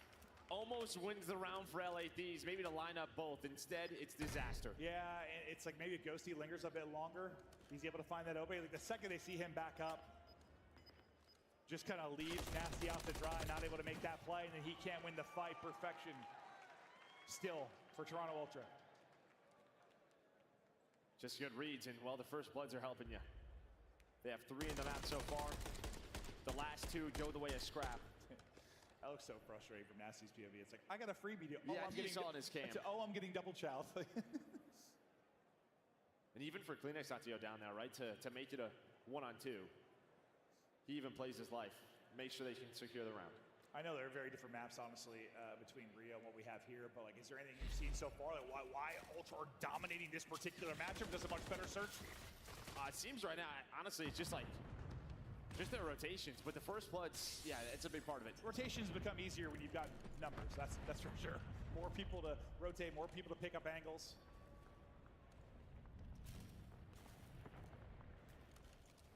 Trying to see if Kleenex can find anything. He's got the cruise now to work with. It's been an insane stretch from him. Insights tucked away. I mean, the question is when he uses it. He has a lot of choices, actually. but really he's probably going to want to try to get Krem. Krem's going to have to fly on forward. Missile incoming. He's going to fly on forward. What can he find? He's able to get the kill onto Scrap. Envoy finds one as well. The fact that Krem gets one there is so massive for the team to keep them in this round. Now they're going to have to probably retake this, but at least it's even numbers. The 3v3 we go. Jodeci's will be working one side of it. The big person there is going to be in sight. Kind of position you've seen Skies clutch up from so many times. They're all going to kind of wrap back and work this over through Dark in that B street. Insight's getting an angle to work on helping. This is the angle now from Insight. He is gone. What a gunfight win there as he drops. Could that be everything? You're down to 34 HP, but you're on a 7 streak. If you are Kleenex, he's the last one up. He's back to full. He wins it against one, but he can't win it against the next. Finally, a round for Thieves and maybe some life, because you were getting bottled up throughout the course of this map too. Yeah, I mean, two big moments there. Obviously, the first is Krem. The fact that, like, you're getting all the comms. He's pushing on up.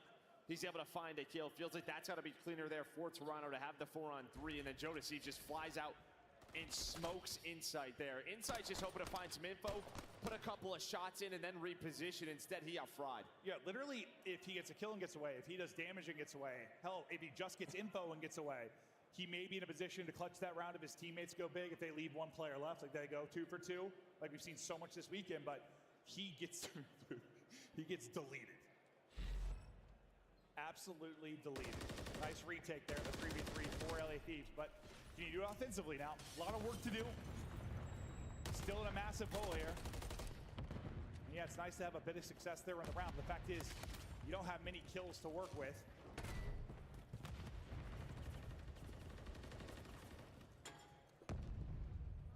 Stunned up, backing up, never mind. You can't get away. You get stunned, you get dropped. Nice shots there from Kleenex as he's pushed up to the block. He's able to take down another and another.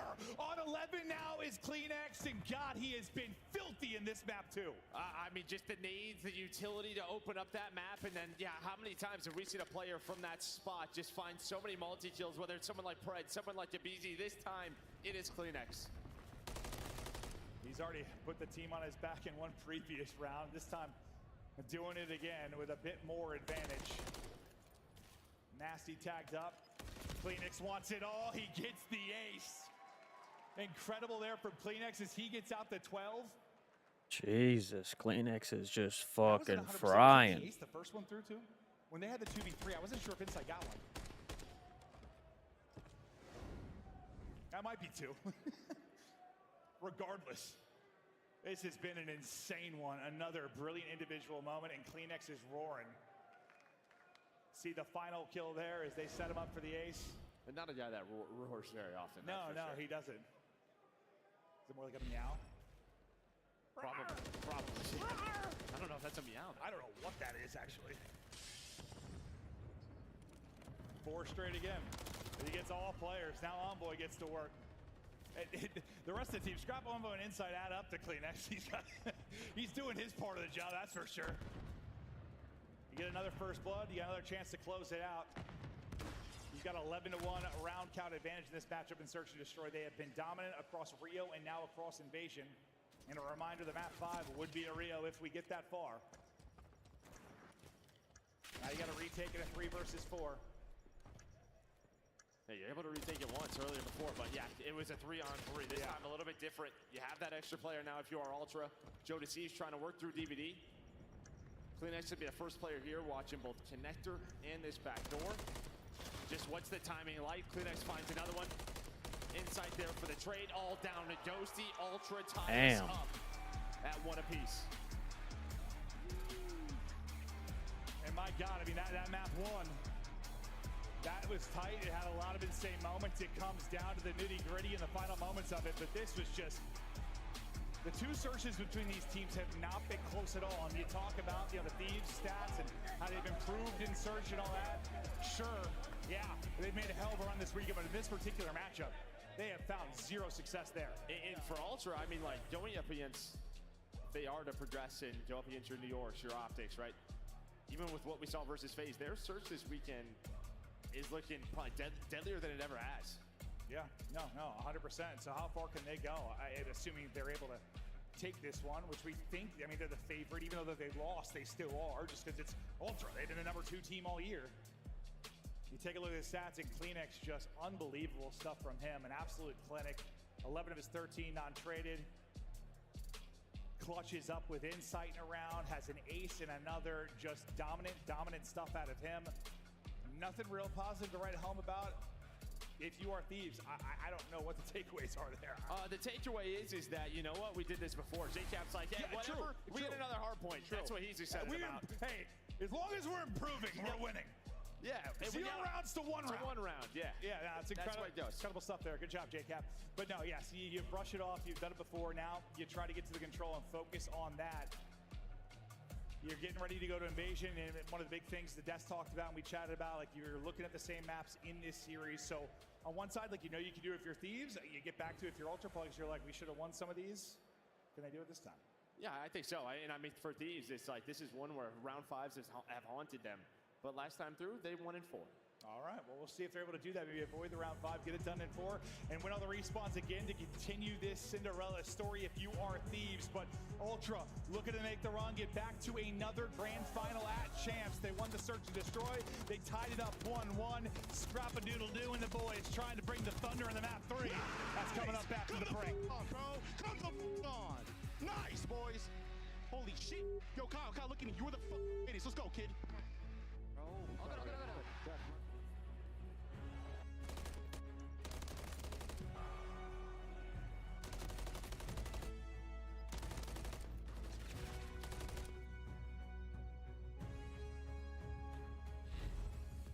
Call of Duty League Championship Weekend is brought to you by Razer, the official headset and chair of OpTic Texas. Upgrade your game with a Scuff, the official controller of the Call of Duty League. Scuff and OpTic have teamed up once again, this time for a limited edition Prism Mystery Box with an exclusive design in 5 different colors. Grab yours today at scuffgaming.com/OpTic-Prism, and you could be one of the lucky few to unbox the gold controller.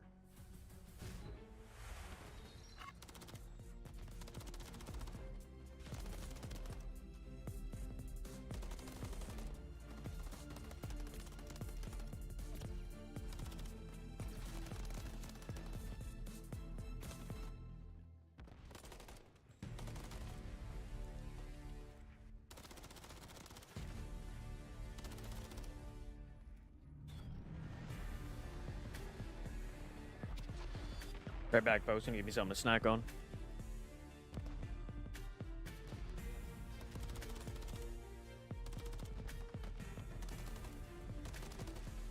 I'm snacking right now.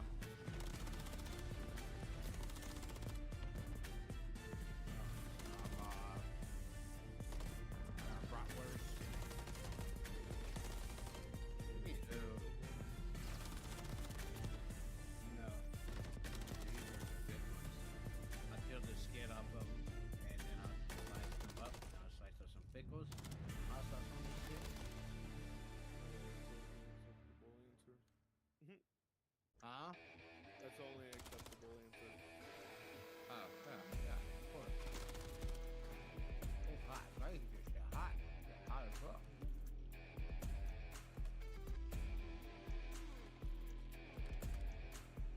I ate something. Last time I ate was at like 10 o'clock this morning. I had like 4 eggs and 4 pieces of turkey bacon. Coffee. Gotta have some freshen up. I had a couple of freshen up.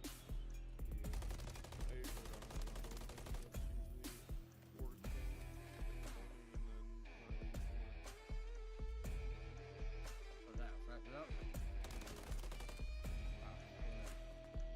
Oh, this is hot. Oh.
by the main stage here at Champs. Now, it may be deceiving to some people, but you are an Ultra fan, right? I am an Ultra fan. It's very deceiving to a lot of people who don't know. I could be considered the #1 FaZe hater. Actually, that's a lie. I like 3 of the 4 people on FaZe. All right, okay. And I'm guessing you're loving the drama between Draza and Scrap. Is this something to do with the shirt here? My buddy made this as a joke for Champs last year to wear when he was still on LAT. But yeah, it's honestly, it's one of the best storylines they got going on right now. So that's always good. They do indeed. Now, of course, big game. Like you said, the drama's happening and they're lining up on stage. How are you feeling about the boys? Honestly, I think the Ultra guys got it. FaZe hasn't beat us on LAN all season so far. They've only beat us online. So I'm hoping they keep it going. All right, you heard it here from Thor. Thank you so much. Enjoy the show. I'm trying. We're back at it, and Joe, I'm just curious if you think it'd be weird if I got one of those shirts that just says "I love Joe." Just picture you in the middle. I can wear that, right? No, that's one of like the least weird things, honestly. You really have said. Yeah, it's like people that listen to me commentate think I'm weird because I say weird stuff, but I say way weirder shit not live. No, that's true. Yeah, I think it'd be a great shirt for right now because you look like you deliver mail for a living. I know. I got told I was the postman on Thursday. You told me I look like a milk delivery man. I'm going to doors and delivering milk. Yeah. Maybe. Okay, all right. Focus back up, Joe. We're tied up 1-1 as we continue on this championship weekend. Lord God, I've heard it all. I've been wearing shorts, dude. I want it to be breathable. In case I got to escape or something. Keep it cool. Yeah. And this one guy's been tweeting me every day. He's like, maybe he's ready to go for a run after this. I'm like, bro, leave me alone. I'm gonna rock my shorts. When's the last time you ran? Is the Peloton considered running? If it's like, is the bike like sort of running? No. It's probably been like 10 years. I don't know. I had no idea when I last ran. I can walk fast. But we're ready to continue on now. Invasion in this 1-1 series. An incredible S&D effort from Ultra. You see the effort from Envoy and Control. Champs got a 1.11. And honestly, he's been solid throughout the first two. Started great in the hard point as well. But now it'll be attack first for Toronto Ultra. He's clean it. Still going to get up top and dirty. He's able to catch one. Just trying to keep the hot gameplay going from that insane map too. And again, same script, right? As the first match. It was map 1 over to LADs, map 2 to Ultra. But here was the difference maker. LADs were able to win this in 4 rounds. And really in that map, Nasty took over. Let's see if he can step up here in this control. We'll see if he can do just that. I mean, this is one where when Scrap really gets going, he can be one of the best players in the world here. He'll put up 40 and 7K damage in a blink of an eye. He's got the ability to do it. But CleanX seems to be the hot hand for the squad right now. I say that, but Joe Deceived gets the better of him and some damage into Insight as well. His Insight looking to reposition. Take this upcoming fight. Envoy continuing to dance. Great shots there. That is clean with a slide across.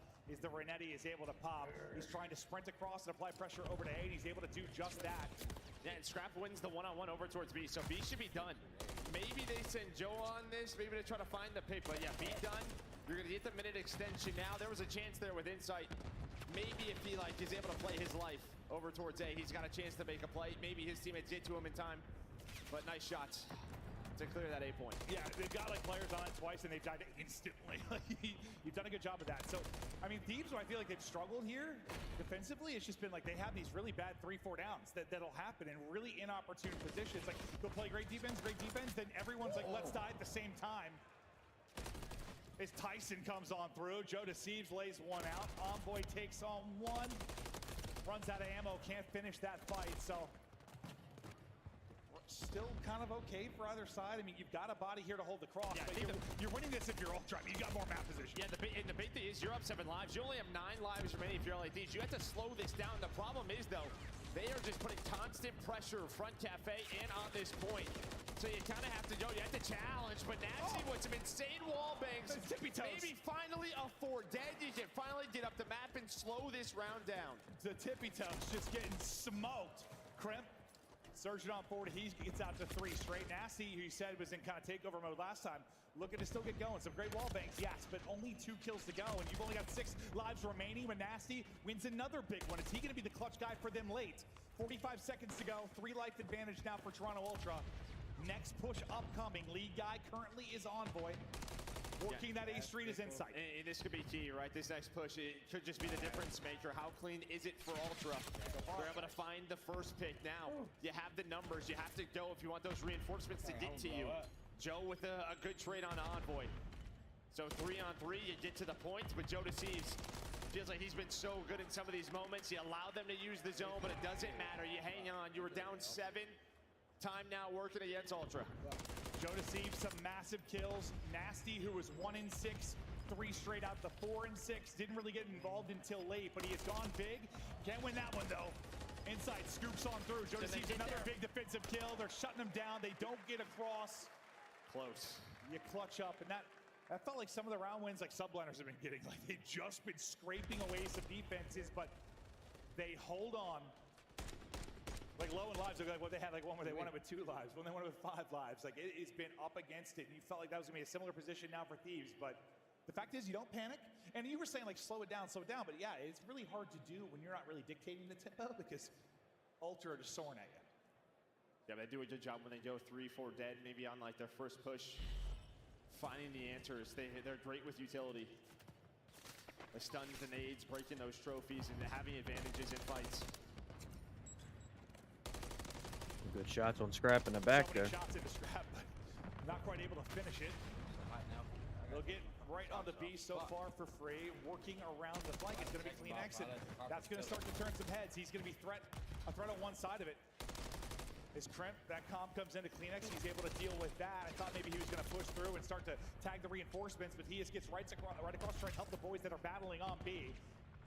Well, once looks so clean, you get one retake here if you're Ultra, and now you try to get set up. You haven't been able to push out to the tank yet, but now you start to go, almost able to get there. It's inside, but that's a big double. Oh, my lordy, that's a big triple from Nasty. Okay, we were wondering if he was going to still provide. Yeah, I mean, great multi-kill, gets them up to that B Street. That should be beat done. You have the numbers here. The other side of the map is Kleenex. He's making sure there's no funny business over towards A. But yeah, there was a point there where that could have got real ugly. You had Insight and Scrap close to that B tank, putting you in the trap, just wasting a lot of your time. Instead, Nasty bails you out. He bails you out with a huge triple. Those kills so massive, just get you out. Now you have the minute extension lives-wise. We're pretty much all square. Joe Deceives leading the way for his squad right now as he's looking for the next opening. Nasty able to pluck another one. You're going to have a one-on-one on the Nice other side of the shots. bridge here in a moment, I think, between Crimp and Kleenex. This is huge. And Kleenex able to win it. It looked like Crimp had the timing, but on the other side, you do get onto the point. You stop this clock, and what do you see, Joe? I'm gonna say, if he finds that kill, you would have the cross. Joe's able to find another one with the nade. Nasty's still here. He can't stay alive. Maybe you get one take on this, but if the fact is, if Kleenex loses that, they may lose the round instead. He's able to snap and give Ultra some time to come off spawn, deal with the players around A. I mean, you said at the time it was a big one-on-one. I don't think we realized how big since they won on the other front. Yeah, that was a massive one for Kleenex. But still over a minute to go. You got at least one more crack at this, depending on how it goes. It's not going well. Envoy and Kleenex start the first domino. Joe Deceives trying to get across, but a great stun there to slow him up as he tries to pop the reload. Not going to happen. So you get some map position, especially behind Kleenex, who's getting pushed up towards enemy lines. But they're trying to run this all the way through Treehouse, wrap back around. What do you find if you're Ghosty? He's been spotted, though.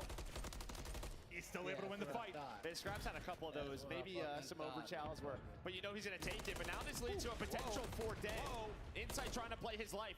His teammates are off spawn. Scrap's going to get here time. Beautifully done by Insight, buying time for his teammates to get there and help him. Oh my God. Plays like that are not resembled in the scoreboard. He goes massive for Ultra. I didn't even realize he got the first. I thought a teammate picked it up because he laid there so long, but that patience, like you talk about Scrap, maybe the guy that's going to overchow at times. Well, then you're going to have the opposite, and Insight that's going to make the play, sit on his belly when he needs to, and buy time for the boys. 5 seconds now to go. You did get one kill, but only one. They shut down the rest of the way. The difference is what, 1 tick?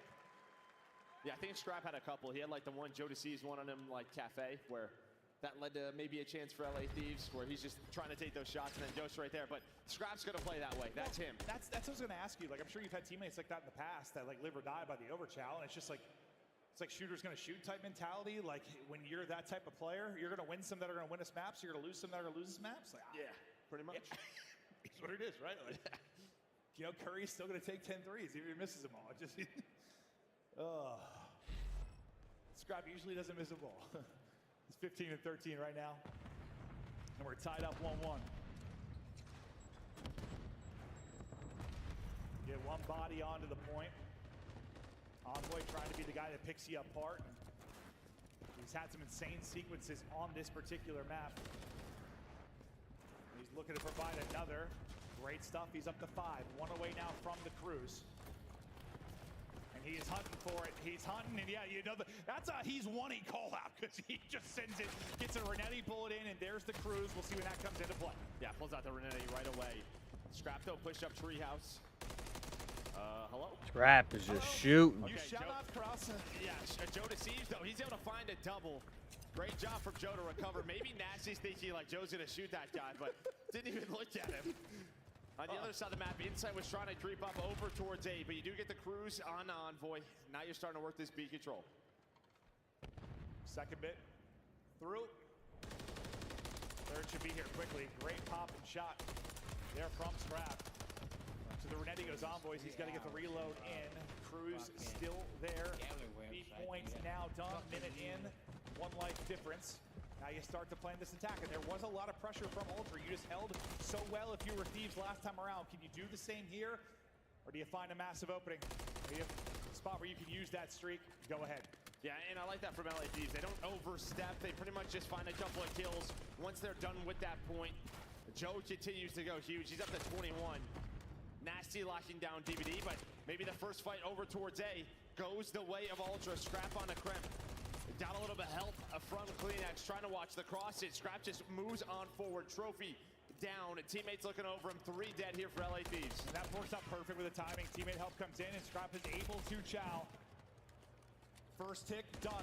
You got 2 bodies here. Scrap is still getting kills. Scrap is still getting kills. Able to plug 2 off spawn. Scrap is just lining up everybody. That's going to be 3, but the team shot does come in, and Kleenex nearly drops. Second tick is in. Contest is now here. You've got a bit of help coming in the way of Insight. He's trying to get there. On the other side, it will be Envoy. They're both able to get kills. Kleenex is going big, trying to finesse around. The slide and shell is out. You're up 9 live. You're cruising forward. Final bit is done, and they strike this time through. Thieves can't deal with the constant pressure. But I mean, okay, Scrap got to the point and killed like 5 people. Yeah, I'm not going to say easy, Mac, curse them, but he did bring up the Monster Energy pregame graphic while we were talking in between in the round, and it talked about how good the LA Thieves defense has been. Like 13-1 for, yeah, there's another loss in the round count. And it just, it feels like usually when it's like that player on the point, you're chowing out, like you eventually get double chowed or like some utility hits, and you get, I don't know, you get 1 and get dropped, or you get 1 and have to finesse. Scrap just like stood out there like a turret and was like, okay, and just starts lining up everybody. Yeah, he doesn't do anything pretty besides a shot. That's really it. He just squares up and shoots very, very straight. Yeah, it's not Hydra shots. It's not Shotsy, it's not Hydra, it's what it is. Guy just shoots missiles. The tutorial of the game is left trigger to aim in, right trigger to shoot. That's all he knows. Yeah. He learned that at a young age and kept on shooting. Now Thieves trying to come up with the answer. They'll need to take this offense to get to around 5. Kremp slipping through the cracks. We'll see what he's able to find. The decision's so important once you get to a position like that. You're nearly done with the B and the extra minute. You got a pinch attack developing though towards Palace. How are they going to deal with this? I'm watching the God Champs, Jake. Just down to Dan Ghosty on the objective. You get that minute. I mean, that was a great job really by LA Thieves. Number 5 and 6, Ghosty and Kremp to pretty much win that on their side of the map to get B, because yeah, their teammates were in the spawn trap, but they don't, the 2 players who are putting the pressure on, they're hoping their teammates are able to get to the B point, but that doesn't happen. However, map control the way of Ultra, they have a 5 life advantage. Yeah, I mean, you get the point, it's just not the most efficient capture. Obviously, we just have that map. I mean, that looked insane. I mean, you got 2 getting like farmed off spawn, Crimps on the opposite side of the map. Great that you get the point, but tough that you're in the 5 life hole. We'll see how much that matters as we get deeper into this round. Nice win there from Envoy. He is shooting 26 and 18 out of M. Lead in the lobby. His map 1, even though it was a map loss, he was so darn good for them. He started out like 15 and 5 or something, or however it was. He was going insane. Yeah, almost had back-to-back cruises. The last couple of lives. Still has a cruise to work with. And talking about shooting, Scrap does it again. Another double. Then Envoy follows it up. Boy, Scrap is shitting on him. My God. He is beaming right now. I think damage into both players as they're trying to rotate off spawn. We see Scrap again, just clean there. And hey, peekaboo, guess who it is? Scrap Daddy. Headshots on through, another one for him, 5 straight. Papa wants a cruise. Nearly able to finish that, but now the triple chow's gonna come in. He's gonna end up dropping. Another chance for a cruise though. It's Kleenex is here, he's on 5 straight. And Kleenex needs to hold this. His 3 teammates go down. This is really the last chance, or one of the few chances for LA Thieves. They don't have a ton of lives. Off spawn, inside Scrap. Envoy do get into the position. Trophies are not there for LA Thieves. The utility is there. A Scrap, and the nade will hit. If it's not the gun, he's got also the nade in his hand. I was like, Kremp is still alive somehow. Sitting on 7 HP in a dream. Oh, that was a disgusting little snap. It didn't lead to a kill, but still kind of clean there from Nasty. But you've got under 20 seconds to go, and this is it. And well, this is going to delay that push. He may not have time, depending on how this goes. Funnel it in, delays 2 players, allows 2 to push forward. They have to be picture perfect now, and it's not gonna happen. Kleenex is able to drop 1. Last ditch effort, no hole in it. And this is the difference between this series and the last. This time Ultra get the invasion dub.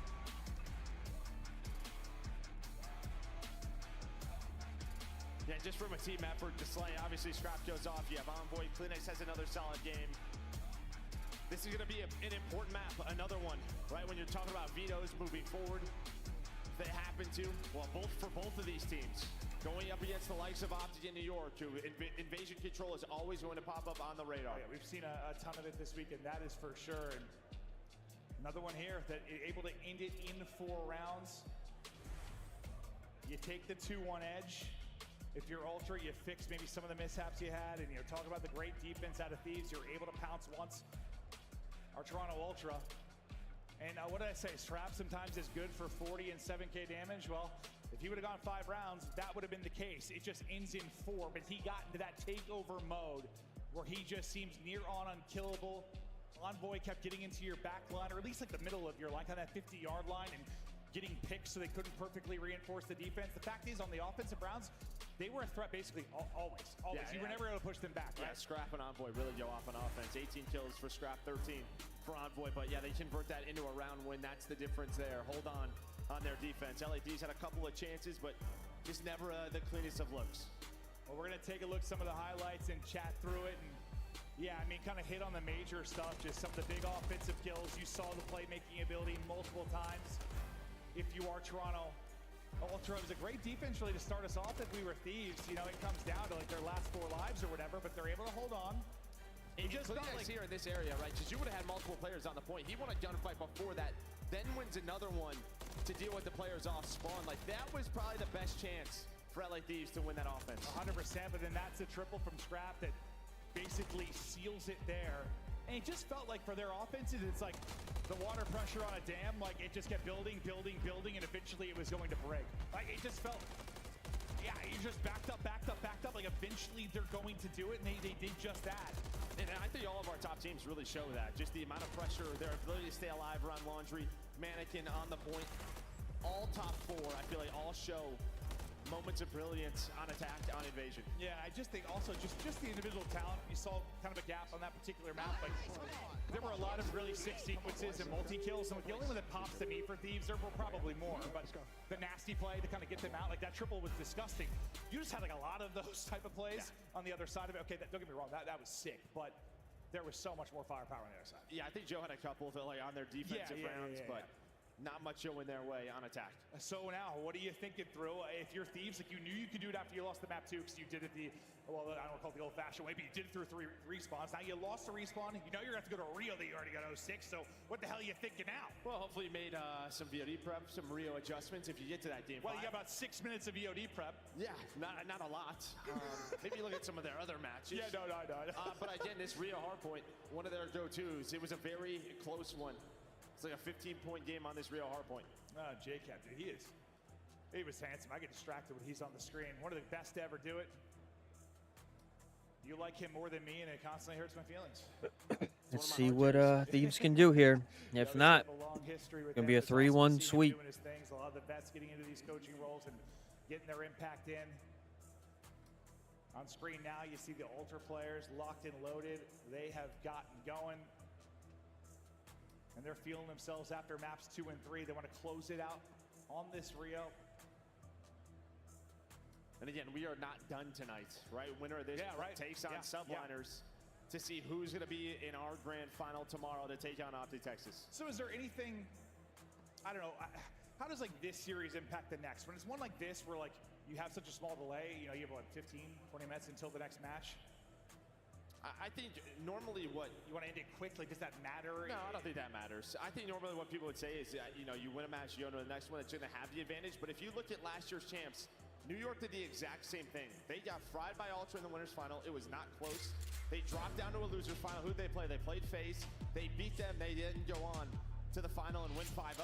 So you just never know. Yeah, and not quite the same, but even Major 4, they got fried 3-0 by FaZe round 1, right? And made that run and ended up getting revenge ultimately. Yeah, so who the hell knows how this is going to wrap up? I got no idea. I think I know what the venue is hoping for. But we haven't gotten there yet. Sunday's going to be nuts. But we take a look at Crimp in his map 1. Called him the X Factor. He certainly was. Can he put up another performance like that, or will he get lost in this map 4? And will that be it for Thieves? Ultra trying to close it out. Thieves trying to push it to a map 5. Kleenex's POV to start. Well, Crimp gets going early. And you'd love some early time here if you are LA Thieves. You have good side spawns. Be able to find 3 dead inside last alive. Didn't have that best hardpoint in map 1. But just felt like there weren't a lot of kills on the board for him. The way that Envoy was playing. But right back into the mix goes Scrap as LA Thieves get this time. We've had some wild swings on this map like we just saw. Just in hardpoint in general, I swear. This year. Yeah, one mishap versus one of these top teams. Yeah. They'll punish you. Like, oh, they're up 100. Well, this one's done. Well, now hold your horses. 2 hardpoints later, it's a tie game. Yeah, it's been some banana stuff this year. Contest is in though right now. No longer a contest. Is Joe Deceives able to pick one out of the point. Multiple in front of Crimp. He at least takes down 1. He does. Takes down 2. He's still deep in his back, and he keeps those type of plays flowing. And I mean, that's just so great for LA Thieves. With 3 seconds left, you find 3 more These are kills. fighting it, folks. They want their spot spot at champs. They want to go to Sunday. A little bit of extra time. Nasty deals with the flank down Envoy, but Scrap just fries Crimp to get Kleenex pushed on up. Yeah, I mean, he's got the rival there. Yeah, you have some pressure. Can it turn into more? Can it turn into more? It sure does. The stun hits. The nade's going to hit. Ghosty's going to get backed up. What a sequence here from Envoy. He doesn't get back to full HP, though, and slides out. The stun dissipates. And Kleenex is able to get the kill. Kleenex continuing to fry. 3 straight for him. What a series he has been having so far, but you're trying to battle back towards a tie game. Crimp, though, with the multi-kill. Slows things down for now. Really one player lurking. A little surprising a pop from inside. You're not going to be doing much more than that, but got to slow down the rotation. Yeah, I mean, great job by Ultra, though. I think when there's a chance there. We've seen P1 and P2 turn into a 60, 70-point lead for the team who has those good spawns. But especially when you die, 3 seconds left with P1, but they're able to just fly up that map now towards P3 where they have spawns inside Envoy, able to find 2. But look at that, LA Thieves. They just funnel through. They get the good spawn pop, scrap it inside, spawn out. They have to go now. Envoy is able to win 1 in the back. We'll focus on the fights inside the point for a moment, but Envoy, they're losing each other. He's able to recenter and win the fight. So Envoy, that's 3 straight and up to 8 and 5. Is he really just the one to hit the back as you get those spawns if you are Thieves? Terrific job there, and that's back-to-back hard points where you get a real big play out of Envoy. Yeah, it feels like you got to win that one. You had a 4-on-2 for about 5 seconds. You were Thieves. Yeah. Just feels like those are the chances, the opportunities you had to take advantage of in a series like this. We'll see when the opportunities will continue to flow for them. The time dwindles here, and we rotate out towards boxes. You've got the numbers here for a moment if you're Thieves. The reinforcements coming over for Ultra here in a second. As Kleenex is trying to get what info he can towards mid-map, but now the con is everybody is here. So as he comes over from boxes, he is able to take down 1. The rest of his teammates will drop, though. So it's a race now back to the point. The Caban is paper thin. Crimp is so weak. Best of luck. As he's just, trying to dodge everything. Maybe no utility you're going to hit his teammates because it all got thrown at him at the van, but it did get Ultra back into the point. Yeah, I mean, just great utility usage out of Ultra. Making sure nobody can regen health, making sure they have an advantage in the fight, but Ghosty slides on through with the triple. Let's go, baby. He's able to hang on. Good shit, Ghosty. LA Thieves the rest of this time. And And he's going to need to have big moments like that. He is the superstar, the all-star on this team. And, well, now he's clipping heads there. Insights knocking, ripped clean off. But they weren't really able to match the slaying and the control. We'll see if they can do it here. We'll watch it one more time from Ghosty. Beautiful out of him in the picture-in-picture. But the main fight is over towards Bridge. They deal with the two players. And now you kind of fan it out. You look to pinch this out, not get trapped in deep right if you are Thieves. Really build on this and collapse. We'll see how it goes. The big fights will be mid-map first. Ghosty just looking for the timing, able to get the kill. That's 4 down. You pounce from left, right, and up the gut, and you find them all. Yeah, now they know where the spawns are, right? As soon as Kremp dies, he spawns up. They flipped. Ghosty should reposition here. You're hoping to find number 6. You just want a freebie instead. Lordy. Just shoot a little bit too early, then you get traded. Now it's on to Joe Deceives and Kremp to hang on to this. So far, so good. They got more to deal with the final 2v2. They're not quite able to win. Ghosty, by the time he gets here, just looking to really contest what he can. Trophy in for coverage. A nutty gunfight then. There as he centers well onto Scrap. Everybody else drops. So now we get ready for a second set of rotations. And you're up, what, 15 or so if you are Thieves? What are your big takeaways through the first set? I thought they played it well, but to me, this is the biggest moment here, right? This is in map 1 Ultra. They had a big swing. Or sorry, LA Thieves did. In map number 1 where they had a 100-point swing. This could be that chance for Ultra through P1 and P2. How often have we seen it, regardless of the map this year? You get into the second set, maybe you had the bad spawns the first time through.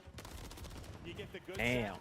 Damn. Rip a P1 into a P2, and suddenly the lead looks so different. But Lord God, Joe Deceives is dancing like a ballerina and lining them up. A lovely triple, and they're back into the point. They're still spawning out left, but hell, you've broken this up behind an incredible play. That's like, what? We talked about having to match the playmaking ability. You had that triple from Ghosty. You have the triple from Joe Deceives. They're going to need moments like that. They're going to have them. They're fighting. They're not quitting yet. They're fighting. Not looking like it, but early pressure almost happens again. Sometimes Renetti feels like it's shooting blanks. But you depose yourself, and if you're Ultra, you get set up for this B2. 3 through the back, 1 through the front. Every time Josie did a feed, it's a double or a triple. Oh, yeah. They are lining them up. 1 player remaining. Best of luck. Another swarm and break from Thieves, so they retain this lead. Now can they get into positions or win this 20-point lead. Here we go. Haven't been able to yet. The wall bang is in, and so is the nade. Crypto, there's the double. Last one up. Trophy eats, otherwise he might have stuck him. It's Scrap's double that will battle them on through. The hard point's going to be wiped for now. It's just shooting everywhere. You have done so much if you're LA Thieves to get into its position to take over the lead and maybe take the game away. But Ultra fighting on back. But LA Thieves trying to stay alive in the tournament. Let's go to a Nice job, Joe. I think the other guys here, though. I'm trying to go straight. They're definitely here, like P4 maybe. There's some P4 van. There's two left. Yeah, there's 2 left here. 2 left. Already left it. Nice. One at a time. Go boxes and hop off. They're gonna be boxing. Take on me. Take a week. One shot center. Apply to get hop up. Take it. One shot. Damn. I'm gonna leave Bridge. Just letting cross. Not mid though. I have a sub right now. I have an out. Too well. Go ahead.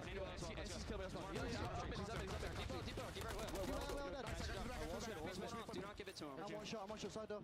I'm stuck in the corner. Back to right. Nice. No streaks. I'm with you, Cash. Let's go. Yeah, they just shoot. It's side door. He's going. He'll box. No. They double shot me. Now they're lead boxes. They're gonna be late. Garage. On point weak. He's one. Nice. Boxes again. I needed it. Nice. Boxes already even. The passion is in for Thieves. You kind of heard There it is. Ghosty was like, don't give it to him. Don't give it to him. Joe Deceives had a nasty little snap there to make sure Scrap didn't get the cruise. Yeah, and I mean, always calling out nades, where they're going to nade. I know if JCap had a certain rules. Rule number 1 is always use your bumpers. Make sure if you're dying, you're using your tacticals, you're throwing out your grenade. A big part of his. Oh, fucking Kremp. What a 2-piece. They have to take advantage of it. It feels like they're starting to flow. He thinks the next shot's coming in. Over to the rifle we go, and Kremp is on 5 straight. Mr. X Factor for the Thieves once again having a terrific hard point. That cruise is huge if Kremp can get it. Remaining in the point as well. Kremp, that's going to be a tough one. Somebody bait for me, please. Someone help him. Somebody set him up. It's a one-man army. Maybe needs one more bullet there to close it out. That's been what? I think you've had like multiple 5 streaks on either side of this. No one's been able to earn the cruise, but now you see lock on the map. 5th hard point popping out bridge side. 40-point advantage for Thieves. Early setup. It's Ultra that are trying to hold here. And I don't think the cruise is like the most important thing for like a P5 right here, but I would love it for a P1. If you are LA Thieves, I would love to have just set Kremp up a little bit easier to find that instead. It's going to be Ultra in control, doing a good job cutting them off through the middle of the map. Nades gonna connect. Ghosty, Kremp gonna find 2. Last time you broke this beautifully, like hitting it from everywhere, right? Like you really spread the map. This time, it's all up the gut, and they just fried them. Once again, the hard points, Thieves taking over when it matters. Looking for the 30-point advantage. Kleenex looking for something. He's shooting kangaroos as they're popping back and forth, and he can't line it up. You'll get over the 230-point mark if you get the rest of this time, and we get ready to enter our 3rd set. Now the pressure to Ultra to rally, but Joe Deceives wants none of it. Kremp's gonna find the 3rd. It's all just Envoy. They know where he's at. To be The Thieves are fucking shooting, boys. They want it. They want that map 5. Unbelievable. Make it 13. Almost a 14, but we are 5 seconds away from going to a game 5. The multi-kills, the streaks, everything is in for Thieves, and that'll do it. To a map 5 we go. Map 5. Push us the distance.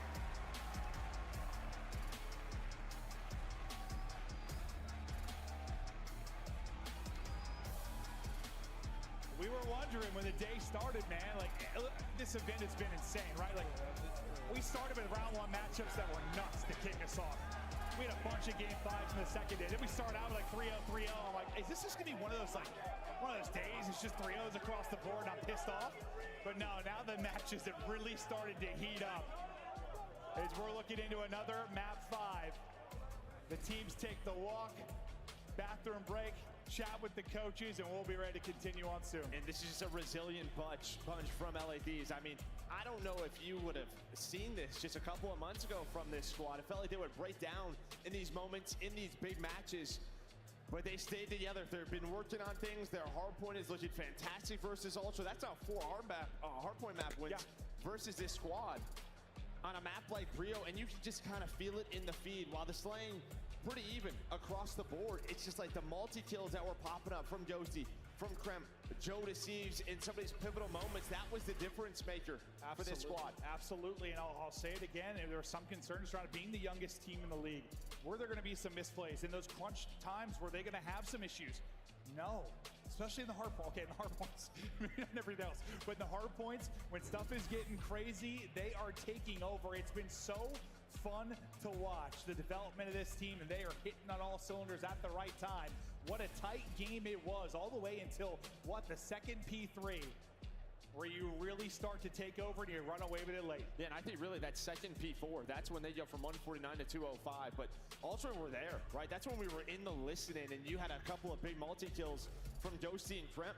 I mean, to really push them through, it felt like that Ultra had control. You blinked, they spawned back up, and with their first push, get right back into the hill. Yeah, I mean, what was the conversation after kind of the control, right? Like, you had that one nasty triple that kind of stood out, maybe some Joe Deceives play. Over the last couple minutes at hardpoint, it was just, yes, multi-kill, multi-kill, multi-kill. Crowd is roaring over and over and over again. It was terrific stuff out of Thieves, but the fact is, we're going all the way.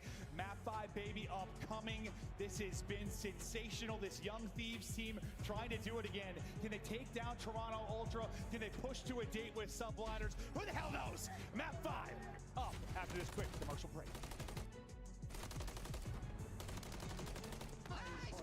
Come on, boys. Come on.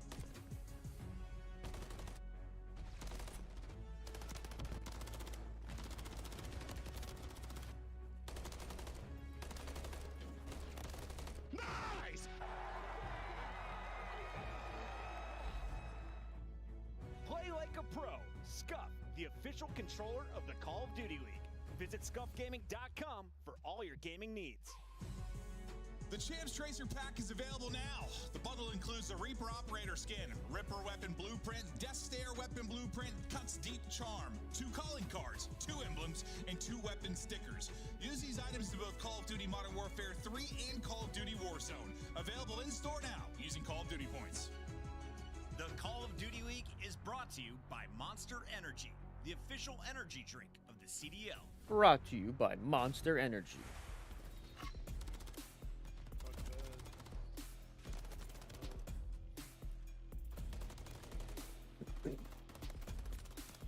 We are going to a map number 5. Toronto Ultra versus LA Thieves. What a wild fucking series this has been, ladies and gentlemen. The winner of this map plays NYSL.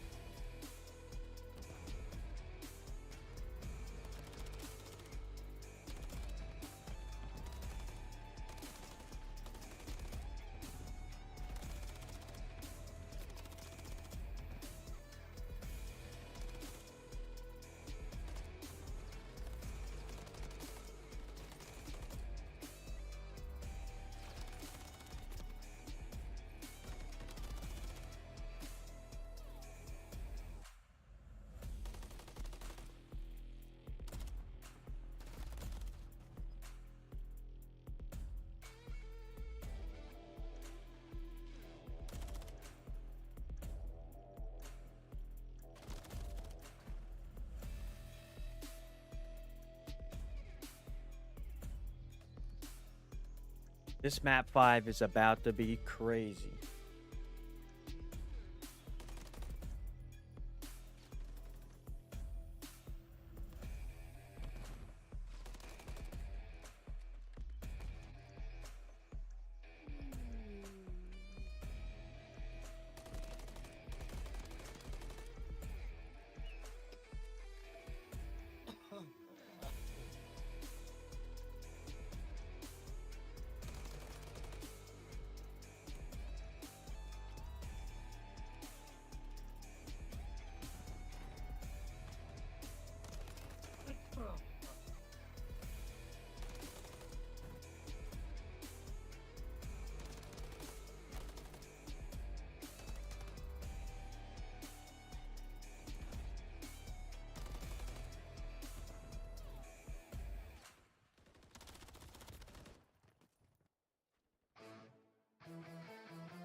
Clint, and you may refer to him as the towel guy.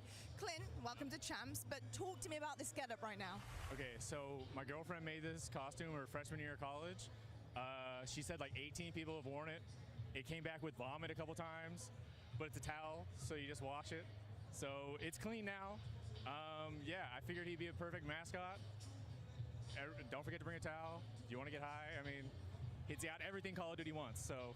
I love that. I guess it's to wipe up the competition, right? Exactly. That's what I was thinking. I love it. And what about this book that you have with you? I didn't do a whole ton at work this week. I just made a bunch of signs, and I specifically went in to use their color printer. And yeah, I don't know. I've been watching shout out Tactical Rab. That's how I get in most of my COD content. I listen to it in the shower every morning, so I know all the beef. So I have a bunch in here just like with different beef between players. And I just wanted to have something for like every matchup so I could like talk some shit at people. I love that. Well, Clint, you clearly live, breathe COD. He's wearing a towel. What more do you guys want here at Champs 2024? Let's get it. That guy's put in more effort to not doing work than I've ever put into work. That's how I'm a commentator though, Joe. Dude, you Clint, sir. Special. Yeah, was his name Clint too? Yeah, we really are a weird bunch, huh? Yeah, he had a special towel. Map number 5 underway. Currently. little bit of time to chat with you guys while we wait to get ready to go. I'm not sure what the issue is exactly, but once I know more information, I'll let you know. Did he say that was thrown up on multiple times? Yeah, I think I heard 13 times, but it's in towel, so you just wash it. I think he said something about getting high at some point. I don't really know what was going on. There was a lot of information thrown at me. Yeah. We're taking a look at the maps and modes, though, and how this is gone. I love that guy. Yeah. He's a freak. 2-2.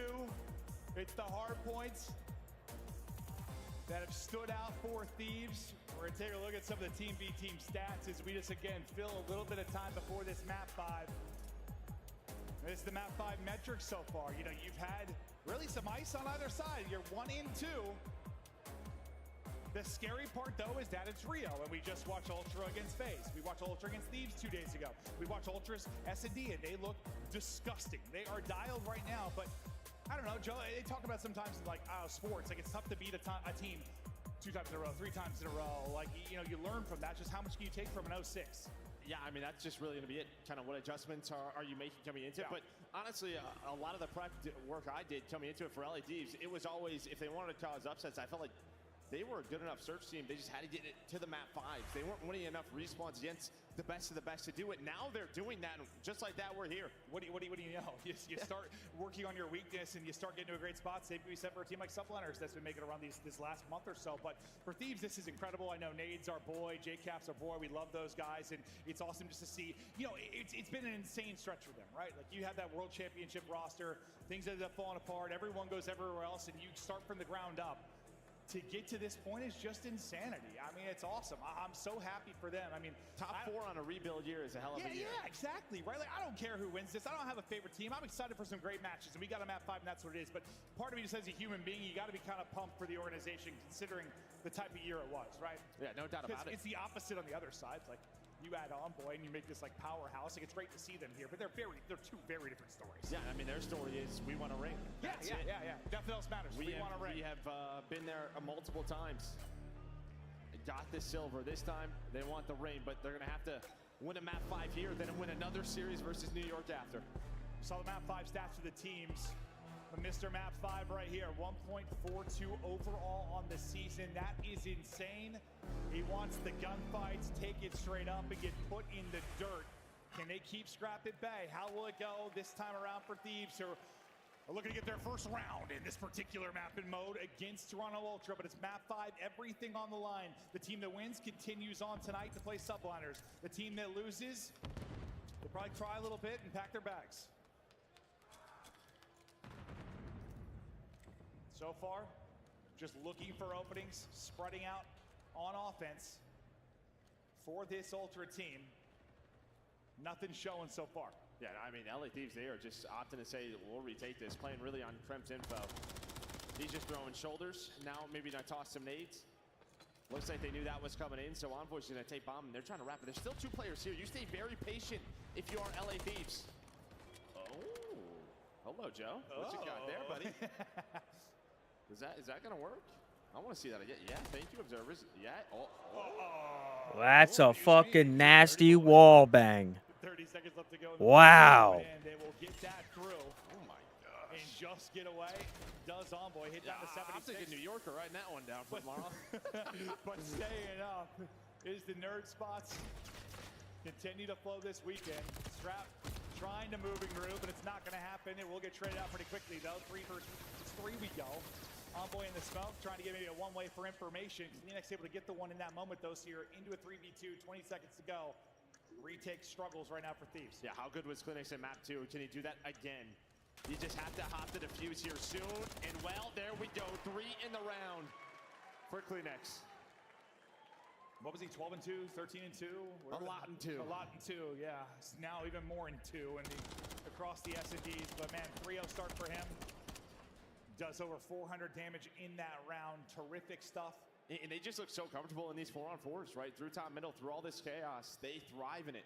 We saw it versus Thieves. We've seen it now versus FaZe. Again, here where Thieves are like, all right, we'll just play the retakes. You're hoping maybe Joe hits that, wall bang to find some info, connect with an aid. But through the 4-on-4, they're able to win it.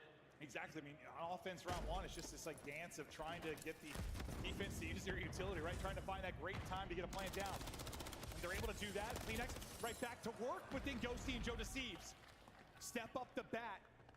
Scrap, who's been Mr. Map 5 for them, is looking for an opening. He gets some information, though, as he pushes forward. He's where they wrap towards A.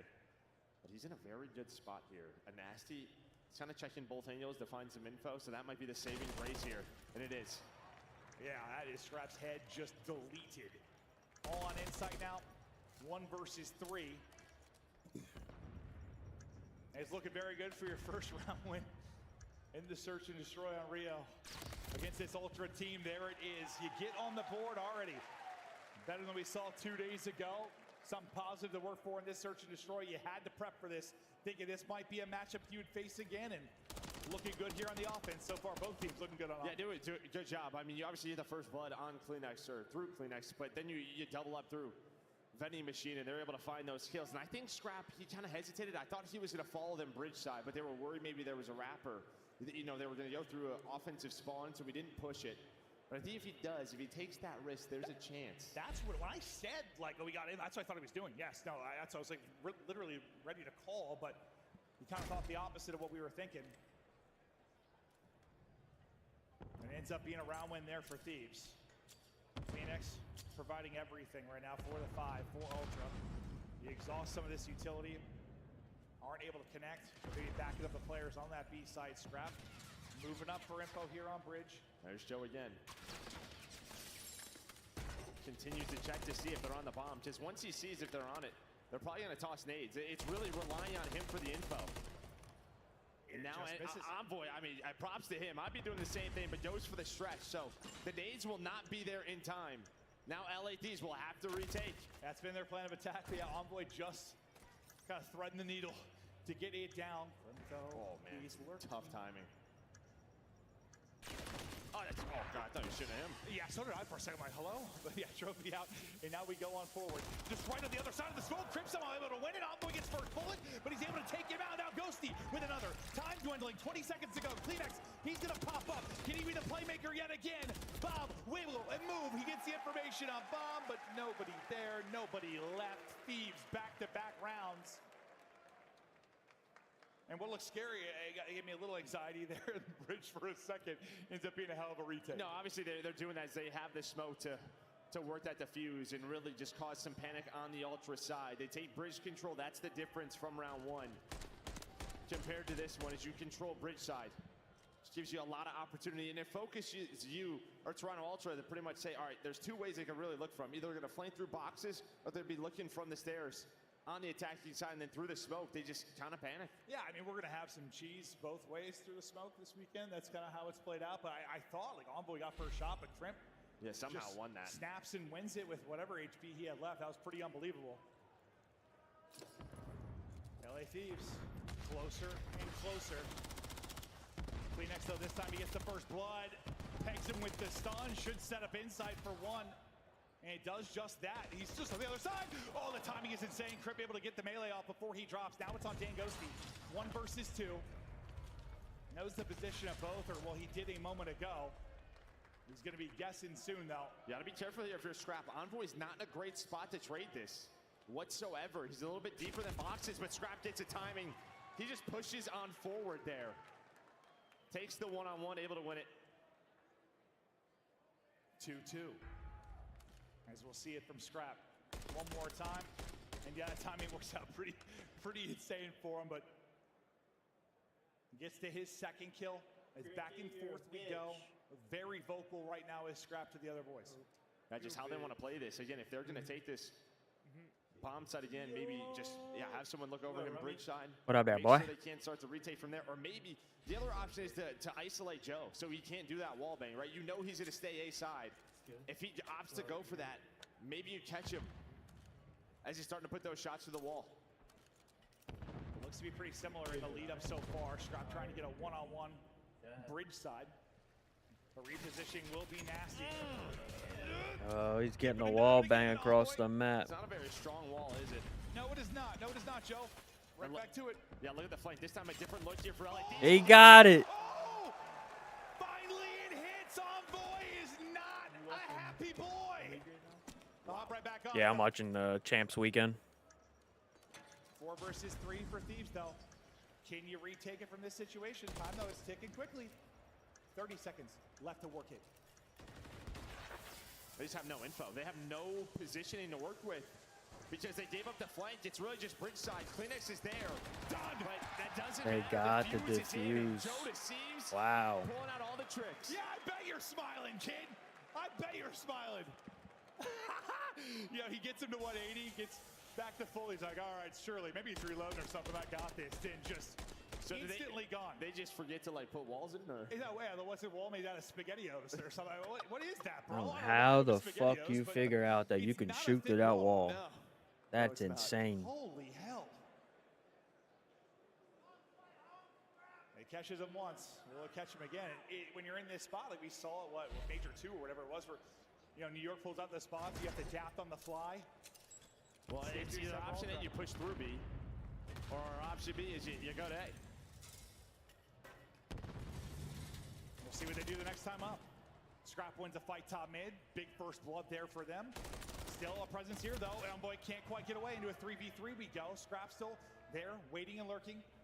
Maybe a chance to isolate Insight, but he is able to take down one. And looks safe for now. The troops down coming across to help out. Nasty and Joe Deceives. This 2 versus 3. Great timing for Scrap. Doesn't finish it. Closes the door. Unfortunately, that door opens then the other way. So it doesn't protect him much. Yeah, not much. He just gets aggressive again. Just finds the timing, able to reposition. Helps out Insight, but now it's Joe Deceives left in a 1-on-3. Does have the bomb. Some time to work with. Able to spot Kleenex. Hoping to find that kill. Insight is up next. He doesn't want to get caught by himself. And buys enough time, you would think, for a trade. Scrap's like, I'm fighting this, so you better get here. Back to full HP. Oh. Joe Deceives is shooting. I don't care if it's through walls, through heads, through whatever region of the body. The guy's a demon right now. I wasn't lying, no. I told you Scrap was going to fight it. He does not care. So Insight had to reposition, and luckily he did. Yeah. Joe almost pulls it off. Dude, that would have been sick. Dude, you called it perfectly. He's going to fight it. Yeah, he's sure going to. I'm squaring up, dude. I don't think he hits him. Thankfully, Insight's there. But, he got deleted. Woo! All right, so now's the big question mark. How do you work this if you are Toronto Ultra? Because even last round, they actually had 2 players to look over Joe towards the A site. And they're going to do it again. Yeah, until they deal with it, they sure are. Trying for a different spot. Trying for a different spot. Oh, no! Laugh it up, Chuckleberry. He got it again. Having a great time. Nasty able to get another 4 versus 2. He shot him through the wall a second fucking time. Oh my God. Over here, Joe, they used a couple more 4x4s. Well, he's trying to switch up the angle. I get it. What's but up? Yeah, Joe just goes for it. Great plays out of him. Dude, I can't fucking hear anybody. Hold on. Yeah, whatever it is. That shot of his face. Yeah, what am I watching? Rumbling, dude, I'm dying. Yeah. What are you I'm watching? happy that we're seeing this here. And Oh, I'm streaming and watching through YouTube. Okay, yeah. I just pulled it up. Oh, we have OpTic coming in for a championship Sunday. Maybe that's why New York always vetoes it. Yeah, maybe. Inside stomping on up, but not stomping loud enough. He's able to get one. Oh my God. Wow. Through the smoke, wow. It was close to 2-on-4. They're able to find 3. But they were playing tight on Kremp as he was holding that defuse. Well, we'll ask the question again a couple rounds from now, but we'll see it again. Oh, you're not there? Oh, hey.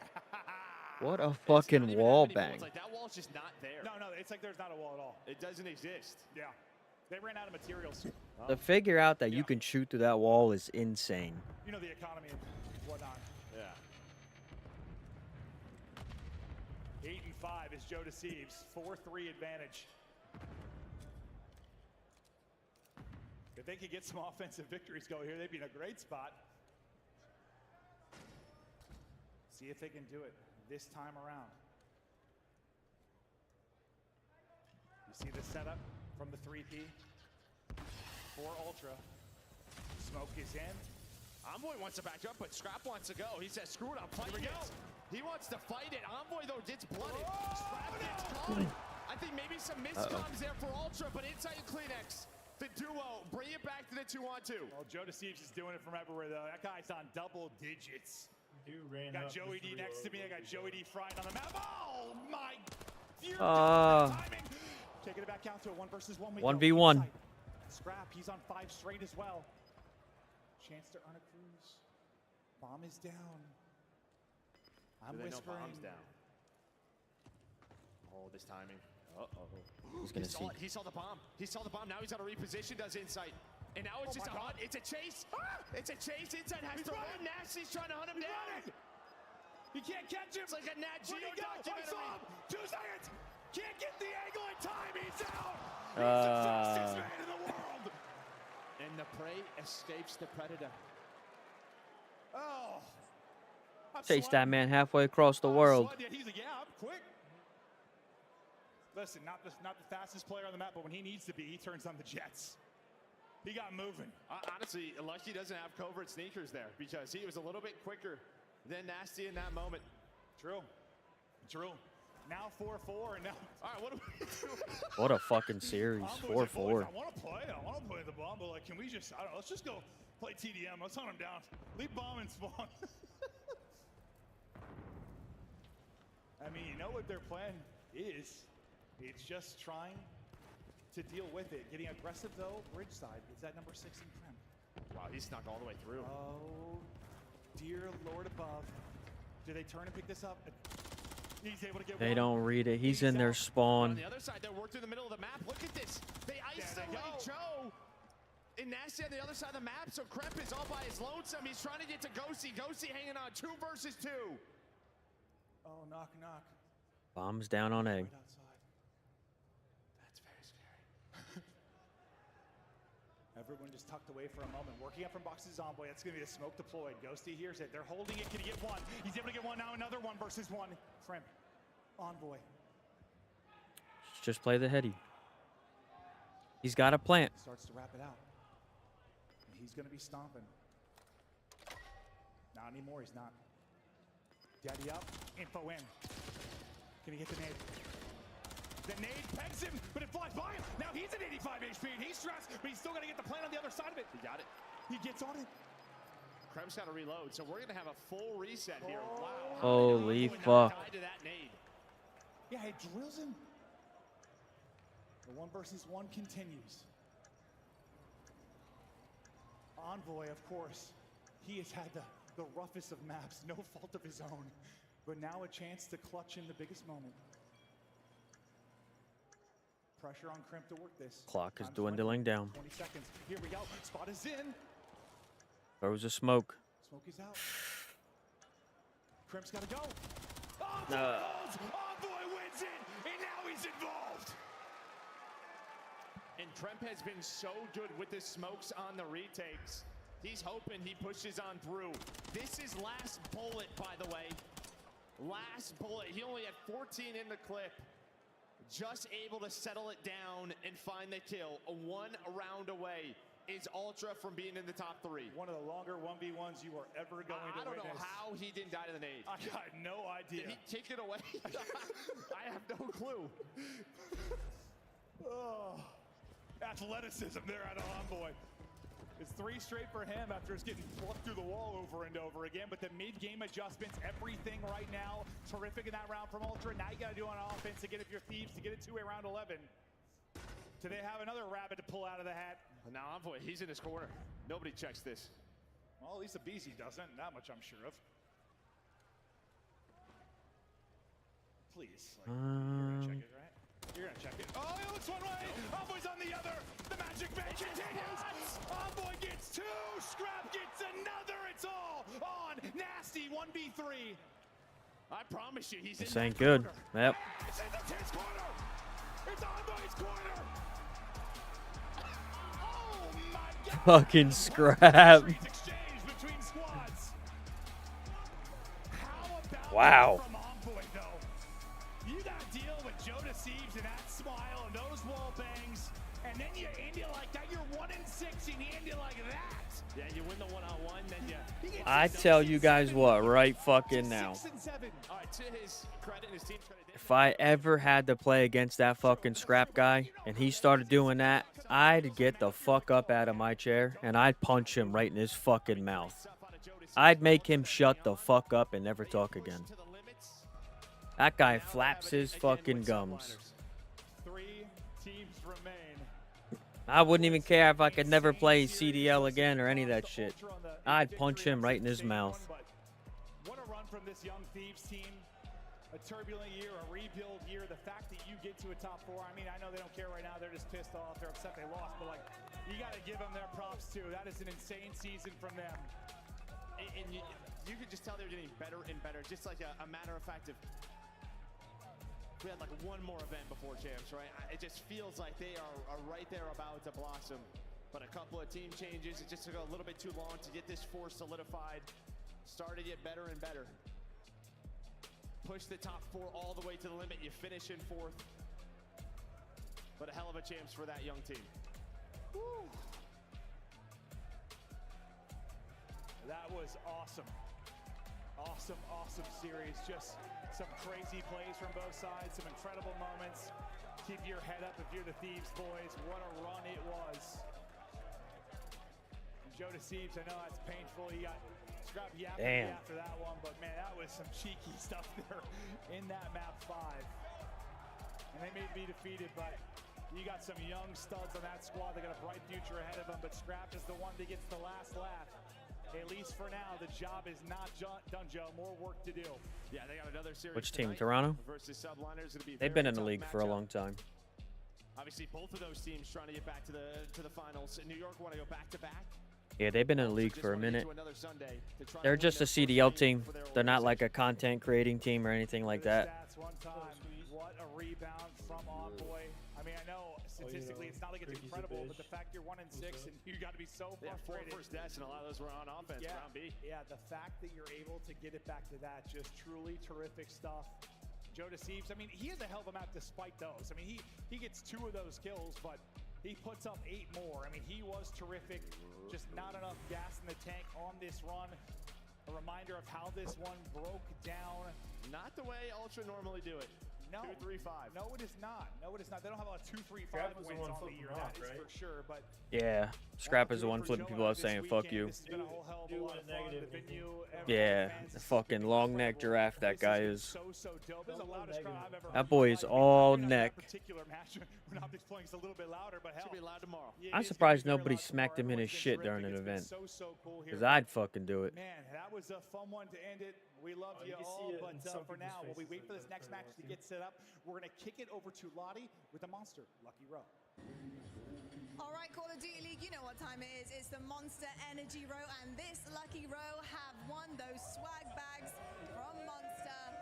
Absolutely incredible stuff in all of these. We've got a t-shirt, beanie, 2 stickers for all these lucky fans here who are really enjoying all of the action. Make sure you're seated because it could be your row next. We love having Monster on Oh, board. I'd risk getting disqualified. I don't give a fuck. Still to come, but before we get to that Toronto Ultra versus New York Subliners rematch, we got to break this one down. LA Thieves, the surprise of champs, and they played so tough all the way up to this game 5. Let's take a look at some of the best moments. And Alley Cat, walk me through That's crazy. what was the decision making? What was the deciding factor here? Hell of a series though. Goes all the way to game 5.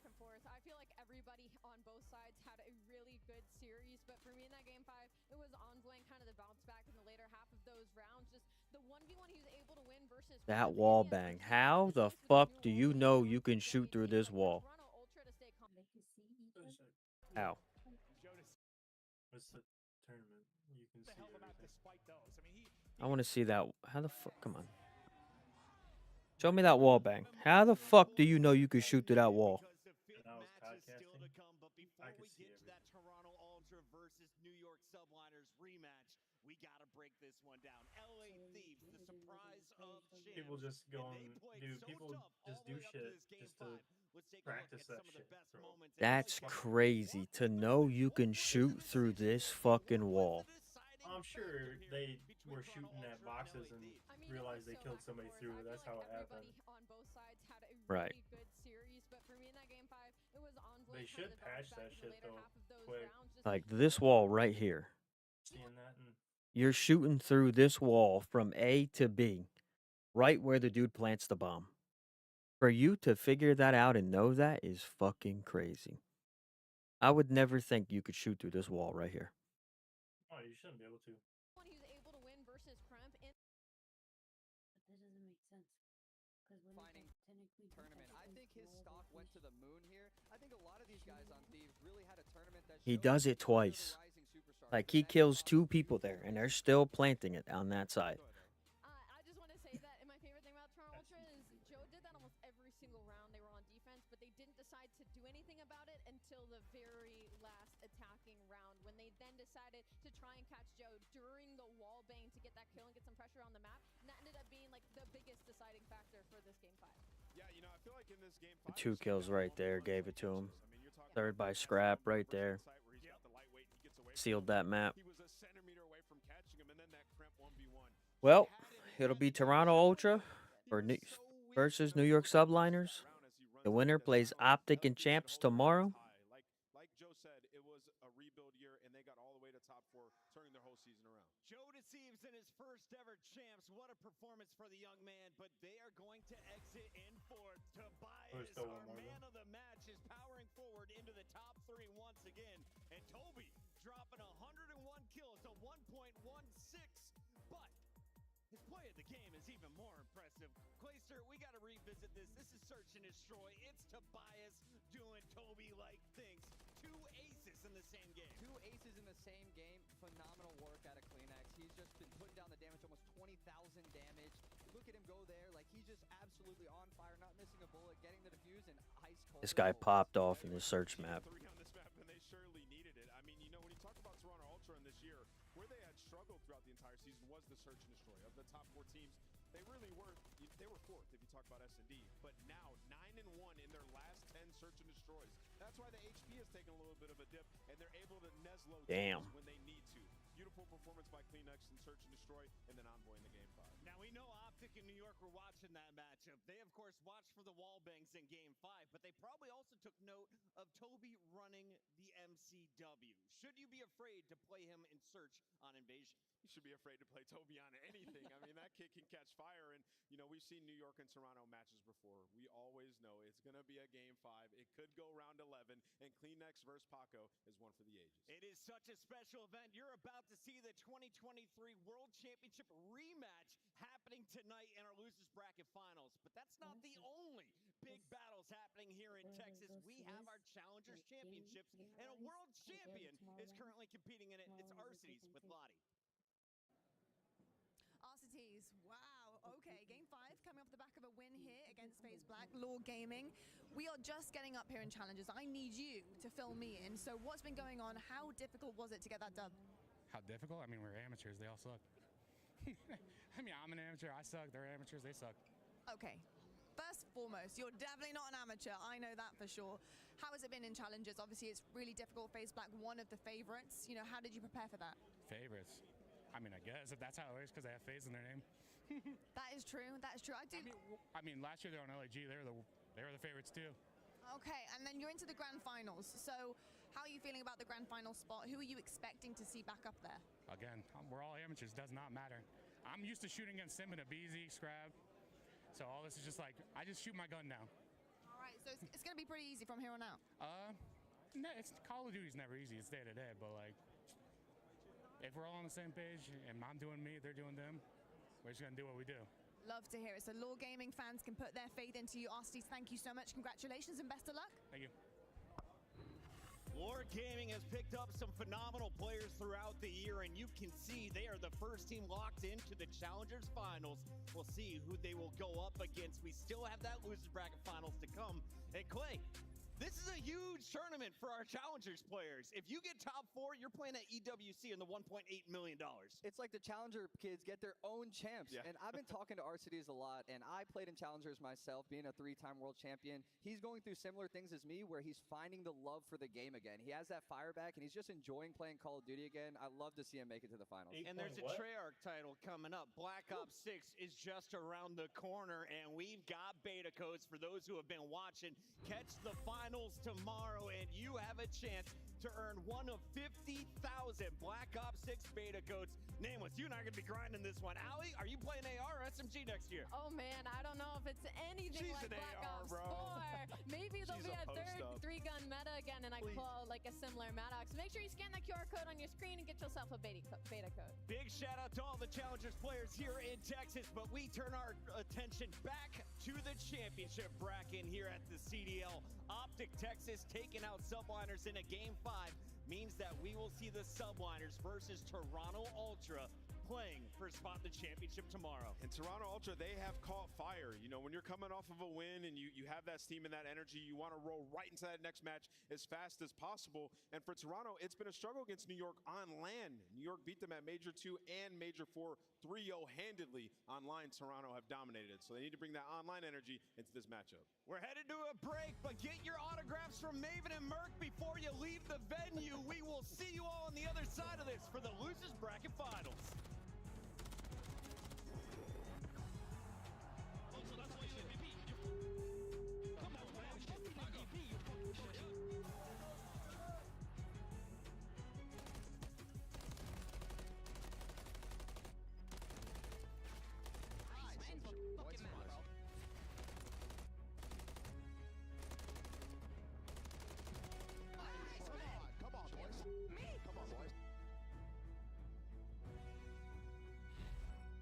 Call of Duty League Championship Weekend is presented by Corduroy, the only beanbag in the world with a bed inside.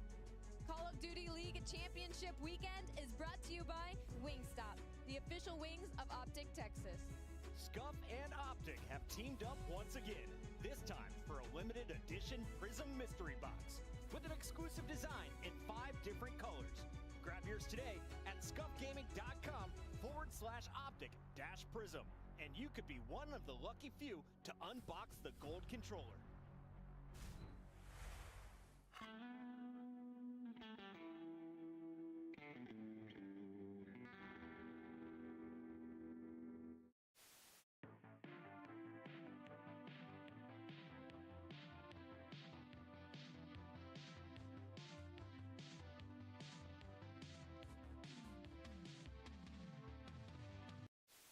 Well, hello there. We are back and ready to kick it into the map 3. A hot contest so far. Yeah, it's hot in the building. It's hot in the series. Hey, you got shorts on today. You're hot. Yeah, I knew it was gonna be warm today. I had a feeling, so I had to pull out the quads. Look at these things. You think anyone's blinded? I've been see through them. I've been hitting the Peloton though. There's some muscle there. I'm telling you, these things feel like a couple of rocks, man. Okay. I'm so sorry about that, everybody home. Hopefully, no one. Viewer discretion is advised. Had their vision affected by the bright lights of my quads. 4v1, I think it was, the clutch, something like that. And we were just, playing the round out, and I hear, oh, cat, he's pushing at him, thinking, oh, he's dead, okay, so let's play it nice. And then I just hear a roar behind me, an absolute roar. And then he's like, watch it. And then the kill cam wasn't running, so I was doing the roll the tape, I want to see this. And luckily, it came up, and yeah, he's blown him away, and left a bit of a little doo-doo in his pants, I think.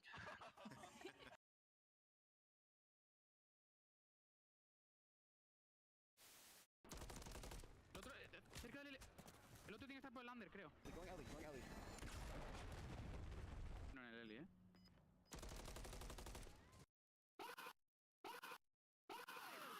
Let's go. Eso es, joder. Bueno, Javi, coño. Madre mía. Nice try, man. Oh. I calmed it, dude. I said, like, wait for that. I know you, man. I know you. Oh, nice. I'm going back. I push one out. I have the door push. Okay, Wait. Stay alive. I have the door. You two front door. Come on. Let's get front there. Watch your front. Nice job. Let's get late. One. Stay alive, bitch. Oh my god. Let's go. Baby. We're sweeping them. I promise you we're God. Oh my god. Holy fuck. Yeah, that's...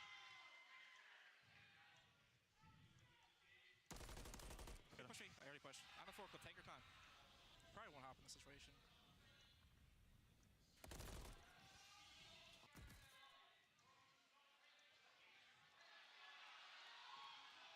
Come on. How about that?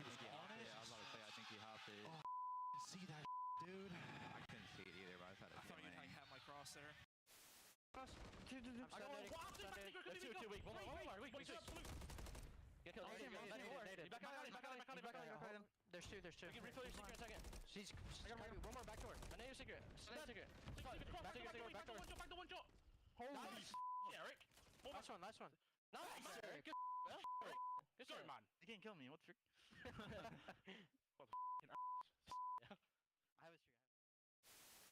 Do you think you could beat Kenny in a dance-off? Yeah. Oh, he's lying. Wait, did I? Really? Yeah. In my head, I'm thinking he's unstable on his feet. He's lying. No, this is broken because I'm dead ass not lying. I could smoke him. I'm just thinking about his front door porch where he was like trying to control his legs and he crippled on the floor. That's like the first thing I got. Damn, I'm lying on that? That's bullshit. What? I mean, I smoke him. Where is he? In the corner.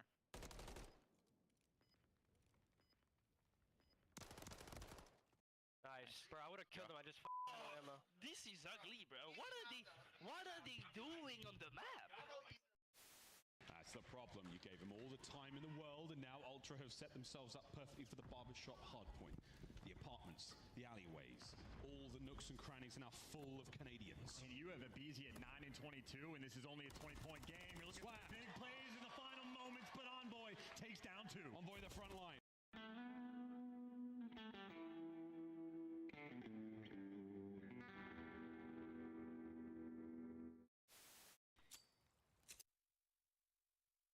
Oh.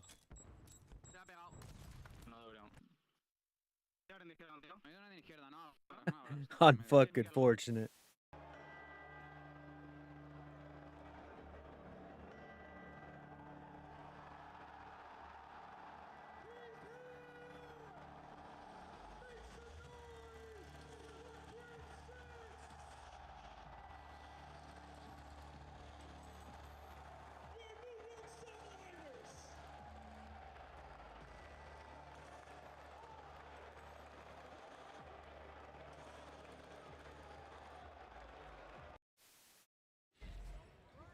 I'm here with a big-time New York Subliners fan, Silos. Silos, when did your love for Call of Duty start? Back in BO2. I all started, same thing with like most people with OpTic Gaming, with like Scump, Nature, and all them. And then from there, just peaked off. Been within the scene for forever, basically. I love that so much. And I was told by my cameraman and crew that you were getting so hype yesterday. Why New York Subliners? Why did you choose to root for them? Well, I am from New York, so it is my hometown, and it's going to be my home team. But I guess just start off with, I'm also a fan of Zuma, so when he joined back in MW 2019, I was like, I had to root for him. And then from there, it just continued on. Just being with like the rest of the other fans and everything, I just love New York. Now, yesterday, they put on a massive show for you guys, a close game with Atlanta FaZe where they managed to edge them out. How are you feeling about their champs run? I feel fantastic. It feels like last year, honestly, because it's kind of like the same boat where we, like last year we beat OpTic in the winter semis, and now we beat FaZe, which is another top team. I feel great. I think they're going to get it. Silos, thank you so much. Folks, we have some incredible fans in this arena. It's only getting louder here on day number 3. I'll be catching up with more of them later on. Too bad you lost the OpTic. $320,000, but they want to play in that championship match where over $1.2 million will be up for grabs tomorrow. Welcome back in. It is the final fight here on our Super Saturday, the last Saturday of the 2024 CDL season. Championship weekend has been ridiculous, and this last matchup, you can't script it any better, Glacier. We get the rematch of the 2023 World Championship tonight, a day early. It's not in the grand finals, but I'll take it. We get this match tonight, and there's so much on the line for both of these teams. Will New York be the first organization to repeat Yeah, as a Call it's of going to Duty be the same champion? four. Will Toronto Yep. finally break that curse and maybe go for #1 this time? If you missed any of the games earlier today or earlier this week, we started back I on think Thursday with the you do have subs you can use, and the only way you could sub them out is something happens. But I think when you sub them out, the coach has to play. taking down LA Thieves. LA Thieves, by the way, exiting with $160,000. That's 8 times the money they won for Majors 1 through 4. Not bad, Chris. I don't think anybody's going to complain. The quality of gameplay at this tournament has been unbelievable. Definitely a champs for the ages. And you got a match right now, New York versus Toronto Ultra. This has been a banger. We saw it last year at champs, as Chris and Clay just mentioned. And I'm excited to see if they can go the distance here. It's the Major 1 champions, Toronto Ultra, taking on the Major 4 champions, New York Subliners. And if you look back to that Major 4, this was a matchup teams did not expect to have this early in the tournament. It was New York sweeping Ultra 3-0, Allie. Yeah, and it was handedly so. Sib had a really, really good series, and we were talking about New York and kind of the roles on this team. When Sib is flying and Skies is getting that objective time, that's when they're their scariest, and that's what they did last time versus Toronto Ultra. Skies had over 2+ Just gotta games figure out your flow. and Sib was double positive. Let's take a look at the entire New York squad, because as good as Sib and Skies are, Hydra may be the most explosive player in the venue. He had over 220 kills coming into his third match against OpTic, but he slowed down in that series. They figured a way to shut him down in Game 5. How does New York bounce back here, Nameless? It's going to be through the hard points, right? They went on that crazy hard point streak. That's how they were able to take down Major 4. And in this one, we've seen Toronto Ultra struggle in those HPs, even in that last series. And another guy I want to highlight besides Paco is Kismet. A bad performance versus Texas. I don't know what was going on there. You know, just uncharacteristic from him. He's a guy who is their X factor when he performs. Fuck, I can't hear shit. What the hell did you just say? Who do you got? Ah, man, it's tough. Both teams can. They both got some really good clutch players. They both got some real good shooters. Right now, Toronto's on a hot streak. I think I'm gonna take NYSL. I think they're gonna close them out. Yeah. I feel like after NYSL's loss to OpTic, they played a very good game. Went to a Game 5. They got 6-1 in search. I think they're gonna come back, regroup, and it's going to be a different ball game. But you can't sleep on Toronto because obviously the way they just played right now. But I could see this going to a Game 5. I don't think it's going to be a blowout or a shutout. I think it's going to go all the way to Game 5. And then tomorrow it'll look like NYSL versus OpTic. And it'll be for the championship. $1.2 million. That's crazy, bro. Fuck yeah. Dog are here in the building. They're ready to watch their son fry once again. But on the other side of the stage, you got Scrap and his whole family support. You heard from Scrap's mom earlier. This guy is nice off the sticks, but he is a monster in the game, Clay. Wonderful family that Scrap has over there. I've met all of his family, his brother. We've gambled quite a bit at the casino. But he turns into a different beast when he gets on that stage. Me and Scrap, outside of game, friends. On that stage, mortal enemies. And I need to see that fire coming out of him in this match. Yeah, they're going to need it. I mean, in this series, like I said, Paco has dominated them on land. Toronto haven't won a map against New York on land. I can't stress that enough. We keep talking about these historics, like how they had the edge versus Atlanta. It held true here at Champs, so they're going to need a spark. And we saw it from Envoy in that last series, but I think this is the one where Scrap needs that retribution. He got 5-0 cooked in the finals. He needs to be the guy to send these guys home packing and punch his ticket into that grand final. You got to remember, this team has already played twice today. They just took down LA Thieves, but it was the first match of the day that I think they shined the brightest this entire tournament. It was a hot 3-0.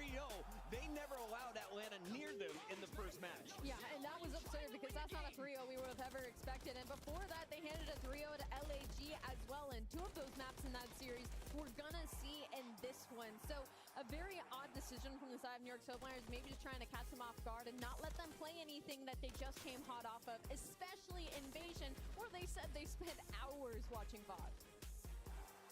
We need to give the players a few moments here, so we got a little extra time to chat. And Clayster, you and I noticed something. At the end of the last match, we saw 2 big thumbs up from the middle fingers from Scrap. He was pointing those across the stage, but those fingers were shaking. Yeah. The adrenaline was coursing through the system. You got to think 15 minutes later, that adrenaline has dumped. How do you regain as the main AR? It's incredibly hard to regain. When you see him putting up them birds and they're trembling, you know the adrenaline is just coursing through his veins.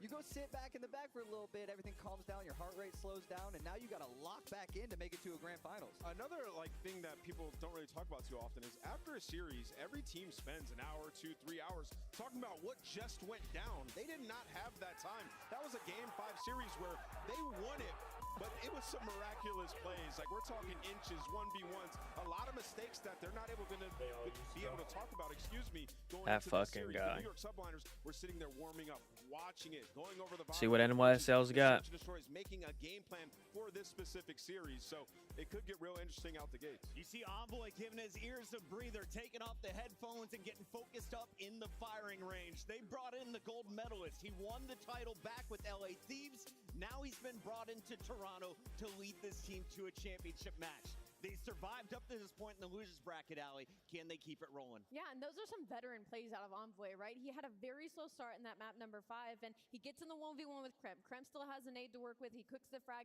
It bounces right off Envoy's dome. And instead of going back Van, he runs towards Kremp, which catches Kremp off guard. He's like, oh, I'm not telling that. You don't have time to plant. And I was standing up because nobody realized that it's 4.5 seconds to plant. He made it. He got it down and was able to play off Kremp in the regain. Yeah, that's a huge play. That's a championship level play. And when you need a guy like Envoy to do it, he will take over. And we've seen him, the Envoy corner, finds 2 kills in the final round as well after the 1v1. That's what you need to see. Shout out to everyone who's coming back from the restroom. Hope you guys enjoyed the long day. If you missed the matchup from New York Subliners earlier today, though, this team was also catching fire at times. Hydra so hot earlier in the matches before running into OpTic, but let's take a look at some of their biggest plays throughout the weekend. What stood out to you, Glacier, when you look at the Subliners? What kind of sinks into your brain? The first thing that comes to mind is their vibes. Even after they just lost to Texas, Skies was on stage saying, we'll be back, we'll be back. I love seeing that out of them and just the resilience and the confidence they have in themselves to not only perform against Toronto, but potentially perform against OpTic again in the grand finals. Yeah, to me, what stands out is just Sib, man. He's been so good throughout this tournament. He's been the perfect complement in that AR position. Obviously, you're getting the passion out of Paco, the guy who's going to be slaying in those respawns, but when you're needing the big plays, the game 5s from Sib, he's had it, man, and I'm excited to see if he can do it once again. Going all the way back to day number 1, it looked like Subliners were able to get as many score streaks as they wanted, but they were not connecting. That is changing today, and I want to see who is going to have the hot hand to help lead this team to a championship match if they can get there. Now, Clay, we talked about this.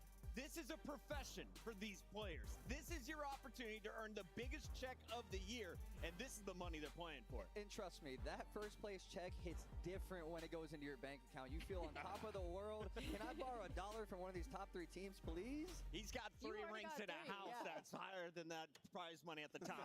Clay, you're doing just fine here. But let's take a look here at the players. Allie, who do you think is hungriest on this stage? Hungriest on this stage? Oof, who wants it most? Is it Toronto? They've got multiple silvers. No, Toronto wants it most. I think Scrap definitely wants it most on this stage. With the amount that he's trashed, that he's talked all year long, Atlanta FaZe is already out. There would be nothing better than to back up his trash talk with a championship ring on his finger. It's time to find out what they're going to be playing. We're going to have our maps and modes locked in by the coaches in just a moment here. Nameless, you've been in this position. You've made the run through the lower bracket back at Call of Duty Ghost. How do you finish strong after having to start in the very first match, playing the second and now third to the last match of the night? Yeah, you know, every team and every player is a little bit different, but the thing that I always abided by was just stay calm in all the moments. And we saw that from Envoy, as you mentioned, in the championship rounds. That's where you have to stay poised and just make the right decision, because some players will get frantic, will make a mistake, and you can capitalize on that. So for Toronto Ultra through this lower bracket, you can't get too excited or too hyped from that game 5. Have to stay calm because you got some stone cold killers crossing you on that stage. It's not just the players impacting this match. The coaches have to decide where their players will play, and the maps are locked in. So let's take a look at the best of 5 here in our elimination. Ooh, Karachis. Back to back, huh? And we'll see a double dose of Karachi. High rise for control, Vista, Hardpoint, and Invasion. We got a high rise control. Finally. We got a high rise control. It's on the board with double Karachi to start. I like this map set. I think it's going to be an entertaining one. Yeah, I think, you know, the high-rise control for Toronto, they put so much work on it. 9-1 on high-rise in the last 60 days is pretty much ridiculous. And for New York, that could be worrisome going into that game 3. Allie, final thoughts before we lock in the predictions? Man, I'm looking at Karachi map number 1, Toronto, just 100-point club LAG. I know it's New York, but like, really? Map 1? Right away? Right away? To be the best, you got to beat the best, right? Fair. Toronto would have to go through Atlanta, New York, and OpTic tomorrow if they want to raise the trophy. This has to be a huge step forward, and it's time to make it official on the desk. Our Scuff Pick'ems are in. Alley Cat, you're going first. I I know they just came hot off a match, but I think I'm still going to go with New York Subliners. I want to see them get their rematch in the final. Nameless, 165 is on the table for you. I'm going to go with the New York Subliners as well. I think they get it done. I can't bet against Paco. I've done it too many times, and I paid the price. Clayster, are you going to side with Scrap on this one? I've been saying since the start, New York's winning this thing. I got New York. No. Mixed cheers, the whole thing? I'm 4 for 4 on the day. About to make it 5 for 5. Toronto Ultra plays against OpTic in the championship match tomorrow. The elimination bracket finals are set. The games begin right now. Last series of the day, folks.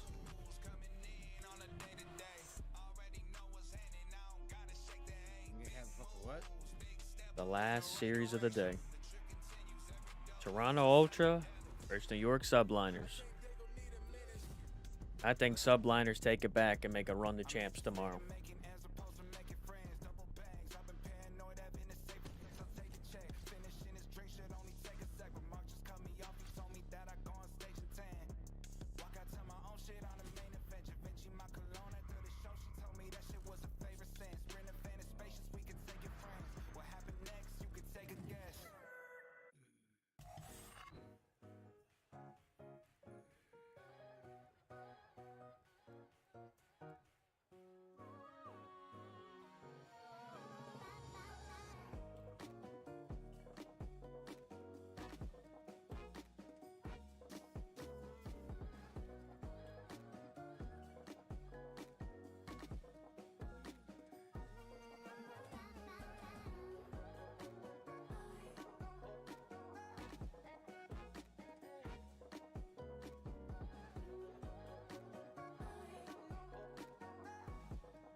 All right, Texas, we got one more matchup left in our grand finals, and it's about to go down. Hundreds of thousands of dollars on the line, and one more chance at getting this trophy. It's about to go down. Get ready to make some noise for our Major 1 and Major 4 champions, the Toronto Ultra and New York Subliners. Both these top 4 teams made a roster change after last year's finals. Who was the better pickup? Was it Sib or was it Envoy? We're about to find out as they duke it up there on that stage and try to... Of course you fell asleep, Les. That ain't a surprise. Baby girl needs a nap every now and then, you know? And there's no better way to prove your worth than to make it to Championship Sunday. Let's go, Blizz. Close out Saturday. Will it be the strength of the North or the strength of the city? It's about to go down. One last matchup. Shift, study, let's get it going. Those final lines from Allie and Ant could not have been more appropriate. Both these two teams made changes to beat one another. Now it's a chance to get to the grand finals. And I've never seen a better even matchup than this one. We're talking about 2-2 throughout the season. Yeah. Very tight in the hard points, very tight in the search and Go destroys. back to sleep. I know you'll go back to sleep. Man, the only And you'll be up at like 2:30 in the morning. the times that they have played is going to be that control map. They usually play Invasion, they usually play Karachi, but for the first time, they are squaring up on High Rise. The other side of this, the online versus the LAN experience between these two squads, very different. For New York, they hold a major edge when it comes to playing in person against this Toronto team. 6-0 in map count, man. Damn. It doesn't get any better than that. You have gotten the better of them on local area network, and you can continue to try to make that trend going forward here. But it's going to be a mix fest, man. We got a team with their best hard point. Opposing side for NYSL, map number 4. Les out here sleeping in his chair. Both teams are phenomenal at both the search destroys we have. That control might be the definition of who's going to win. This legitimately, though, I think for the side of Toronto is set the tone immediately. Karachi hardpoint is the best news you could possibly have when it comes to trying to get your get back, especially considering how they played it earlier. Great on rotation, not allowing teams to even really have a look at getting over into their face when it hits the setups. The same has been said though, for how New York have played hardpoint throughout the weekend, though. So maybe a chance to kind of counteract some of the history that these two teams have, especially on this map. Yeah, especially on this map, number one, because New York just played this against OpTic. They were up by 100 points and somehow, some way threw away that game in those final moments. If you are Ultra, you have gotten the better of them on this map. But that was all the way back in Major 3 when the Subliners were struggling in their hard points. The S&D was the only thing they can account for, but now they have found that recent form. I know in that last series, the hard points weren't really the best, even for both squads, so that might be the definition. Let's zoom out a little bit further while we have a second. Search and destroys are going to be, I think, obviously a major key towards what this series has. Toronto hasn't lost a search yet this weekend, which really kind of surprises in a way. And it's not even the fact that they haven't lost a search. They've also dominated in a lot of them. They've been dominating as well, man. 6-0, 6-1, 6-2. The closest one they got was in around 11, but they were able to ice up. And you want to have that because we all know SD wins championships. But Toronto Ultra coming off of a victory, Subliners coming off of a loss. We know momentum plays a really big part, especially in the early match. And maybe more so when it comes to a Karachi hardpoint. Set the tone. This is all the marbles. A bounce-back matchup after last year's Grand Finals. We don't get the same necessary environment, but I can believe me you, this is going to have the exact same weight for both of these two schemes. Again, the whole purpose for their moves were to beat one another. Now it's just who has the last word. It's Karachi hardpoint. Lower finals. Let's get it out. Both these teams been top 4 all season long. We're trying to put ourselves in a position to be top 2 on the end of the year. It's already into this P1. Toronto Ultras trying to hold their ground, and Scrap dominating through top 3. Now you hop in the hill. Absolutely the case. Inside also making sure no one sneaks over to the middle of the map. Skies will be deleted. And extra information here that New York are going to try to play this through top side red. So Scrap still alerted. Kleenex looking to hit a route, and the timing here could be beautiful. Finds Hydra for the first. May have known that Kismet was down low, and then immediately comes back over to the gunfight. Kleenex for a double. And Kleenex is the guy that I really want to put a lot of focus on, because I feel like when you're watching Toronto Ultra all throughout this weekend, there's been players individually having their moments, but Kleenex, when he is on point, Toronto Ultra basically impossible to take down. And already at this P1, 30 uncontested seconds. Kleenex trying to hit the route. Subliners are spawning all the way across the map. Flawless beginnings. There is still an opportunity for Sib to possibly play a little bit of spoiler here over towards the jump up, and he will find one. Kismet with a trade, can't quite get away to keep his life, so we're getting a 50-50 battle right over the top of the hard point. Sky seen at range. Scrap nades all over the top of this New York play. Opening shots are good, but trade is in. New York still battling in Skies. May have turned the fight completely. One more player to find, and well, Kleenex at the back door, not going to be able to do too much. Now what can Envoy do? Because he's snuck behind enemy lines. He finds that spawn kill onto Hydra. Now he's just waiting for his teammates to get a little closer to this HP before he strikes. But thankfully, they find a couple kills. Now the only player in the hard point is going to be Skies. He falls, and this is not the ideal situation you want to be in if you're the Subliners. With only 20 seconds left, the spawns are still out. And I know the observing team is sitting on Hydra because he had a slow series versus OpTic. He's off to an 0-6 start here against Toronto. Not what we've often seen. A lot of the focus has been on this guy. What can Kismet provide? Hydra's getting shut out. 0.4 hardpoint KD. 0-6 is not the start that you want. Now you are forced to find a break in towards Feature with Ultra fully set up. Skies finds that first kill though. So you're gonna make this a little bit chaotic towards the back end, but Envoy is able to get the better of Kismet. The spawns are gonna be flipped, but it's a free pinch for Kleenex. And it's just the ARs left. The SMGs are just not finding the same success that we often assume. And Hydra's just diving in through garage, trying to force timings. This does not feel like the same New York that we saw earlier on the weekend. The ARs are providing what they can, but Hydra's 0-7, and the crowd's starting to know about it. Yeah, you're just not gonna win. Hydra's not having success, but trades go back and forth. Kismet with that double is able to lead to the break. It's a lot of time to fight for Kismet on 3 in a row. And now the Toronto spawns all the way across the map with only 20 seconds left. You want to try to fight this because you know P4 is scrappy. Now Kleenex, that silence, trying to get around the play. Sib shuts it down, pops up looking for more, pushes Scrap off. 10 seconds remaining. And considering the fact that Hydra is still not loaded into the map, being down 10 points feels like a miracle right now for New York. Yeah, you would take that. Finally, he's able to get on the board. He switches to the MCW. Now you find yourself in a position to potentially contest early on for this rotation. You do have Envoy playing slow towards the backside of Milk Truck. The spawns are going to be there for Ultra, but Hydra was just trying to find the right moment to strike. Sometimes you just got to switch the loadout. Find some way to get locked in. But Toronto off the bounce back. 3 straight kills. Looking for Skies at range, but he does at least confirm 1 trade. Follow-up from Toronto still congesting this hit from New York to fully have to be through the shops, and Toronto are feasting on that. Yeah, 30 seconds still to fight for if you are Toronto Ultra. You're going to be late off that rotation, but all this time play a big part in that final score. Now with only 20 seconds left, you got Hydra in a position to potentially contest this all the way to the very end. He's able to catch a double, trying to stay alive, but Kleenex is able to locate him. And even better with the MCW, he finds a double. Pistol out, knows he's got other contestants nearby. Hey, we'll find a little bit of a battle with Skies. Pistol, though, will finish the job. New York now down again, right around that 40-point threshold. But rotation starting to look decent. Scrap putting a little bit of enforcement over the top of the hard point. Keeps New York out for now, but still the spawns are decent for the Subliners. Yeah, the spawns are still going to be secured for New York. Now, if you are Ultra, how are you going to decide to break on in? Have Kleenex approaching towards top 3. Envoy trying to assist him through the middle of the map. They're trying to pinch out these spawns. Envoy is going to be able to hold off at least one player off the spawn. That was Hydra. So now it's just down to the last 2 members inside the hill. Make it just down to Kismet. Deals with the first around the back. Knows he's got New York players on the way, but they're so far away. And Toronto will secure the break. Just a 4-for-1 exchange, and they're going to get past the 100-point mark. And that only took one opportunity right there from Ultra.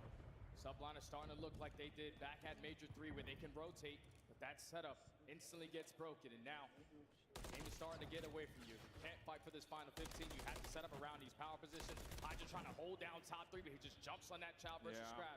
Don't understand that one. It's just one of those things that feels like he's trying to play the MCW right now like he would have a Rival 9 in hand. It's just not quite finding the same amount of success. So with full scrap time, goes the way of Ultra. New York set up for now inside the new hill, but Toronto are fully surrounding him. You got a full surround envelop of what could happen on this hill. Just comes down to can they find the kills. Opening exchange decent though for New York, and they do deal with the Toronto hit. Yeah, Scrap is going to fall on 5 in a row, so no cruise missiles to work with, but Kleenex still finessing around this red area, forcing the repositionings out of Sid. Eventually he is able to strike, and that might lead to a break for Ultra. They have the numbers and the power position, just got to get in the help. Yeah, Sid able to get control. Topside found now on 3 in a row. Insight going to try to hold him back just a little while longer as Ultra, like you mentioned, jump into the hard point, start earning more time. The lead back up to 50 points. Hydra looking to hit a route. Rival 9 back in hand for him. Just having a hard time tracking down players. That's not to any of his own fault. Sib's been able to find 2. Yeah, Sib's on 5 in a row. Can he pick up this cruise missile? Play a big part on potential comeback. He's able to find it. Bernetti runs out of ammo, so Scrap gets the better of him. Just a cruise. He's got a cruise though. This game wide open. You are forcing the Subliners early off this rotation to new, where they need to have a full 6. Big pick. Able to track down Kleenex is massive towards keeping the middle of the map safe. And also make sure that you don't have to use the cruise missile right now. You can save that for a more emergency type situation. Ultra starting to amass their setup from the front. All about what direction they try to hit. And there's a 3-man surround coming in the backside of red. Insight is going to fall through bottom ticket. Now the rest of Ultra trying to attack through the middle of the map. Hydra's able to find another one. They are just swarming the players on the side of Ultra. That's all 3 dead in the feed. And now this is where you start to get aggressive, because Ultra have a couple players spawning across the map. Every 1v1 over towards Junk could be a massive one for both teams. New York still holding into the scrap time very comfortably as Toronto are fully focused on rotation. Hydra will try to put himself in between the 2 halves of this Toronto squad, with Scrap just trying to do what he can to get a couple exit kills. Not going to work out. So put him within 10 points. And that's going to be a difficult play right there, because Scrap, he commits towards that old hard point. He's still going to spawn all the way across the map, so it's going to be a 3v3 gunfight for this rotation. Insight's able to get the better of Sid. Hydra on 3 in a row, just trying to at least get a couple team shots in to make this one easier, but they have full jump control. You gotta hold. Yeah, Insight is spawning way out of the picture, so now every kill is an important one for Toronto as New York start to put together a break attempt. Just one more left inside the hard point. It's Kleenex. Contests is in for a moment. Hydra now on 5 in a row. Really starting to heat up. Wanted the pistol for a moment, but Kismet does at least provide enough damage to secure the kill. Around the back, Toronto still fighting. A little 50-50 battle over the last 30 seconds. This is Mixie to close out the ending of this P3. Right now, Ultra in control, but Sky trying to be a nuisance. Can he find this kill? No, he does not. And now if you are Toronto, you can put all your focus over towards the junkyard, because you are in control of Chicken Coop. So you are forcing the Subliners to still try to commit this, but you would want that back if you are New York. You found the initial kills, just couldn't trade effect. And really, Sid is doing everything in his power to keep his team into the game right now. 21-16, that says a little bit, but more importantly, he's found a lot of these kills to get the break, the extra step forward. So again, you need to see something more convincing early from these SMGs, especially as we start to rotate from 4 to 5. Yeah, and it's a 50-point game. You are Ultra, you can soak up a little bit of this time, because the spawns for Subliners all the way across the map. But right now they're fighting their way through Fountain. Hydra gets the better of Kleenex. Sib also finds onto Envoy. That leads to 3 dead, and the spawns do flip. So now it's New York's turn. Soak up as much time as you can. And you've even got Hydra already hitting an early route over towards P5. Ultra taking their time on this approach. 1v1 here. Hydra beats it to the punch. The second shot's clean, but not good enough to take care of Insight. So Toronto will stabilize on this side of the map, but New York happy to see that lead get dug into little by little. Just continuously soaking up this hill time. Ultra had to try to contest this all the way to the very end, but no, New York had fought their way back into this game. 20-point difference. Let's go to a listen in with New York. Where'd he go? I'm top fire now. Top 3 right now. There's one against 2, only one. Only good scratch one's out. Let them back right. Check your dump. Square to the top. Square to the top. I'll see him. Next there. Only scratch. Jump our weak. Square scrap.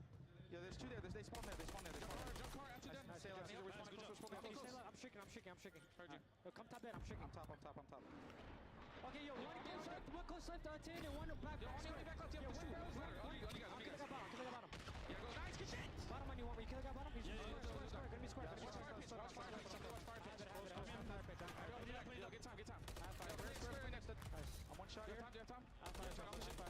Square deal. Yeah, watch your top pitch. You can pitch. I'm getting up. Yeah. So I have a top. I can't get time. You're good. He's go square. Weak. I'm sick up. Dark. P5.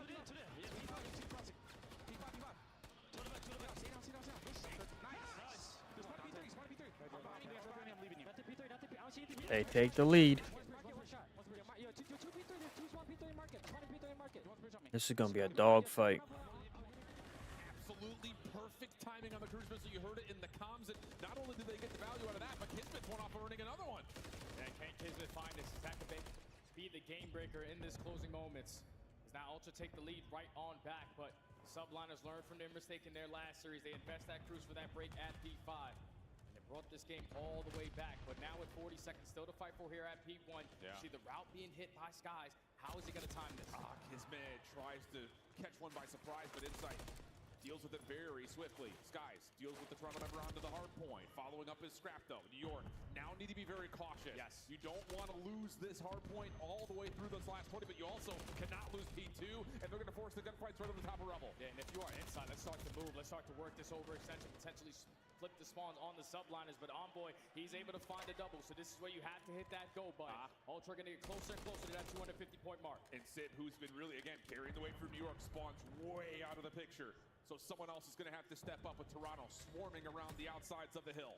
New York jump in immediately. Chance to get to 200 points, sure. But do they get a read on how this ultra hit is starting to develop? 2 over the jump, 2 from the front.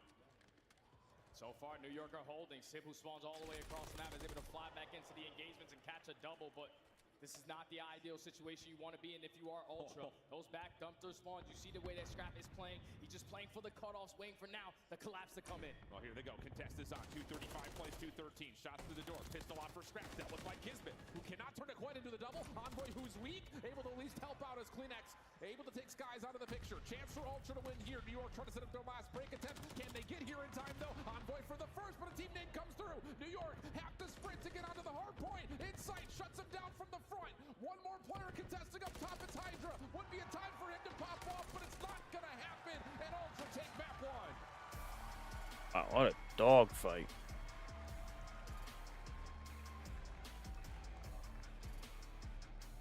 Toronto was just the better team from start to finish of that map number 1. Yeah. A slow start from the Subliners, more specifically in Hydra. He was able to pick it up as the game went on. When you're up by 60 points, you dominated that P1 the way that you did. You kept the game scattered at certain moments. With that much of a lead, all it takes is one opportunity. And even with Sid finding that double, the spawns being flipped from Ultra, the way that Scrap was able to play it through bottom ticket was absolutely phenomenal. You play for the cutoffs right off the rip. You wait for the teammates to get closer to that HP. Tricky, you're a bitch. Collapse is good enough to take map 1. Map manipulation. Absolutely the key words, I would say, in all of that. Just due to the fact that Toronto, like you mentioned, were able to manipulate spawns the way they wanted to. A lot of it coming through the points at mid-map, especially from 4 to 5. New York give themselves a tool in terms of the cruise missile helping them get back into the game, but I think you're absolutely right. Categorizing this entire map, Toronto just quicker to finding success on rotation. And it was everyone that had a big part in it. Envoy clutching up in certain moments, Kleenex finessing around, especially early on into that game, and then Scrap just dominating with that AR. You even heard it when we went to the listening. They're thinking that Scrap spawns all the way across the map, but he is blessed with that spawn on the backside of P3, so they had the numbers advantage still in their favor. They traded out effectively. They withstand that cruise missile coming in, and if you were New York at the ending of that P5, how do you allow Toronto Ultra to break you back with the gun? Yeah, that's the real key, right? And, you know, there's also elements to think when it comes down to the fact that Hydra's not able to get as fluid and as motion on the map that we're used to seeing. good starts, obviously early. The 0-9 start is not something we often see, but I think that is a big key. Part of the reason why from 4 to 5 they kind of struggle because he pulls out the MCW for 4 and sometimes gets caught with it still in hand when they get to 5. So it's just not the same zoning that we're used to seeing out of New York in this match. Like the little mistakes as well, because even that moment where you had Hydra with that MCW, win that gunfight towards top 3, and then he just jumps off of that power position to down scrap. You could just tell that New York weren't really in sync on that map, number 1, more specifically in Hydra, but now you are forced to bounce back into Search and Destroy, which has been your backbone even more versus this squad in Toronto Ultra, because you have players like Hydra and players like Sip who just take over in that mode. Yeah, and let's be honest, the numbers nerds are going to sit there and say Ultra was meant to win that map. It was the one that they've dominated against New York in the times that they've played it, but at least for Toronto, they find their first map win versus New York on land, and it comes in relatively comfortable form. A couple of moments there at the end to start get a little bit tighter thanks to the cruise missile, as we've already mentioned. But now is where the series, I feel like, really starts, where, again, map 2 to map 5, it feels like both of these two squads are going to be happy to see them. I think the big key here, though, is that Toronto, again, like you said at the top of the show, Toronto takes map 1. On the weekend, so a huge ask for New York to find a rebuttal here on map 2. And you even saw it in that last series. See what happens here, folks. Coming in out of Jodeci's, they were still able to walk away with it. It's because they have SMG players who are able to be playmakers. And so far in this matchup, historically, Kleenex and Envoy do not have a good time going up against Hydra. He is the king of First Bloods versus his Ultra squad. The other side of this, looking a little bit further forward to the high-rise control. Both teams love this map, but they've never played it against each other, which is weird to say considering that they've played a handful of times against one another, and both have really utilized control to great success across playing other top 4 teams in their history. And what were we talking about before the series started? Whenever Toronto Ultra take the control, they never lose a series, so they have to have that one circled because they prep all throughout Major 4, preparing for a high-rise control. For the first time, you're going to square up against the Subliners, who were the only team to take down teams like Atlanta FaZe, hand them their first couple of losses. So that's going to be an absolute square where we get there. But this search and destroy has got to be massive for the Subliners because you need something to stand on, some kind of momentum to try to continue forward. Yeah, and for Ultra, you know, there are questions about what happens at this Karachi search and destroy. They haven't played it a lot, and obviously the numbers on screen don't really build a lot of confidence for you. It's just a simple fact that so far this weekend they have yet to lose a search and destroy. But in terms of how this map should go, New York will feel better about seeing it in the pool than Toronto will, largely because of those numbers. Yeah, and it's due to the fact that Hydra, the KD is a 2.8. Ridiculous. In this matchup. Yeah. That is insane stuff. So if you are Hydra, we know on a map like Karachi, where SMGs are going to be dominating around that mid-map, you can put yourself in positions where you can be that island player going for late flanks, but you always on the defensive side have to make sure you put yourself in a position to always contest that B-bomb because it's so difficult to retake. And speaking of retakes, something that we've seen from New York throughout the weekend is their ability to work through some difficult retakes has been largely pretty solid for them. But this is a different squad that finds them on the other side of the screen because Kleenex and Champs has been lights out in the search and destroy. 1.57 KD. And he's good for a kill around, so you know what you're getting out of Kleenex. Yeah, the opening dual win percentage, though, is insane. 69% of the time, he is finding that first blood. I know we said it historically between these two teams. He is sitting at a 0.6 overall KD in search and destroy. But everything can change here. Yeah, absolutely the case. No trophies here, so we'll see how much actual pace is going to be put on by either team. Lots of nades thrown from New York over towards this B market. Will keep Toronto a little bit further back. Some question marks will arise because of that in terms of how far forward is that New York defense. Because they were hoping that the nade gets a little bit of information to keep them set up over at this B site. You can just tell on the mini-map the Skies is a little bit hesitant. And they are playing super safe on the backside of B. Kismet's going to get caught off guard, and that's Kleenex striking early on with that first blood. Yeah, you can see it in the player. Boy, Kismet just gives up the angle. boy, that lot is. Sitting there saying, oh, if I would have just held that an extra fraction of a second. But now New York's defense going to be really stretched, even though it is a 3v3. Lots of things to worry about. What we got going on here? But instead, they're going to try to reclaim mid by getting a little aggressive here. And this is Envoy just being the playmaker. Yeah. He's keeping all the Subliners on this side of the map. So Ultra are going to get a free bomb plant over towards A. And how much time on New York now going to invest to try to locate where Envoy went? Yeah, I mean, if you're going to decide to isolate him, you've got to commit with a couple of numbers. Instead, they're just going to forget about him. And instead, try to play for the quick retake up the middle. Inside, well, he sees a lot of it, but not able to find any kills. So now Kleenex, he's really far away with the rival 9 at the moment. He's going to wait for Envoy to be the first one to move from the flank. Smoke is out. Envoy to check. No one's on the bomb. And Envoy holds his position a little while longer. Oh. How does Hydra get both? Could be a turning point right here. Hydra could be getting hyped up, locked in. Goes in favor of Turn around for NYSO. Trade even late off the rotation at that site. Had a shit first map. Heads up play to completely disregard Envoy in the back of the spawn. Isolate the last two players that are playing around that site. And Hydra already off to a perfect start, 3-0. I mean, the read through the smoke at the end, unreal stuff. This one right in front of him, but to immediately pop in center. Oof. Because that was exactly the case. Envoy needed to make the first move. When he clears the bomb, you start to think new life in this Toronto post plan. But not when Hydra's still up, apparently. And he needs that. We need to see some smiles on him after that first map start. We know what that young man is capable of. Already off to the hot start. Can he continue on? Got to get that trophy system down to keep him alive towards the middle of the map. Hydra's going to take already that positioning in towards Fountain. I don't think he's been seen either, or maybe he has. To say Insight was playing backside sandbags. And the player down low, able to push him off, but it doesn't make much of a difference. And now you've all of a sudden got Kismet pushed up a little bit. Bomb not here through this smoke, but the kills are, and New York will enjoy a 4v2 setup. Bomb is yet to get planted. They are playing for the kills. They have the info on both of the players, but Sid with that bomb in hand, unfortunately, is going to fall. So you are giving opportunities now to Ultra in the 2v3 to try to clutch on up.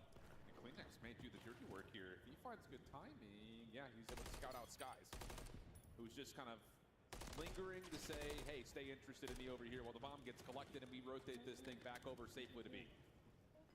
This should be a lock-up post-plan situation for New York. You had the man advantage, at bridge control. You're already pushed out towards their spawn. Now 40 seconds to work with, scrapping Kleenex, splitting up or trying to at least put themselves in individual gunfights. This is such a tough post plan to break down. Juju. Kismet's going to be just purely responsible to make sure no one goes up top AC. Okay, moments there, but Sky is able to find the kill. And now Kleenex, from the top side of the house, not able to do anything from there. So really good stuff from New York. And once again, Hydra getting involved early. I can't believe the route that Hydra hit too. Yeah, that was ridiculous. Jump into Fountain, that's all gravy. But then he jumps out, puts his back. Good shots in that repeat right there. Very good shots. So they find the first blood. Kismet puts himself in a great position for the second. And even though it was delayed plant, numbers and the setup too strong. This has been a perfect start for New York. Everything you want to see. Battling back after a first blood, sure. But more importantly, their ability to stay cool, especially that first defense in a 3v3 where they very well could have been stretched out and isolated, but instead, fighting with some great resiliency. See what goes on here, folks. NYSL's up 2 in S&D. Just waiting up on this kind of high-low setup to see if anyone crosses. Okay, well, if you have any that are finished. Back to their spawn. Making sure that they're watching the pinch, watching that middle map push, because they know that Hydra and Kismet love to get aggressive up on the map, but it seems that the play is going to be over towards B. Sib is the only one on this side of the map. Toronto Ultra take bridge control. I don't think they saw Sib go down low. But he's not really watching for this cross. He's watching over the middle of the map. For him to find one is perfect. All right, got the trade, got the trade. Bomb not planted, though, through that smoke. So now you're down to 42 seconds. The element of cover is pretty much gone. Sib is seen behind the trucks, and Scrap will eventually take him down. Sib looking for an off angle, doesn't work out. Yeah, I don't understand that reach out there to Sib. Now put your team at the man disadvantage, and you already gained the info onto Kismet. So if you are Kleenex, you can give up that deep pinch. We have to try to work this objective. Can anyone stop this plant from happening? Can you shoot through this wall too? Get the fuck out. Get the fuck out. It's Champs Weekend. We're starting to see how paper mache these maps really are. But now Get the fuck out. Through this post plan, and with Kismet dropping, the answer very well may be that you just don't. 1v3 left to Skies. He is on 3 in a row. So how hard is he going to commit on this round? He finds that kill onto Kleenex. He's just going to back away and play the streak for the next. See, but if any of us did that shit, okay, so a little bit of anti-clip. Bro, I'd be spam reporting the fuck out of somebody. Kind of dicey. Kill number 5 gets tallied. All right. But to say for Ultra, I mean, that smoke play doesn't really allow you to plant simply due to the fact that New York double hit the flank. That's fucking crazy. Think about next time they're on offense. No, but that's crazy. You could shoot through that wall too. What the fuck? That's a fucking building. That's not a wall. Right. He shot through the whole fucking building. Keep them in the man advantage. And at the same time, you were also able to gain that info onto Kiz. So Ultra finally put one on the board on the back of that first blood. Just need to have an answer here on defense. That's unreal. Big player to watch for right here is Skies. Nades over the top for New York. Trophies also placed very early down to make sure that this offense stays safe through market. Skies has been tagged up towards the staircase. Envoy, MCW in hand. Through the smoke, only able to find one. Very quick response from New York, and the flank now also been known. Nope. This could lead to a quick plan here. Skies is on 5 in a row. You just enjoying putting your shit on my wallet, my Decided to play phone. this angle, able to put down shots onto inside. He already gained the info onto Kleenex that he was behind us. She sets her Subliners Yeti gonna on my isolate phone onto and inside. starts filling Skies it with burns water. that cruise. This has been great from New York. And it's not getting any worse anytime soon. Yeah. Especially Kleenex having to try to navigate a 1v3. You said she's wiping shit on the wall? Nothing over the top of the bomb. As New York are just kind of waiting to see if they can get him on a trap rotation. Yeah, you heard the door. Down, and Kleenex had to put himself in the perfect situation to read where the play is coming in, but not able to secure any of those kills. Subliner secure the round. Even after getting picked off early on, numbers advantage still strong. And the cruise missile. And now a huge lead starts to amass on the scoreboard. Everything, again, looking good for New York here. And a couple of breadsticks right now for the side of Toronto. They're just not finding the opening success that we've often seen them have, and that could be part of the reason why we just haven't seen them play this map all that often. Yeah, the defensive adjustments have to come in for Ultra. Even with Envoy finding that first blood, him being the only one in that position, there was no one to play for a trade. So the Subliners go back towards the defensive side. You have Sib taking control of the bridge, and that's going to be beat. Gone. Yeah, pretty much. So they'll sit in a little bit of pressure. Envoy has gone forward for a moment, but doesn't like the look of it, so backs off. And now the focus has to go back over towards A. Bomb making a play early. Kismet playing topside single, and he's just looking to see if anyone crosses through mid. So now all of a sudden the bomb's been planted under his nose. Kleenex seems to have been made aware that Kismet was nearby. And that will be enough for Envoy to come through, find the kill. Sky's also in trouble, topside AC. And yeah, this New York is just completely congested. They did not expect this hit whatsoever. Yeah, big gunfight win across the map as well. Out of inside, beating the island player onto Sid. Now Hydra and Skies now all left up to Hydra in a 1v4. With 20 seconds left, he's got his bus pass. And it's not going nowhere. Yeah. Okay, a crucial round right there for Toronto.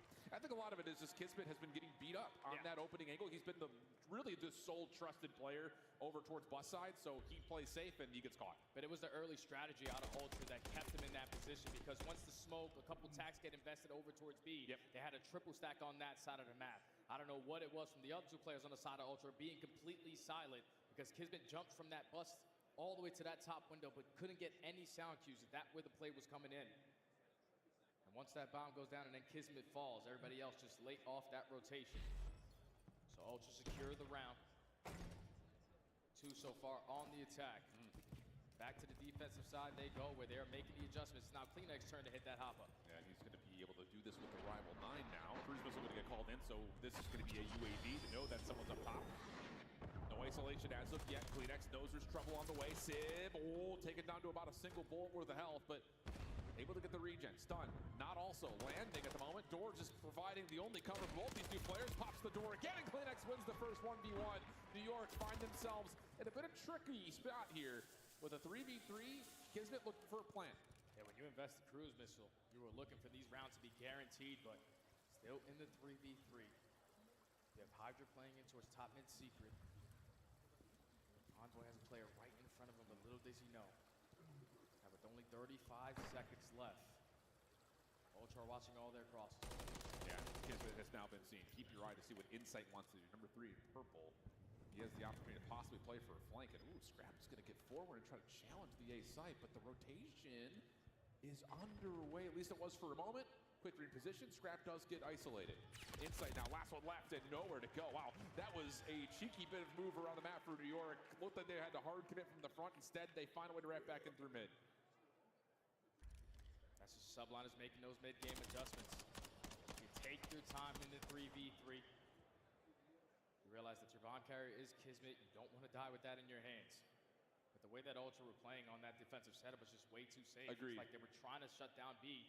Only one person in a position to at least contest over towards A, but Scrap must have got word that someone is behind you, so he gets some bad timing to drop early, and then Subliners take advantage. It almost feels like Toronto's playing way reactive compared to what we've seen so far in the weekend. There's not a lot of that early initiation, that quick tempo that we've often seen from them. Maybe some of that is due to the fact that, again, this has not been necessarily a great map for them, at least as of recently. Clean shots from Scrap. Somehow Skies is still alive. Somehow Civ is still alive. I mean, that is about as good as it gets from Scrap, but instead it's New York for first blood. Civ finds that first kill onto Insight. Now into man advantage. You have Kleenex trying to make a play through red. He is going to get sniffed out by Hydra, 2v4. Yeah. Envoy and Scrap have to clutch. Yeah, that kill, Scrap knows that he really cannot put himself in a position to play off of a post plant, so they have to instead search for eliminations. Wow, what a map from Skies, 10-1. I mean, he is legitimately doing it all himself, whether it's through walls or just straight up. A couple of shots over towards Scrap. Envoy maybe thinking about trying to force this engagement or get an extra step forward. I mean, they need to find kills. That's the biggest part about this. Yeah, but the more time that they are wasting, the more ground that Subliners are taking away from them. So you already have top AC control. Envoy trying to be the playmaker to work his way through bottom fountain. And at the same time, Scrap falls 1v4. Renetti good enough for the first kill, but not the second. Subliners secure another round, now at game point. But if you're Scrap, you're sitting there like, am I shooting marshmallows? Yo. Those are great shots on Skies and Civ to not lead to a first blood. That is absolutely baffling. That's crazy. This has just been a very calm search for New York. I know. I mean, legitimately outside of Kismet getting out-pressured over towards the A side of the map once or twice, everything else has gone according to plan. Because usually when you watch Subliners in their search and destroy, it's Kismet and Hydra just running around together. Right now, they look to seem that their game plan is just split up, be a nuisance, play your corners, secure those one-on-one gunfights. And now that has lead to them being at game point. Already Hydra trying to be the island player, making plays over towards red, but they're showing presence over towards Coop. Now this is about trying to get the information to see what this defense has. And another one. Civ just pops up, finds the first. Envoy, though, does get up the ladder, so a chance for the immediate response. 3v3, Hydra's route could be countered by Scrap doing essentially the same thing on the other side of the map. It's just down to who sees who first, and Kismet's patience pans out. Now it's just down to trying to find the full rotation back over to Hydra for what would surely be a plant unless Envoy can find some sort of creation of space through mid. Yeah, Envoy 1v3. Try to keep his team alive in this search and destroy. Bomb being planted over towards A. It's going to take him about 10 seconds before he can even get into the play. But this is not going to be easy. In fact, it's going to be very, very difficult. First up would be likely Kismet, and he may not need much help. Envoy, tagged down low. There it is. 1-1. Wow. I mean, there's this air of calm in the arena right now. And I think a lot of that is just starting from New York. That was about as precise and clinical as we've seen from them all weekend long. That was just super clean from start to finish, man. The fact that they closed that out in a 6-2 fashion, losing that battle in the first blood, but every time one of them got picked off, they were instantly able to make it a 3v3. So that column was completely washed away. But just the plays that the Subliners are able to make, man. You saw it in map number 1, being too aggressive in certain moments. That search and destroy, it was patience was the key, man. You get early shots, you dominate over towards that B site, you force around Ultra every single time to work that objective over towards A. That's not going to really lead to a lot of success. So the Subliners get it done, and now puts them historically 4-1 versus New York in S&D. And Skies will see his search and destroy KD go through the roof with the 10.0 there. 1,700 damage, more new wallbang spots for those of you that are about to go grinding through the offseason. And for Toronto, their first search and destroy loss on the weekend, and it comes at the hand of a very swift one. So that levels the playing field. High-rise control. Both teams, like we've said a couple of different times, love this map. Just have not played it against one another. So now it's just out who plays it better. Yeah, this one is going to be a banger. Keep in mind that these squads, when they match up, they never go to a game 5. Love that, especially with the Vista Hardpoint lingering for map number 4. We're finishing off Saturday on a strong high note to see who joins OpTic in the grand finals. We've got map number 3 coming up on the backside of the break.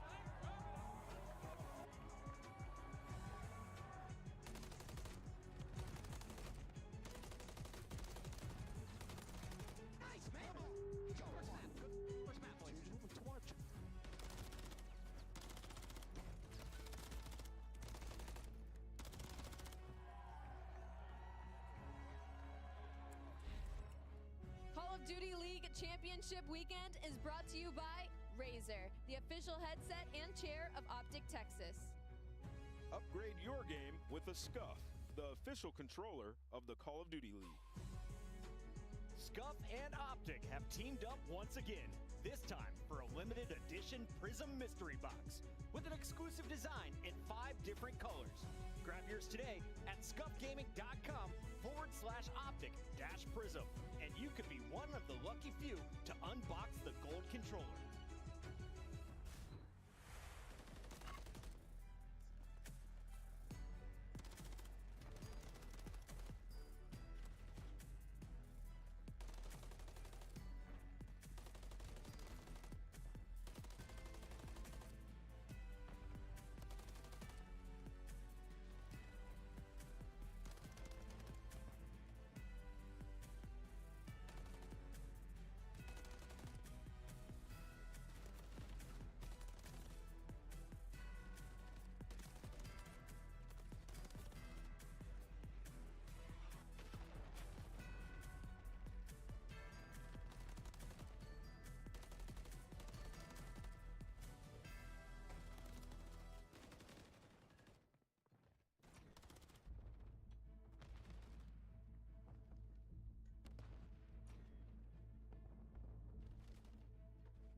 Bum bum bum bum bum.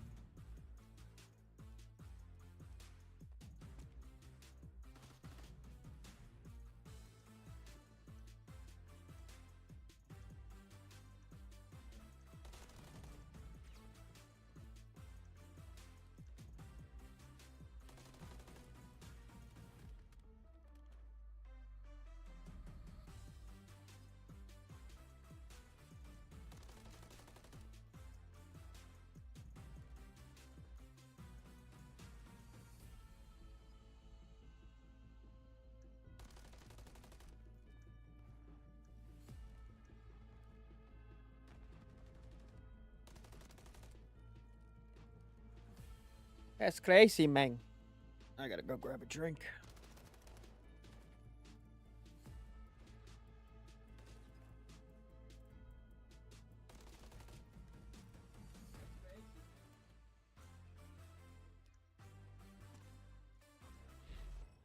Over at the Monster Energy booth, I have found a wild TP. Teep, so nice of you to join us here at Champs. Have you been keeping up with the season so far? Oh, absolutely. I watch all the majors. I try and keep up as much as I can. Great to see you here, obviously, and meeting everybody here. It's just Champs. I just love it so much. It's great to be here. Always a pleasure having a legend like you here. I've got to say the stage is stunning. What do you make of the 360 in-your-face pop-off potential stage? I mean, watching some of the reactions after, players talking some shit, I love it so much. I hope the stage stays like this and just everyone facing each other. I feel like it just adds to the action. Everyone loves it. It's been a really back and forth season, and I feel like some of our top 4, they are not performing their very best here at Champs, and others are really kind of surprising people. Who do you think has the best shot right now? Is that putting you on the spot? Oh, man, I got to go with the OpTic boys. I wasn't sure what they were going to look like coming into this one because they were looking shaky, but they were able to put it together. I think that team is going to look really good in the clutch situations, but they go against New York. I think they can do it, but got to push for the green wall. Now, Teep, last question. You're one of the best Warzone content creators out there. Talk to me about the end of Warzone this season. What has it been like being back, playing the competition as well that Warzone has been having? Yeah, we've seen everything pick up competition-wise for Warzone. It's been a lot of fun to watch. Been doing some watch parties and keeping up with, leading into World Series of Warzone. So being able to participate here with the multiplayer side and then also the Warzone side, it's just a blessing. We love Call of Duty. It's cool bringing everyone here, and we're just blessed to do this. So, Teep, it's always a pleasure, man. Thank you so much. Enjoy the rest of Champs. Thank you.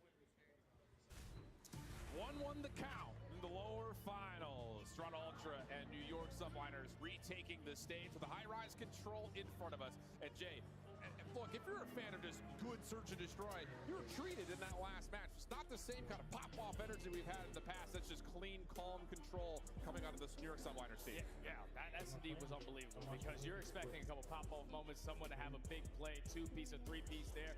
But it was very calm, cool, and collected. Yeah. It was just methodical out of the Subliners to tie the series up. But we had the chance to look at the numbers going into this map number 3. We thought it was going to be a square up because both the squads haven't played it against each other all season long. When we went back and looked at the numbers, Ultra are on a 9-game winning streak on high-rise control. They prepared all throughout Major 4, and it's been playing a big part. And on the other side, even though the overall record has been good for New York on this map, a lot of that came at the beginning of the year. Recently, their defense has really opened up a lot of holes that need filling, and they need to fill it quickly because, like you said, Toronto have been on a hot streak, and a lot of it getting done by quick kill potential. So the ask has been at least thrown out into the gauntlet, which is this center stage arena. And it's now time to figure out if Ultra can continue that big winning streak they've been put together, or can Kismet and the rest of the New York Subliners find a way to take the edge with a bounce back here on the high rise. Yeah, you need 99 Kismet to get activated here on the control. Because we casted a couple of Toronto's high rises, and every single time it's been the same exact story. Kleenex is so damn hard to keep track of. So that battle between both of those playmakers is going to What's up, old man Spec?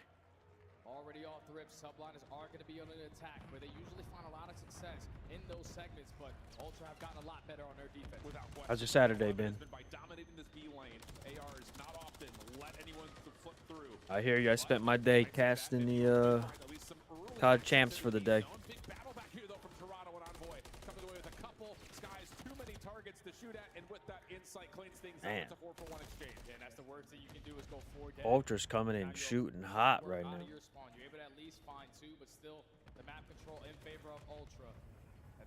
Let's see what they got going on here. Envoy's 3-1. There's a team kill. And here's what you're talking about. Kleenex around the back. Good for the first There it, oh, there it is. 2-piece. So now 25 plays 20. 45 seconds on the clock in New York are working very desperately to get out of their spawn. Good kills from Skies though does create an opportunity for them to maybe see the A zone. Oh yeah, Skies is able to find 3, so they already gained the info onto inside. Hydra's just going to send it for that kill. These routes are wild. At A, you're also showing presence at B. This is going to force Toronto Ultra's defensive look to be scattered. Indeed the case. Scrap makes things a little bit more alleviated over towards the B zone. Envoy does the same over towards A. So still empty from a first take of progress, and Scrap follows up, making sure Kismet stays off the zone. 30 seconds to go. Opportunity for New York to move through the B zone. Did Insight scout this out? Sure seems to have. Information gets transmitted, but New York still able to firmly get onto the B zone for their first hit. Yeah, first segment comes in. So 25 seconds left. Ultra are not going to get this one up for free. Envoy tries to strike from a different angle. Subliners are applying some serious pressure right now. Better effective trades coming in from the Subliners. Hydra with that double. Oh, baby, good shots. There's no kills from Kismet. The damage is incredible. Keeps Toronto way back, and Hydra will follow up. Holding them. And getting aggressive. There's Yep. kill number 5. Maybe a cruise missile here, as New York have gone from being down 8 lives to up by 4, and a quick transition already underfoot towards A. First hit gets locked. First thing is in, but Hydra's trying to play for 1 kill so he can earn himself that cruise missile going forward. Finessing with his He's life, chasing him. Slow start in that first respawn, but an 8-2 start is exactly There it is. Got the cruise. He's able to earn that cruise before falling, and now there's only 5 lives remaining for Ultra. And Kismet gets the trade. He can just win this round right here just by staying alive and not getting naded. Does he stay alive long Yep, enough? there it is. Does. And New York, after nearly being completely zeroed out on the opening push towards B, find all 6 ticks worth of capture. That's beautiful right there out of the Subliners. Subliners are coming to play here. They don't want to go home. They did. Just if you're Ultra, a couple team kills. That was that situation where What's up, CSI? push up into the spawn. Even though They want that rematch against OpTic and Champs right here. They're playing hard. Hydra then comes off spawn and pops up. It's going to be a good series, folks. I can see this going to a map number 5. That was a 9-kill offense for Hydra, 8 of those non-traded, plus of course the cruise missile. Lots of greatness for New York to get them kicked off. And the bar has been set as high as it possibly could be for Toronto to come out of spawn and try to match. Now, if you are Ultra, you want to try to at least walk away with this attacking round or make it up in those segments as close as you possibly can. Envoy with the first blood. Strike for the first person. Right now, Ultra have a lot of map control to go with all these kills that they are finding in the feed. They get the last farthest player pushed up in skies. Now the stack is in empty. Yeah, lots of showing pressure at A, but instead hitting routes to get some good control around the B zone. Route from Hydra around the outside, and whoa, the trade. Able to take down maybe two. Kleenex puts him in his place, and with that, the second tick of progress has been earned for Toronto. Third on the way, double stack is here. Sib seen on the cross, but there's no way New York really have a chance to contest this. Yeah, and now the kills lead them to maybe get to A. Yeah, this is scary now because this is probably a situation where you're going to be forced to use that cruise missile a little bit earlier than you wanted to. As time does get extended, Toronto up by 7 lives. You have Insight watching this cross on the backside of the HUD. He's able to find the first, put shots into Kismet for the second. Now you just got to try to play your life because your teammates got your help. And it's moments like this that you reflect back on how have Toronto found themselves a 9-game winning streak on this map mode combo. It's by getting players like Kleenex and Insight up close and personal. Scrap coming in with a 2-piece. The backside to just do the dirty work on the zone itself. Oh. Scrap on 4, somehow still alive. Pistols are out. Sib gets completely crossed up. Trophy system replaced, and that's the first hit gone at A. First hit's gone at A, and now Hydra at least trying to contest from that B point. Every single player from Toronto Ultra are watching right in front of Oh, them. man. For dead. They said Subliners just took one quick, but That's we're going to 1-1. do even better. Wow. Ultra tied up in seconds and tied up in the game. What a 12-life gap there at the end. 22 Wow. to 10 were the final lives. I mean, that is impressive to say the least for Toronto. And this is the reason that teams often veto this map against these guys, is that they're so darn efficient at the kill feed. Coming out Houston. You just have to take a little bit more map control, not relying really on these flanks. Just dominating those power positions with those ARs and not all dropping at the same time. Because now, all tied up at 1. Ultra are going to be in the lead by, I think, about 6 kills so far in the slaying department. Can New York have another successful attack? Yeah, definitely need to keep an eye on Envoy here. MCW off spawn on 4 in a row. Looking to counteract the New York Subliners cruise missile that they earned in their first offense.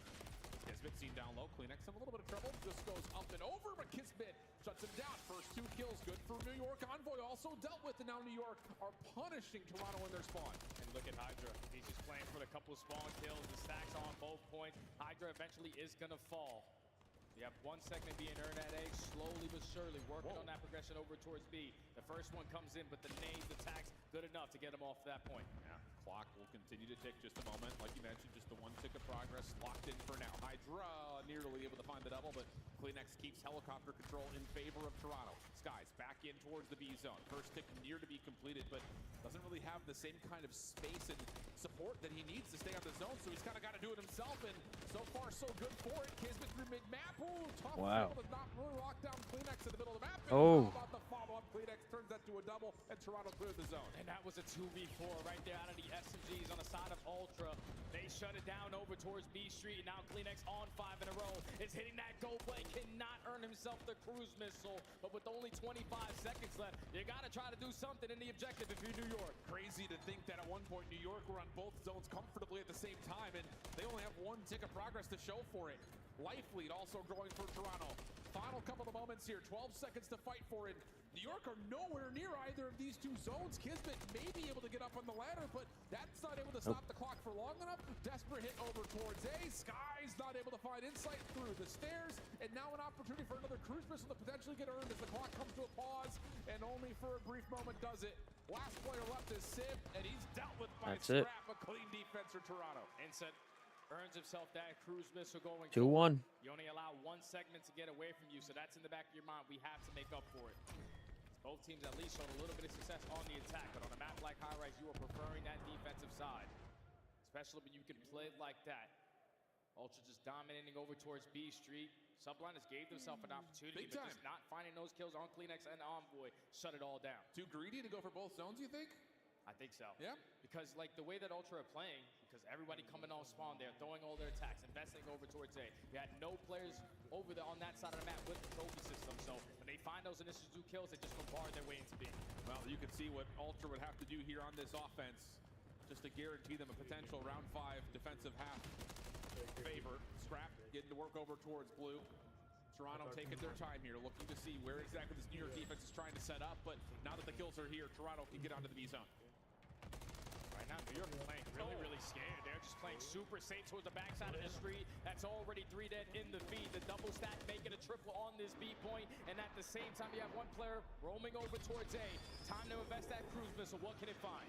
The cruise is going to get spent to go over towards the B zone, but two players stay alive inside the elevators, and now they're immediately right back over towards the zone. Insight continuing the stretch now on to 9, and the extra 60 gets added. 2:10 on the clock. 4 life lead, and Toronto continue to put the pressure forward. Oh, and Insight is going to fall. Streak does get shut down, and a majority of those kills go in favor of the Subliners, so they're trying to take the map control right on back. You need this to be an opportunity where you can put them in this trap, potentially earn yourself a couple cruise misses, because you're guaranteed offense in round 5 when you get there. Crash, a little bit of a dance with the devil, which is Hydra at range. Clean shots on the response. But still, look at New York. They're really forcing the issue here. Over towards front side green tarps. And with that, a huge opening has started to be created over towards the previously captured B zone. Envoy, the one on the pursuit of hitting that route, and he's found a kill onto Hydra. Now you're going to force the players from the Subliners to try to locate where he went. Thankfully, Sim is able to get that timing. At the same time, find a double. That's 3 dead, trying to make it 4. You gain the info onto Kleenex, but all the map control is even better. Careful, 3 straight kills here. Now all of a sudden for Toronto, Sim just trying to watch the cross. Decent shot, but he's taken off. So now all of a sudden a 14v13. Still plenty of time on the clock. Kismet on for the contest as Toronto starts to really get this threat underway over towards the A zone. Scrap in a little bit of trouble. Is he? The pistol finds the second. 1v1 over the top of the zone. Kismet dealt with by Kleenex at range. Here we go. And this is if you're inside, you invest that cruise missile to just keep them in the back of their spawn. You have the double stack going. Here comes the cruise. This might be it. Third tick of progress on the way, but the nades, they do land. So New York get bailed out of what looks to be a 3-1 control tally. Gives them a fighting chance. 9v7, still 55 seconds on the clock, and routes are starting to be hit. I don't know if that cruise missile was invested out of inside, but when he falls, he's not able to control it. So big kill coming in from the Subliners. You cannot afford to trade in this scenario. Ultra up by 1 life with 40 seconds left. Sim again, clutching up on that B streak. Hydra up top, a dangerous spot to allow him to stay. Sim down low. Has he been seen? Sure seems that way. Almost snaps on the scrap, but not able to provide the kill needed. 6v5, 25 seconds on the clock. Kismet in trouble, dealt with. Now a 6v4 with Envoy in your spawn. No respawns remain here now for New York. Can they use the clock to their advantage? 2v6 situations, but there's just not any space to take the fight over towards the A zone. There it is. Drop, and Toronto continue their high-rise success. That's now, I believe, 10 in a row. And if they're going to play the map like that, usually find a lot more success on the defensive side, but that's 2 attacking rounds that they were able to take. If you are the Subliners, we saw before the match start, they have been struggling on the defensive side, and it's due to the fact that they haven't really played it a lot as of recent. The strategies are just simply not there. You're going 3 to 4 dead at the same exact time, and then you're just giving up all the map control in favor of Ultra, and they took full advantage of it every single time. Yeah, I mean, you really get an instance of that right there near the end. New York get a couple of clean kills. We're down to like a 10v12 situation. Hydra's up top on helicopter. You've got other members. I think it's Sid who's top propane. Damn, Sky's at 9 and 19.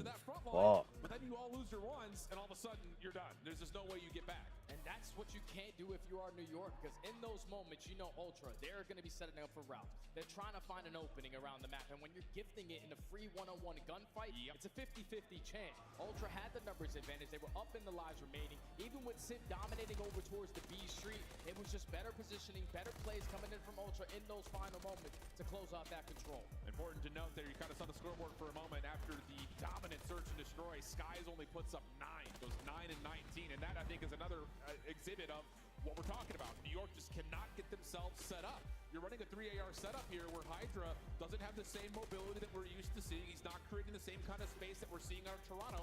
And Skies is almost looking around saying, where do I go? What do we have to look at here? Because we've got 3 ARs essentially watching everything. Yeah, that's tough, man. The only time I feel like Skies had a moment is when he was coming off the respawn on the attack and he popped 3 in the back of his spawn. Other than that, Skies wasn't really having a good time, and that's due to the fact that Ultra majority of the map had the map control to go with it. We're talking about gunfights through top heli, gunfights in towards that B site, and even top propane. They're very difficult when you're that player coming off the respawn. You might have a head glitch, but there's the shot and the preparation, knowing where they are coming from. Ultra were just ready every single time. And it's one of those things you kind of see it there from Insight, where from the offensive side, hey, look at us, we're over towards B alley, we get a kill, and then all of a sudden they're gone. They're not there anymore. So it just keeps pulling this New York defense to a spot where they just don't feel comfortable, and then all of a sudden you've got someone else in your back line from the other side of the map.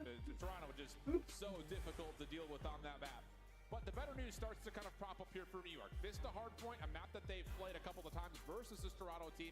And, you know, recently this has been a strong suit Hardpoint for them. They just haven't played it in this event yet. So good point. You could be really good at the map, but, you know, COD could be so day-to-day. If you have a bread and butter map, you haven't played it, sometimes the strategies can look completely different. And right now, full momentum on the side of Toronto Ultra. We did have the ability to cast them the last time, at least online, not at Major 4. It was an 100-point comeback from Ultra. So if you are New York, you just got to keep your foot on the gas. Keep the fundamentals in the back of your mind. And I think the thing about this is not a map that you look just at Hydra to be in takeover mode. Some of the maps, it does feel that way. Rio has been that way for them. But this map, I got my eyes on Civ, because when this New York team was really struggling, a lot of focus went to Civ. And I remember the first time they had played this map on Vista, I remember watching that guy and he's like, okay, this is the Civ we're used to seeing. He's getting active. He's getting fast with the AR, putting himself in some tricky spots that are difficult to deal with on rotation. That has to be a key to success here for New York if you want to see a fifth map. And he also shoots insanely straight. That helps, yeah. He's going to put himself in all those power positions with that AR to try to find a couple success off these rotations. But you said Civ, I'm looking at Skies, man. This is a guy who keeps this team composed in those moments. Even in the series versus OpTic, when they lost, he's sitting there, don't worry about it, guys, it's just one map. We have to continue to go forward. He has a good mindset. You just got to put it together here. The big thing about this is now we're a map away from Toronto finding their revenge from last year's Giga run. I mean, it was the fastest grand finals I think we've ever seen. A complete blowout, especially the Hydra hardpoint to start. So Toronto, there is some on the line here in terms of getting your revenge, having the last word on the season. New York trying to find a way to repeat for what would have been the first time in a long time we've had a team be that dominant when it comes to the end of a year. Yeah, you can't be thinking about that right now if you're Ultra, though. Yeah, you don't want to bring up some bad history, because you know that New York, a very composed roster. Even with the roster change coming in, they are still never, ever out of the fight. Just a map 4 stands in front of them. We know how mixy Vista can get. I know we talked about the ARs, but the SMGs are going to play such a big role, because we know how much of a nuisance they can be, hitting that outer wall run, sitting in certain corners, just putting yourself in position to find success. New York, with their backs against the wall, need this map number 4 to try to go all the way.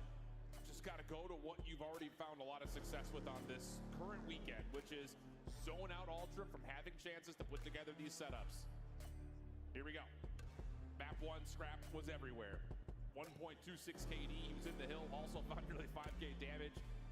And that was a big reason that Hydra got shut down as fast as he was. Thing about it is, this is a totally different ballgame comparing Karachi to Vista. Lots more space for Hydra to work with. Let's see if they can use that to get New York into that fifth map. And it's New York on the preferred side. Snade's coming over the top. Civ finds the first, Skies immediately forward the second. Perfect start if you are the Subliners, but effective trades around that middle map area still going to give Ultra opportunities, because there's only one person in the hill. And Kleenex, he wants the 1v1, tries to predict it, and he does find Skies nicely. Hardpoint goes open for a moment. Reinforcements from both sides, able to get back in for the contest quickly. Envoy knows he's got Hydra nearby, and Hydra's not going to lose that gunfight. Scrap also tagged, could not further this contest, so New York will jump in for a little bit of time. Yeah, with only 20 seconds left, if you are Ultra, you want to fight this one all the way to the very end, because you want that mid-map control going over towards that B2. They find 3 in the feed, successful on the trade onto Skies. With only 3 shots left, you get some assistance out of Insight. It's going to be Ultra with a small lead going into the next hill. Big win from Kleenex. That wins the middle of the map over for Ultra, and then Kismet trying to play forward through the new hardpoint. Dealt with. Insight on 4 in a row. Somehow still alive. Help was there, but not enough, as Hydra will get the double. And for at least now, the Subliners are in the hardpoint, but there are members to deal with in the middle of the map in New York. Do so swiftly. A nice moment here for the Subliners. Yeah, it was a 2v1 off that rotation, and somehow Hydra's able to walk away with both and stay alive.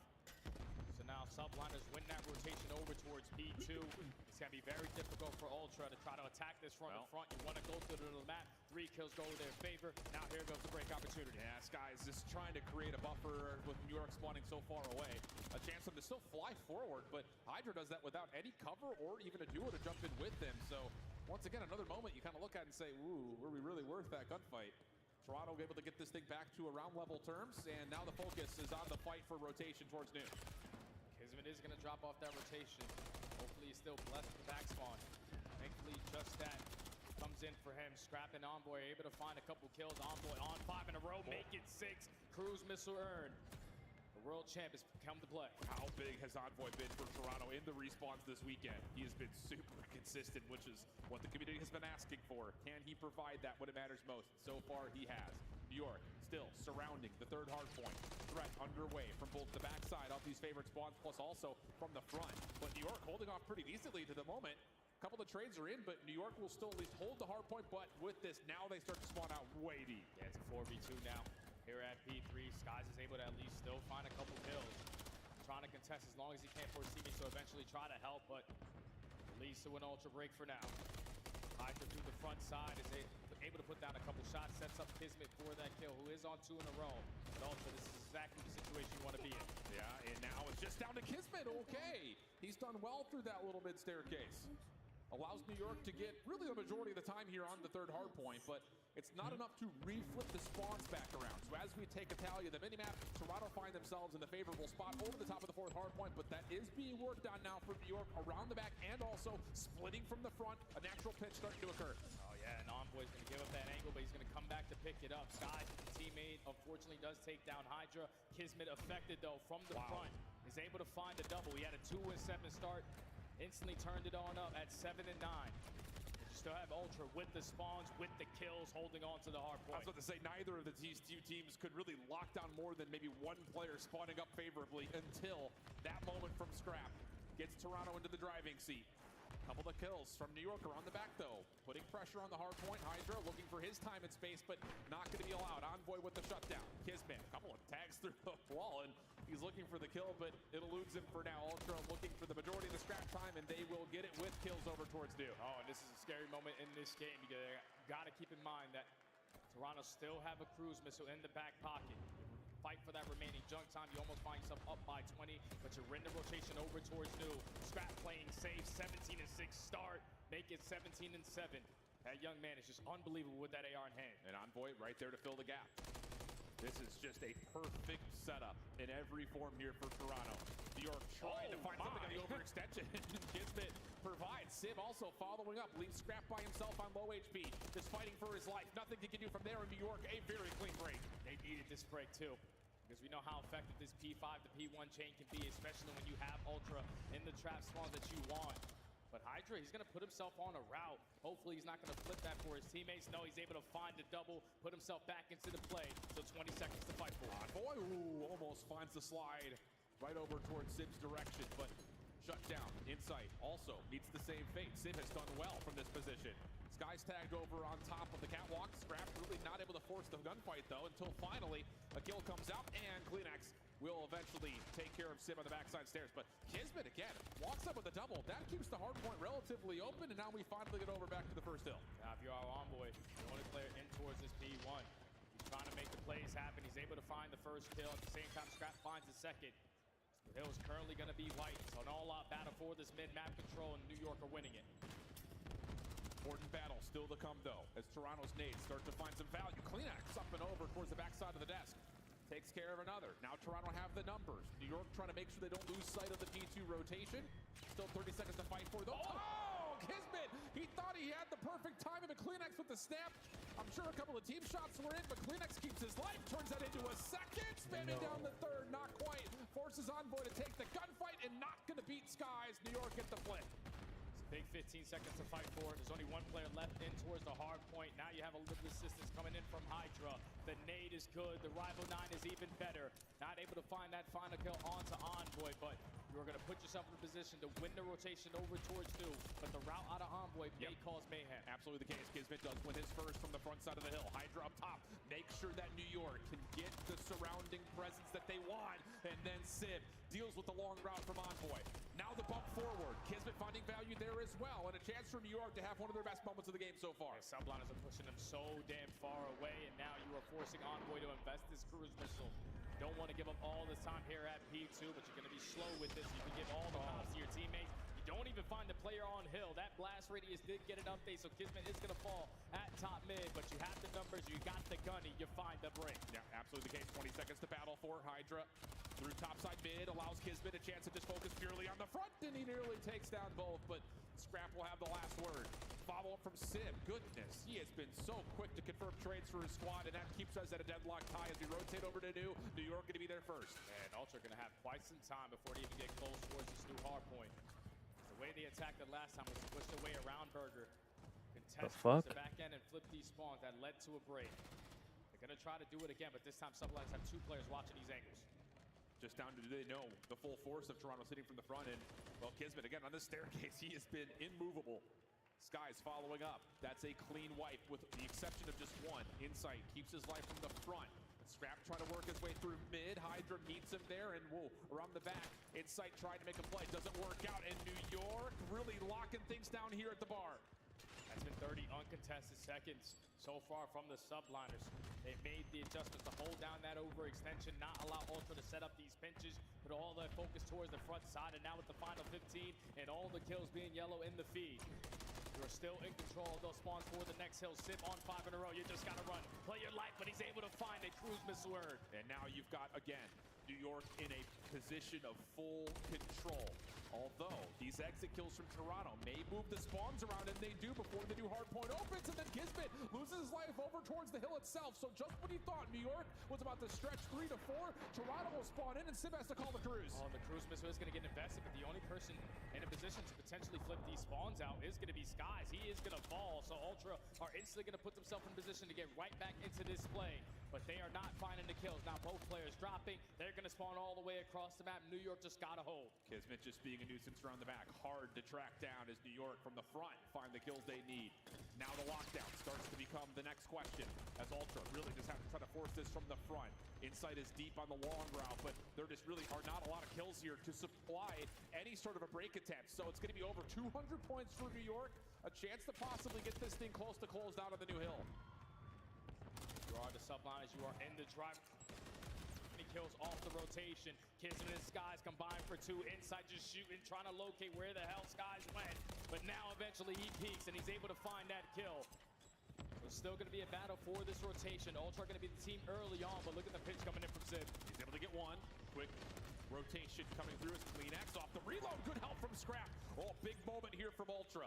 Kismet really cannot make much of a play at the moment as Toronto have the lockdown. Now it's just down to figuring out where New York are as we jump into an Ultra. Listen in.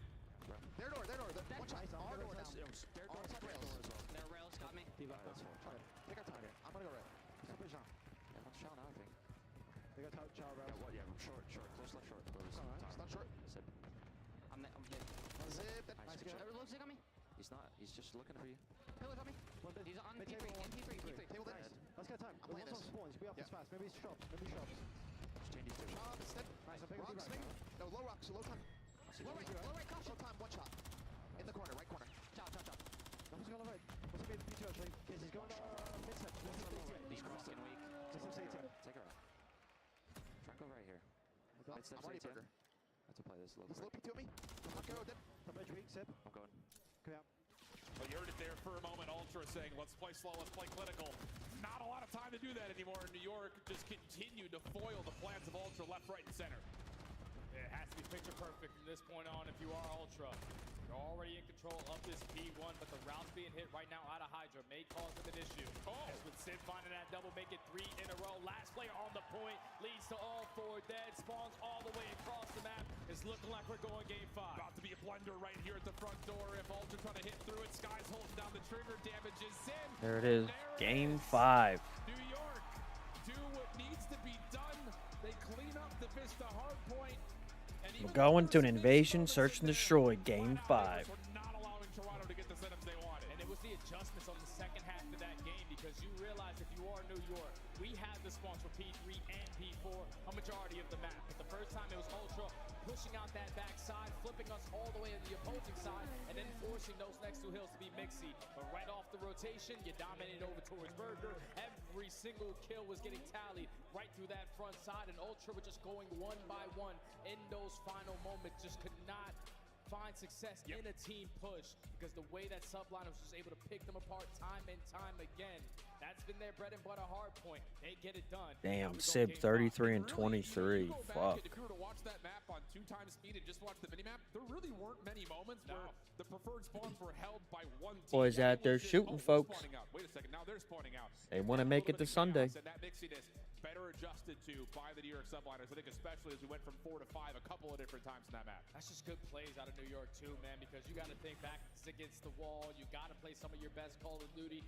Everyone had a performance. Hydra starts it off. Sib earns himself that cruise miss around the middle of the map. Skies also steps up tremendously by finessing, especially around that P5.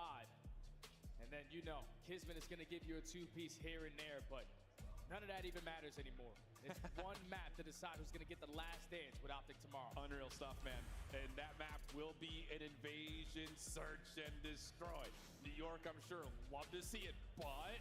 and it is a big but, and I cannot lie. We just recently saw this, and it didn't quite go their way. So lots of interesting things to set up here, Jay. I mean, what are you looking for just kind of as a quick teaser for this map 5? Well, we saw it for the Subliners versus OpTic. They got outslayed tremendously in that first blood column. You need your SMG to be the playmakers and find success at that. All right, well, that's the setup as we go. We've got one more map, Allen, Texas. Not falling asleep yet, I hope. We got lower finals to figure out who's going to make it into the Grands against OpTic tomorrow. New York trying to get there for a repeat. Toronto trying to get there for 2 years in a row. We'll see. Only one could move on when we come back after the break.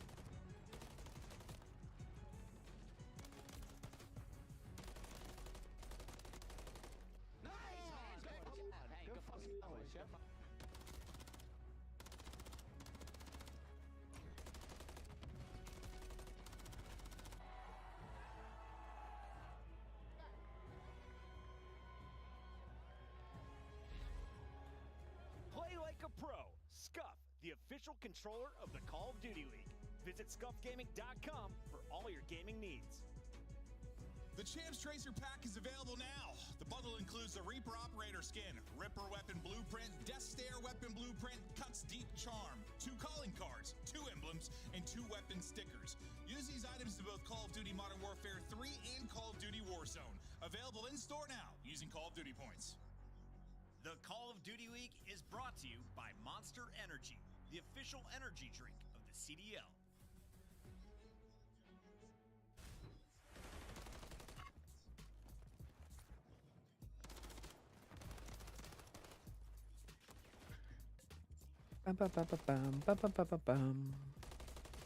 One more map.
I'm back over at the Monster Energy booth, and this time I have come up with Sensor. Hello, sir. Welcome to Champs. Hi, Lottie. How you doing? I'm very well, thank you. Better for seeing you, of course. Now, I want to ask you about, obviously, the Call of Duty Championships, first of all. Are you rooting for anyone in particular? Do you think somebody's going to be taking it? Obviously, it's day 3, so the stakes are really high right now. Yeah, I think it's anyone's tournament to win. I'd love to see the Thieves take it, obviously, because Ghosty and Krem play on the Thieves. Very proud of their success and how they're doing right now. So we'd love to see them make a run. But any of these teams, they're all really good. And honestly, this is what we love to see, just great Call of Duty being played. It is exactly what we like to see. And another thing we like to see is, of course, the trash talking, the puff-offs. Have you seen the stage with the fact that they're facing each other? There's a lot of stuff that's being said. Yeah, it's probably like the coolest thing they've done in Call of Duty in a long time, because I think when you see the best players in the world going at it and they're just saying how they actually feel and letting it all out there, it's like the most genuine thing you could possibly imagine. So I love seeing it. I think they're about to start soon, so I'm really excited. I can't wait to watch. I can't wait either. And of course, I don't want to keep you too long, but I have to also ask you about what you're up to these days. I know you were doing a challenge. Was it a pull-up challenge, a world record? What was the kind of thing that you were up to? Yeah, so I retired from Call of Duty because I'm breaking the Guinness World Record for most pull-ups in 24 hours. My trainer's name is Jackson Italiano. He's been training me every day for 13 months. I've done 185,000 pull-ups in 13 months, and I'm getting ready for my attempt soon. So I'm just really enjoying the last parts of this lonely process. It's a crazy process. You'll go insane, and you'll question everything in your life, and it's tough. But you get to a point where you feel very calm and at peace. So I'm really happy with where we're at. Amazing stuff. Well, congratulations on doing something so incredible, and good luck. And yeah, I can't wait to see if you break the record. Thanks. It's also for a pancreatic cancer charity, so we're looking forward to raising some money for charity. So it's going to be a good day. You're amazing, Sensei. Thank you so much, and I hope you enjoyed the show. Thank you. Did Doug Sensberg just say he's done 185,000 pull-ups? I haven't done 185,000 anything in the last year. That is unreal. Like, Doug, hats off to you, bro, because 185,000 pull-ups in 13 months is insane. So hopefully he's able to break the Guinness World Record in that category. But enough about Doug. We got this game 5. This is what it comes down to. One map to make it to the grand finals. This is going to be nuts, man. And again, the history here, you know, you can label of what happened to New York in their most recent matchup. The other side of things, you've got Toronto, who hadn't lost a search and destroy this weekend until what happened earlier. So it's just terms and conditions are out the window right now. It's just one map, possibly 11 rounds worth of search to figure out who makes it to Grands. That's all it is, man. 15 to 20 minutes of gameplay to find out if you're going to be in that final dance tomorrow. First time that both of these squads match up against each other and go all the way the distance in this map number 5. Hopefully New York will be able to shake off that Lawrence versus OpTic, learn from their mistakes, and come out more prepared, because if you are Toronto Ultra, you're able to handle the hell out of Atlanta FaZe on this map, because Atlanta was giving up that B site for free. If you are New York, that's got to be in the back of your mind. We cannot give up that objective. And I think on top of that, how much of the series versus OpTic is still in your mind, because you got to shrug that away, have your quick little powwow, and then get right back to business. Because for the side of Toronto, they have been just as good as what we saw from OpTic earlier. So let's see what adjustments we get here for New York. They're going to start off on the offense and quickly focus over towards this top broken position. Look how fast is this flank over towards broken. No I love smoke this. grenade getting invested, taking the ground away from Ultra. You can tell that map number 2 was the Subliners who set the pace early on, and just looking at the minimap, they might do it again. Yeah, this is interesting. They're trying to catch someone on rotation, and wow, Gizman almost gets the gunny with the SFG across halfway around the map.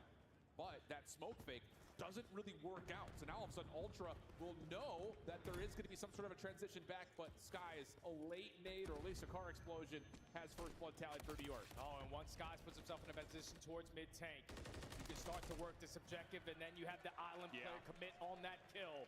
All left up to Insight in a 1v4, 4 up, 4 down. Clean round right down to the Subliners. I love that call. Beautiful. Just get aggressive, make sure no defenders are in broken, and then all of a sudden, here's a fake smoke. Let's see if we can catch him at mid. No one's able to hold on to that ticket, kind of courtyard tank area, and New York used that as kind of their pivot point of success in their opening round. And this is such a crucial moment. Obviously in a game 5 to make it to a grand finals, we cannot rely on the nerves to play a big part, because it seemed that Ultra in that first round just playing a little bit too safe. Even Kleenex with an AR usually finds himself roaming around that cafe area with that rival 9, but Subliners find the first blood and they find that first round, but this time it's Scrap with his first of his own. Yeah, Skies is looking for kind of an off timing on that mid-cross rotation, but Toronto had all guns up, and it will be Scrap who gets credit for the first blood, and now New York just don't have any defense here at A. It's just whatever stacked up over towards this tank side, which really, they don't even have that either. It's just a little bit of DVD control right now for the Subliners. I don't know if Kismet is giving them the info that at least one player in Kleenex is trapped over on the left side of the map. Are they potentially going to try to isolate him? But no, that bomb is going to go down. But Kismet instantly here to strike. It's a 2-on-2 gunfight, effective on the trades. Envoy self-smokes, keeps himself tucked away into a corner. Inside over the backside, and this 2v2 in, oh, New York. Are you serious? Are you serious? Hydra, he's able to just stick it. Maybe not a full-on ninja, but give him credit for it. Fucking damn near. That's just about a fucking ninja defuse right there. If I've ever seen one. Someone has got to be paying attention to that site. Wow. The 2-2 effective trade around that mid-tank, but once they realize He pulled it off. work his way out Wow. the street, you have no information on where inside has gone. You just stick that defuse and it works out to perfection. And Ultra sitting here thinking, smoke's dissipated. There's no way someone's just going to run right through this A alley. That's unreal. Hydra now 3 in a row after the ninja comes out looking for number 4 quickly. As soon as the round starts and he finds Kleenex, and now all of a sudden New York have a new area to work with over the middle of the map. Scrap does trade back onto Kismet, and the smoke deters anything further from happening for New York, at least for a time. Even exchange. 2v2. Oh my god. Envoy, how has he managed to pull that off? 2 HP in a dream. He's able to find a double. Man advantage in favor of Ultra. Bomb down in towards DVD. One of the most clutch players that we have in Search and Destroy left to try to make it happen. Caesar Skies Bueno. Always investing in this game, but with only 40 seconds left, you got to recover that bomb. And they have all their crosses watched. I'll have memes that never die for 400, Jay. Opportunity to rotate this thing back over towards the... They saw him? Yep. Oh, okay. Envoy's been seen. Skies pushed off from mid. Trying to rewrap. He knows he may have an isolation here. A little bit of an extra shoulder has confirmed that Envoy's still in the area. The time becoming an issue. Now Skies has to force this gunfight versus an SMG with a rifle or a pistol. Oh, and he catches Envoy sleeping there for a moment. Now it's just down to, can he get a plant off? He knows he's got the last player at range, and he does get across. It's going to reset. And inside, you got to go.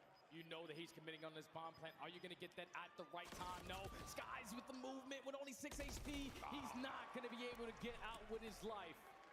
Almost pulls off an insane clutch in this moment. Hit Insight realizes the time remaining. He realized the situation. You just had to sprint at that site. Finds the one-on-one. Close. Finally put one on the board there for Very Ultra. close. That got really dicey. Yeah. And for Skies, hey, you created all that chaos. This moment here, though, for Envoy, I mean, this saves the round, legitimately. I mean, you don't have DVD control. You're able to pick up Sib. That stops the rotation back over to B. And then, of course, just the impressiveness of being able to find the second in the first place. He had 40 HP still to his name. When Hydra finishes that kill, and he only has 2. So Hydra must have hit at least 1 hip-fire gunfight, but usually do not see Paco lose those engagements.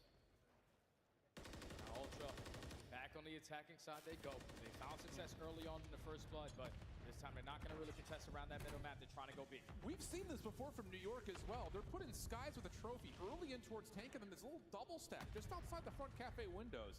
Looking to maybe just get some pillars control, find a way to kind of isolate Toronto on the B side of the map, but as Sid is the one playing forward after broken initially, he doesn't really find the contact he wants. So surely this New York setup is about to change. And if Ultra decide to hit the rotation, the information is already going to be gained from the Subliners. You have the ideal setup. Going back and forth from mid-cut is Skies to assist Sib in that scenario. Time is starting to dwindle down with only 45 seconds left. Eventually, Ultra got to get a move on. But Kismet's been seen over towards mid here, so he can no longer play off of that flank, and now the defense will move. But how do Ultra break down this defense as they need to cross over through dark if they want to approach over towards B? Hydra, not the greatest timing initially, but somehow still alive. Oh my god.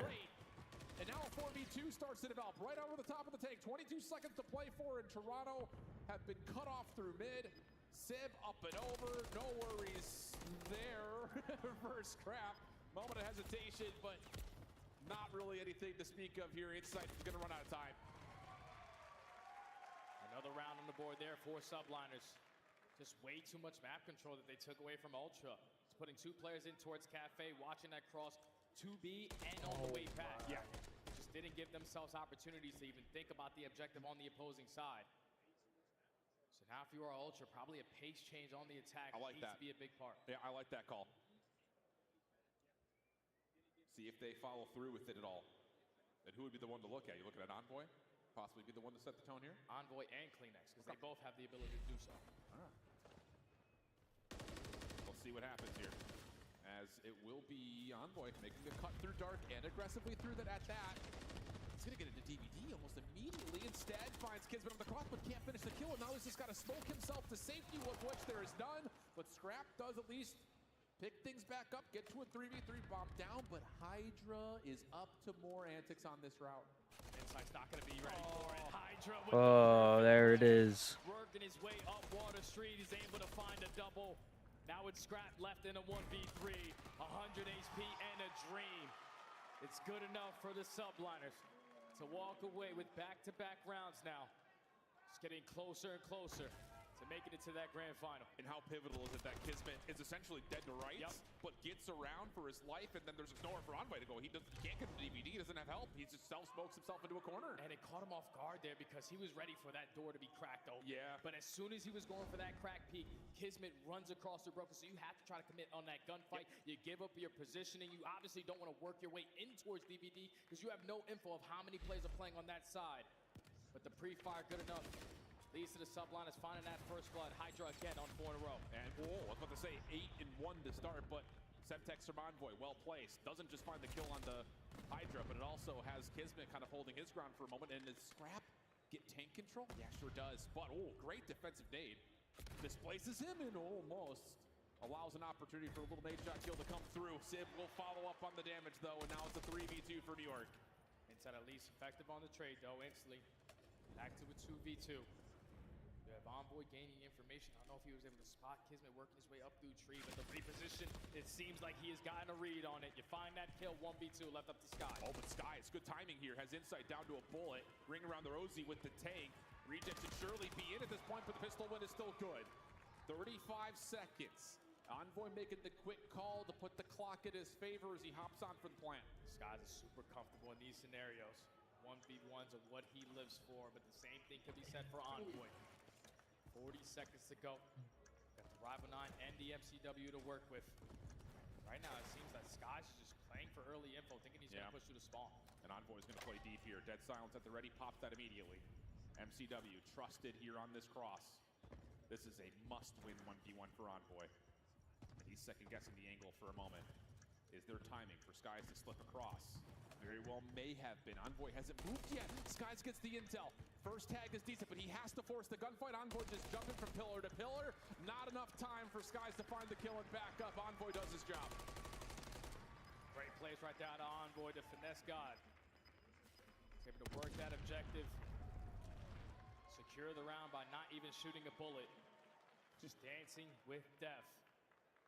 And if you are Skies, played that scenario a little bit quicker because he chose the 50-50. If he pushes through the spawn, great heads-up play. Yeah. If he goes back to their base, and you just wasted a lot of time on that retake, you didn't give yourself a lot of opportunities to clear out all that ground, to try to secure that round. So Ultra, stay alive again. Definitely felt like Skies was making the gamble that Envoy's going to play on bomb. Yeah. And that wasn't the case. The MCW picked up, allows him that little bit of freedom. 0-6 start for Kleenex. Not often you say that. Especially in a critical moment like this, but all early aggression from Ultra shut down this time as Hydra gets the better of Scrap, and an early 4v3 starts to develop here for New York's offense. Now, if you are the Subliners, you already had Sib in a position over towards this B site. Doesn't spot anyone on the cross. A couple guns do get fired on the backside of Cafe, so Sib should put himself in a position to take a little ground on that side, even though the cross is being watched from Envoy. Yeah, I was going to say that insight, obviously known that he's playing outside deep at the water bridge. You would have thought that New York would have said, let's go, let's play our 4v2 over towards B, but now this has taken some time, trying to clear off the corners. Envoy just looking for contact on this cross through Dark, and that will eventually force Ultra to have to make their defensive move, but he comes away with a clean kill, and there still isn't actually initiation towards this B site yet, and now all of a sudden, Insight's in the picture.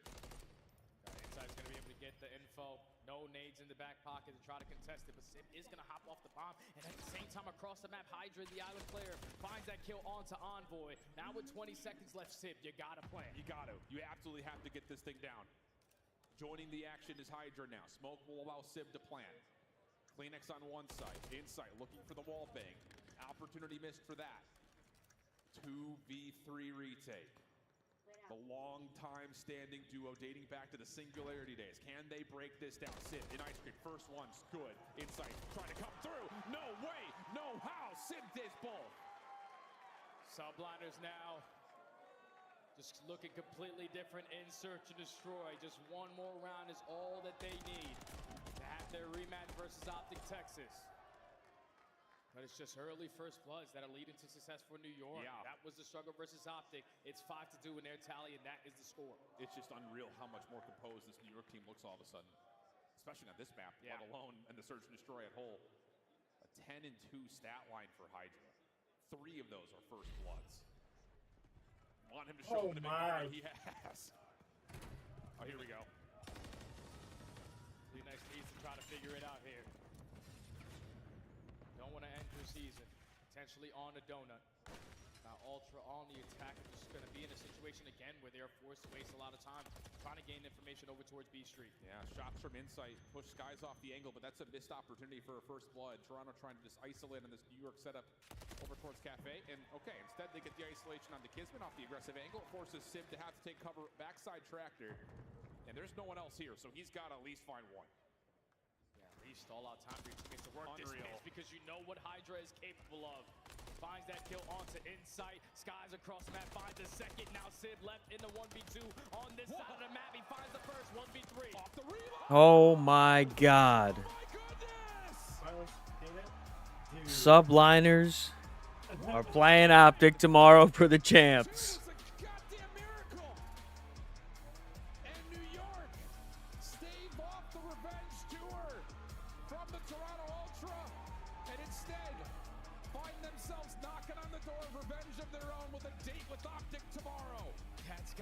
So good if you are the Subliners. You were one map away from pushing your way to the winner's side. But then it came down to one map to make it back to that grand final. You just played this map a couple hours ago. You put yourself in a scenario where you need to understand the mistakes that you went through, and it was all about those first bloods, man. You're playing it slow on your attacking rounds, and you're forcing Toronto Ultra to change their pace up. Just not really finding success in that first blood, allowing New York to have the man advantage every single time and trade it out effectively. Just beautifully played out of the Subliners. Has that not been the narrative of the entire season for New York? Yep, take it easy. Champions and get embarrassed double first round at Major 1. We go, what the hell is going on? Small steps towards recovery, moments where you think, maybe it's not enough. And then all of a sudden, Major 4, it all lights back up again. And then, of course, here at this tournament, same story for the weekend. Big run through the upper bracket, but put down by OpTic. You get a chance to play another map 5 in Invasion, and wow, is it night and day difference. And now you're feeling fantastic going into tomorrow because wow. Since you lost, you were able to perform a lot better. 3 game 5s in a row. Just to have that Search and Destroy in the back of your mind, just being so consistent. Wow. That's both Search and Destroys ending in a 6-2 fashion. Yes. What a hell of a Saturday, folks. These matches have been crazy all weekend. There's just one match tomorrow. OpTic Texas versus New York Subliners.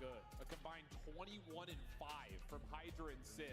And if you go back and look at the scoreboard in that OpTic versus Subliner Search and Destroy, Hydra was a non-factor. So he figured out what he needed to do in a big way. But I tell you right now, New York were able to get through this series. I can't believe that. Not really having a successful series from start to finish, especially in that game number 5. He's usually Mr. Takeover, but a 1-6, it still feels fantastic that you get the W. But tomorrow you gotta be a lot better on Championship Sunday. Wow, what a series it was here. Took all 5, but after Toronto had not lost a single Search and Destroy, New York come out with absolutely the response they need. 2 different 6-2s and a chance to possibly go back-to-back in the CDL era. I didn't think we were going to say those words out loud, but we've got Skies on stage with Lottie to get our final reactions of the evening. Thank you so much, boys. Well, look, I'm not Blaze, but I'm going to try my best. Can we make some noise for New York Subliners, please? Woo! Skies, what an incredible achievement. Not only have you just won Major 4, but you come to champs and you're making one hell of a run. How are you and the boys feeling right now? We're feeling on top of the world right now, especially now that we're in finals because we have like a really, really like good performance in finals usually. I think we're, what, 4-0 now? and we're gonna have super confidence going into tomorrow. And we should return. Now, I want to talk about that game 5. That was insane. Immediately, right off the mark, the fake smoke, the starting straps, they were stunning. And the Ninja Diffuse, I want to know, who made that call? Honestly, it's in our bag, to be honest. Like, last map, we were just playing too stiff, giving them map control, and we were just not being decisive. This time, we were just being loose and having fun, trying to make plays. Now, you have a big match tomorrow, of course, the grand finals, but also a rematch as well. What are the main focuses for you and the boys heading into that? Just starting strong, not starting slow, having full confidence playing against them because they're a really good team. And not choking our leads and hard points, because if we won the fucking Karachi, Jesus Christ, you know what I'm saying? But just be confident and don't choke lead. All right, well, I'll tell you what, big day tomorrow. Are you bringing this home for New York? What'd you say? Are you bringing this home for New York? Of course. There we back go. to back, baby. He's bringing it home for New York, back to back. He's trying to go all the way. Puckett, it's over to you. One of my favorite personalities in the game, and you can see he is a fan favorite. New York OpTic, that is the grand finals coming your way tomorrow. And what a finish from New York. We thought Toronto would be dangerous coming in hot. They had already taken down Atlanta, a big win over LA Thieves. But in the end, it's Sib and Hydra taking over to seal the deal on a championship Sunday. The three-headed monster Hydra just came out and started frying. That What map 5, he made so many good a plays. series, There was folks. round 7 where You he can't actually ask played for him better back. Call of They Duty hit me, got a matches free kill in the middle, got than number what they've advantage, seen and you know, what they've he pushed shown as well. today. Now we do have to say goodbye These to matches Toronto are Ultra. They insane. finished with silver last year. They finished Tomorrow. with bronze this year. That is now 2 silvers and a bronze for Tomorrow, both OpTic Insight and replays Connected NYSO. You know, he was frustrated at the end of that one. But on the other side of this, we have a very happy New York Subliners, and they earn our play of the game. The final scuff play of the game of the night here on Super Saturday. It was game 5, right, Allie? Yeah, it was just all of game 5. This was an incredible search and destroy on New York Subliners, especially because they had just come off losing that same invasion search and destroy to OpTic Texas to get sent down to the losers final. And especially on the side of Hydra, who had a slow map versus OpTic Texas. He comes back firing 3 first blood, 11 and 2. I have Also, no idea. obviously have to tip my hat to Sib going 10 and 3. He took over I was in trying to this figure series out what time to go to bed today. You wanna run for a little bit? What's up? I don't want to play. I kind of want to just run some pubs, bro. I'm tired as fuck. I took like a 2-hour nap at like 3 a.m. and like a 3-hour nap at like 11, like noon. Yeah, I pretty much was just I'm fucking burnt out. I was just watching this shit all day. I didn't play any games at all today. I played a little bit, but I was watching this shit all fucking day. Yep. And Sib is your man of the match right here, 98 and 80 with a 1.23, a 2.0 SNE KD, and he What are we gonna run? It don't matter. I look, you might just run some pubs. Just bullshit a little bit. Just chill. You know what I mean? Gotcha. Are you still streaming? Yeah. Decided to stream the matches today. I thought I'd get like a notification from YouTube that I wasn't allowed to do it. Oh, you can watch it on YouTube. You just can't do it on Twitch or any other platform. I got it pulled up on Kick too. Oh, you might be good on Kick too. I said fuck it. I'm about to mute Les, dude. I can hear both of us.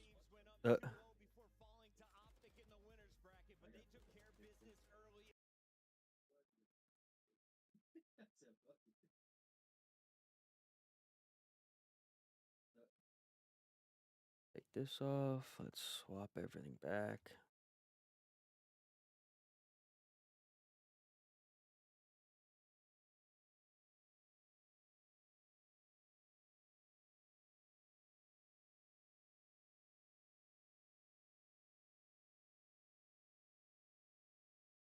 Close out the fucking tab.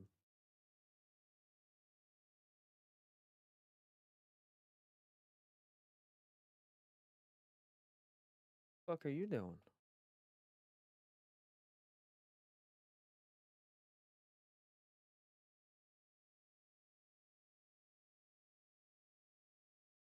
No.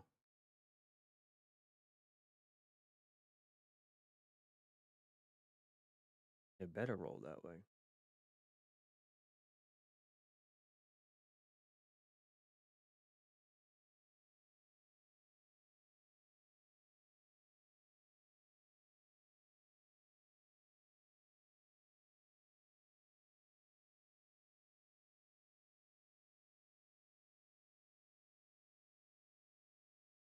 Yeah, that was rough. Slow starts.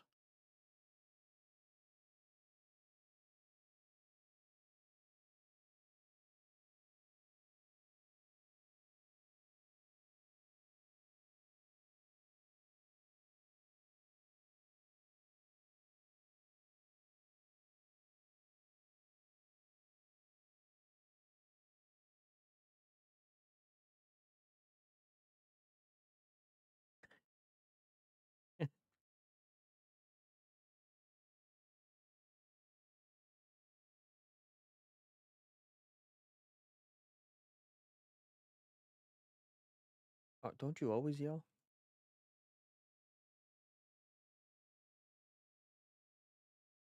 Swap all my shit.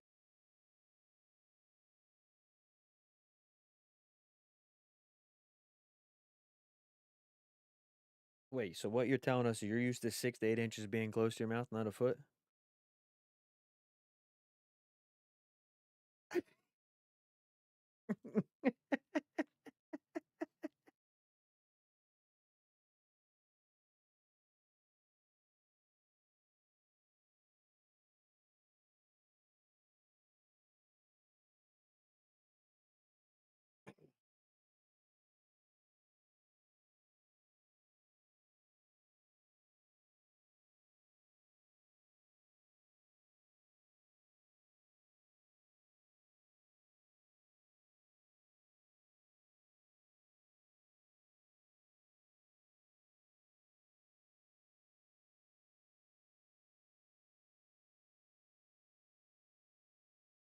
All right, YouTube. I'll pull the stream back up here in a minute. I'm gonna end it, swap over what I'm doing. I'll turn it right back on.